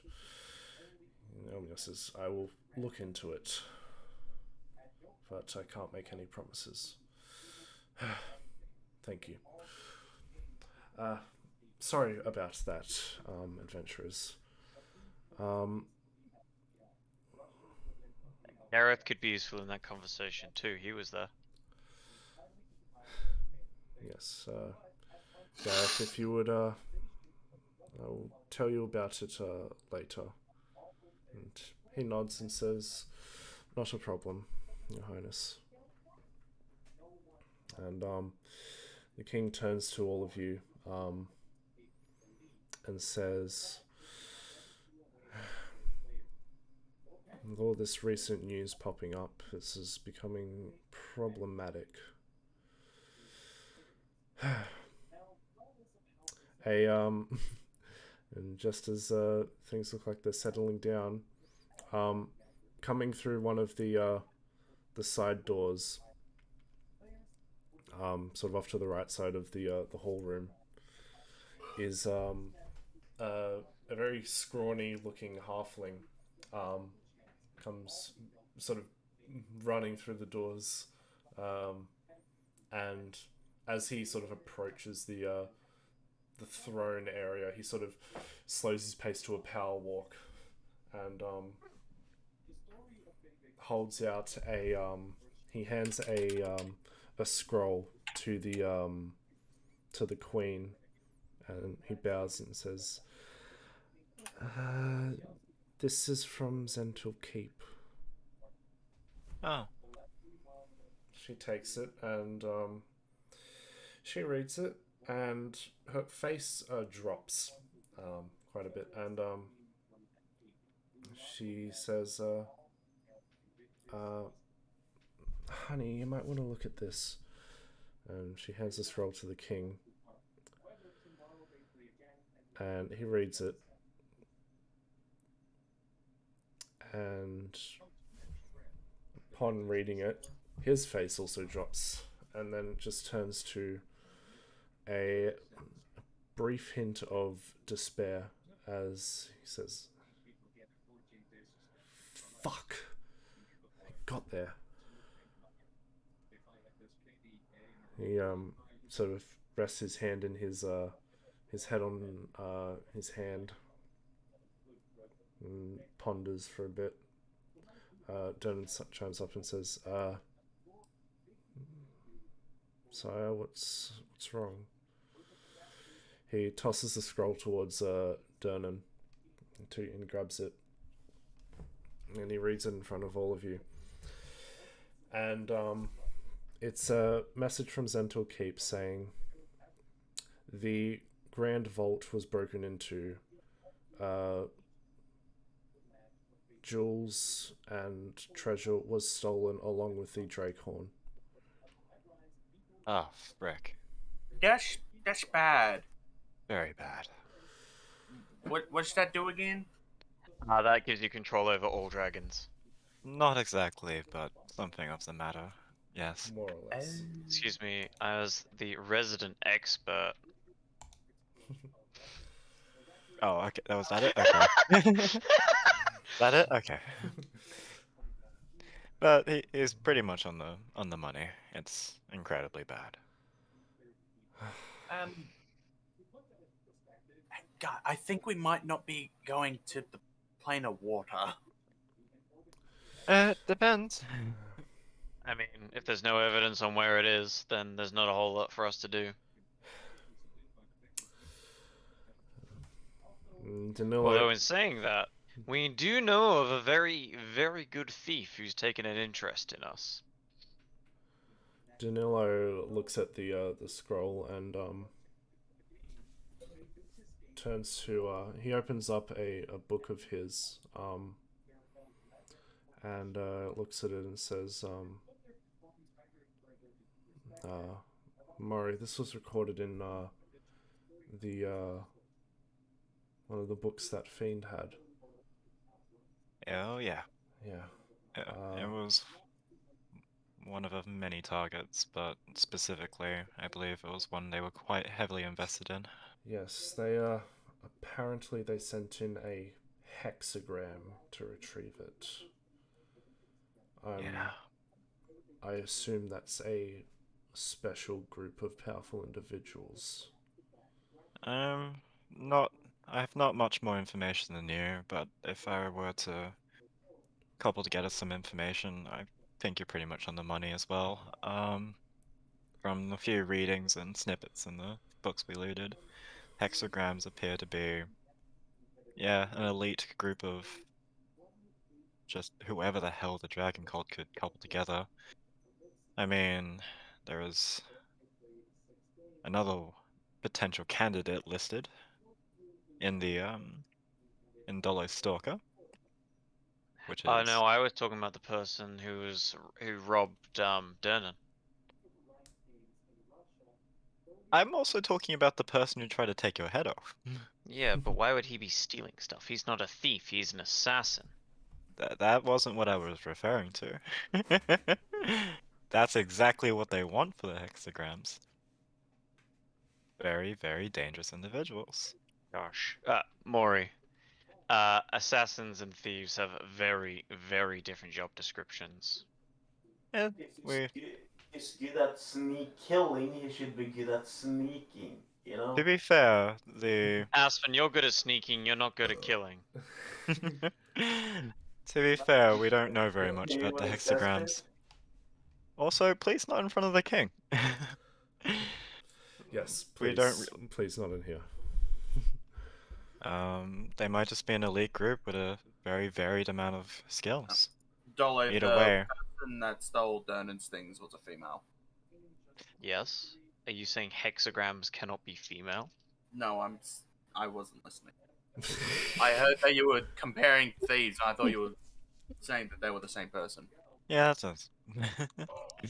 But yeah, probably on the money there. I'm not sure if you had any more information, but that's all I know. Well, a lot more things have popped up. I think we might need another meeting in the near future to further discuss. I think I shall call together some of the lords.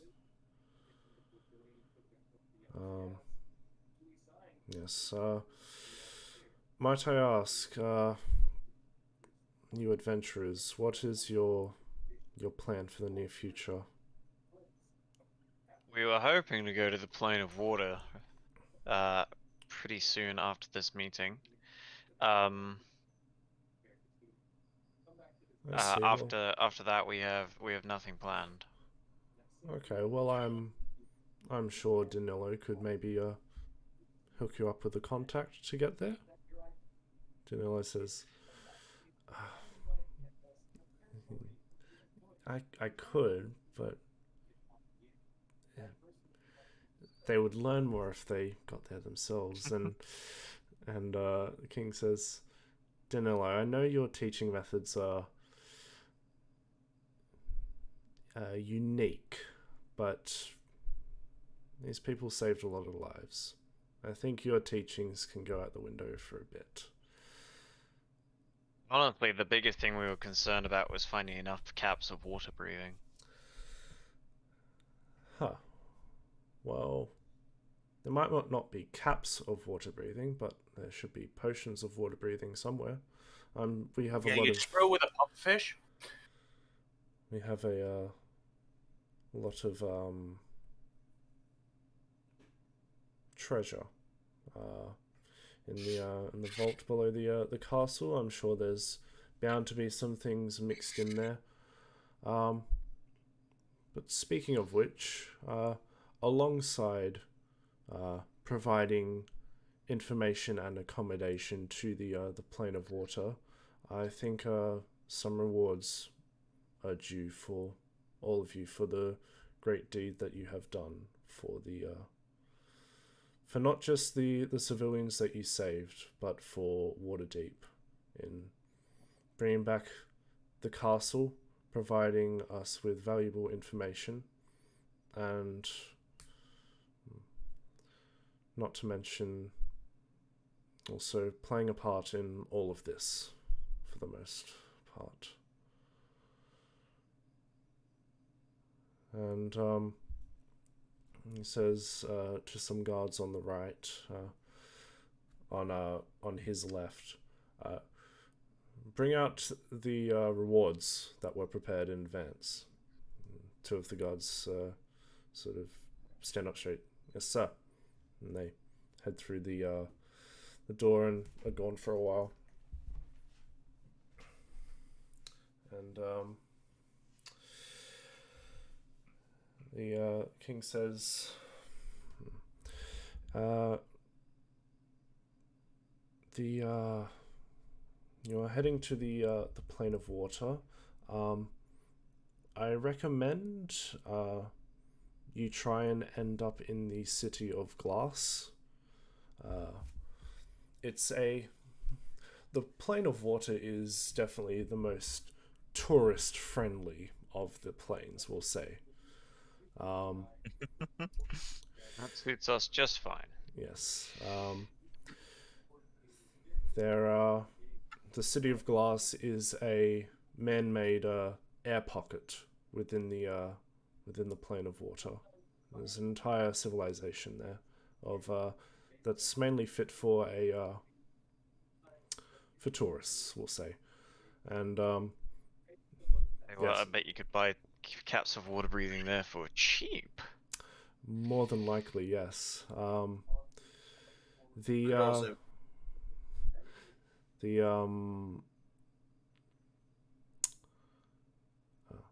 the plane of water, or City of Glass, is it's got a very interesting type of business motto.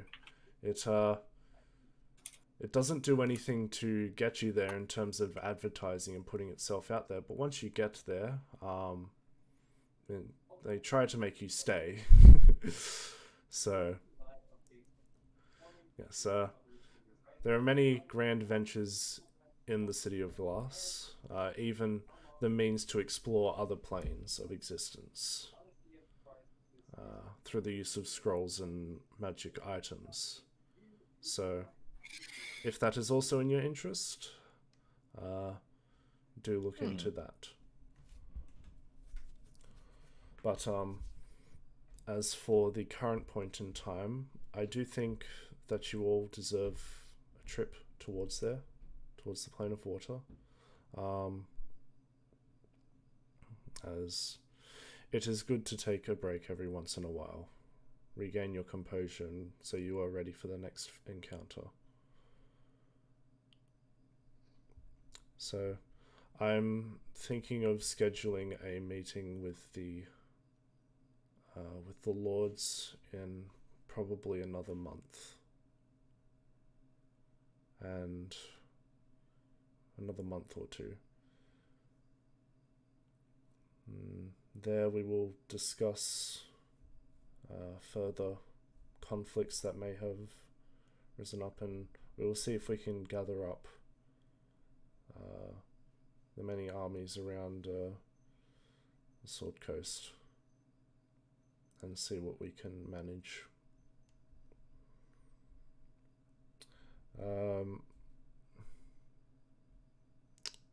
Dernan, has there been any word of the other metallic dragons?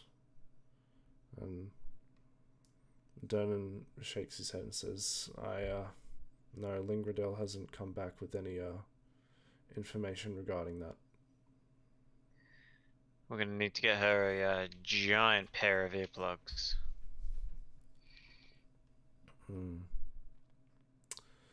Yes,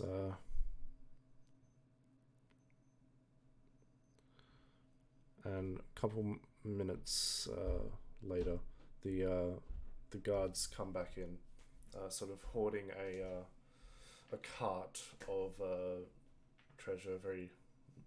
Actually, quite a few carts of treasure. They sort of wheel it around towards you all, and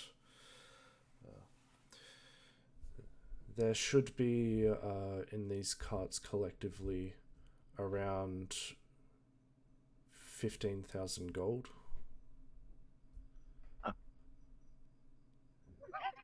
Noise from Mori. What?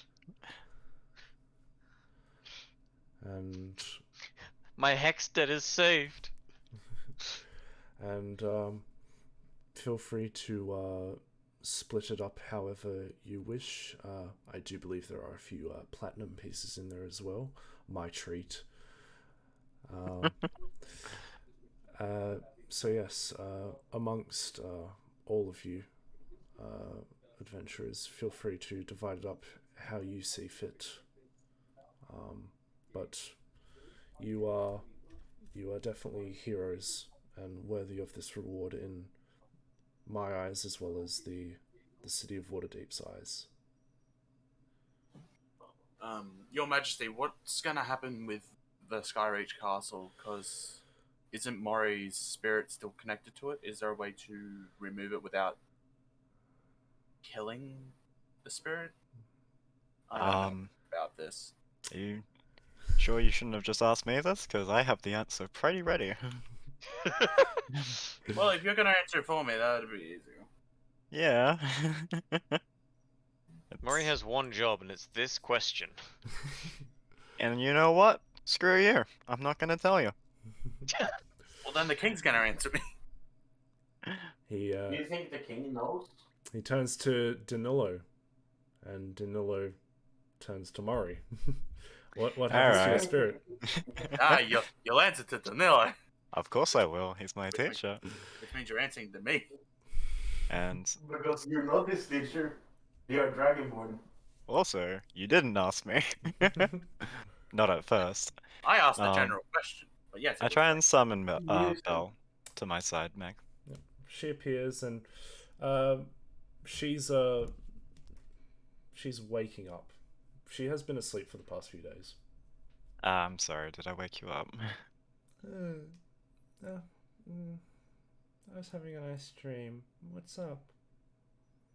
Well, the lovely folk around us, including the very King of Waterdeep, just asked us the question of, well, how disconnecting your spirit from the castle would go if it happened to be necessary. Oh, it'll go fine. I'm not bound up to the castle like the previous spirit was. Hmm. It will Yeah. take me a little bit, but with time I can easily disconnect and reconnect. And there's our answer. It's like a Bluetooth modem to a car. Yes. Something like that. Don't know what a car or a Bluetooth modem is, but sure. I was referring I saw a out. man with Bluetooth once. Was it you? Did he also have blue balls? That's a different condition, my good sir. He's just eaten a lot of blueberries. His teeth were permanently blue. Alright. Well, anyways, I'm gonna and- start And organizing. so yeah, again, no one can hear Bell except for Murray, so Murray relays that. And the king says, well, there's your answer. Seems that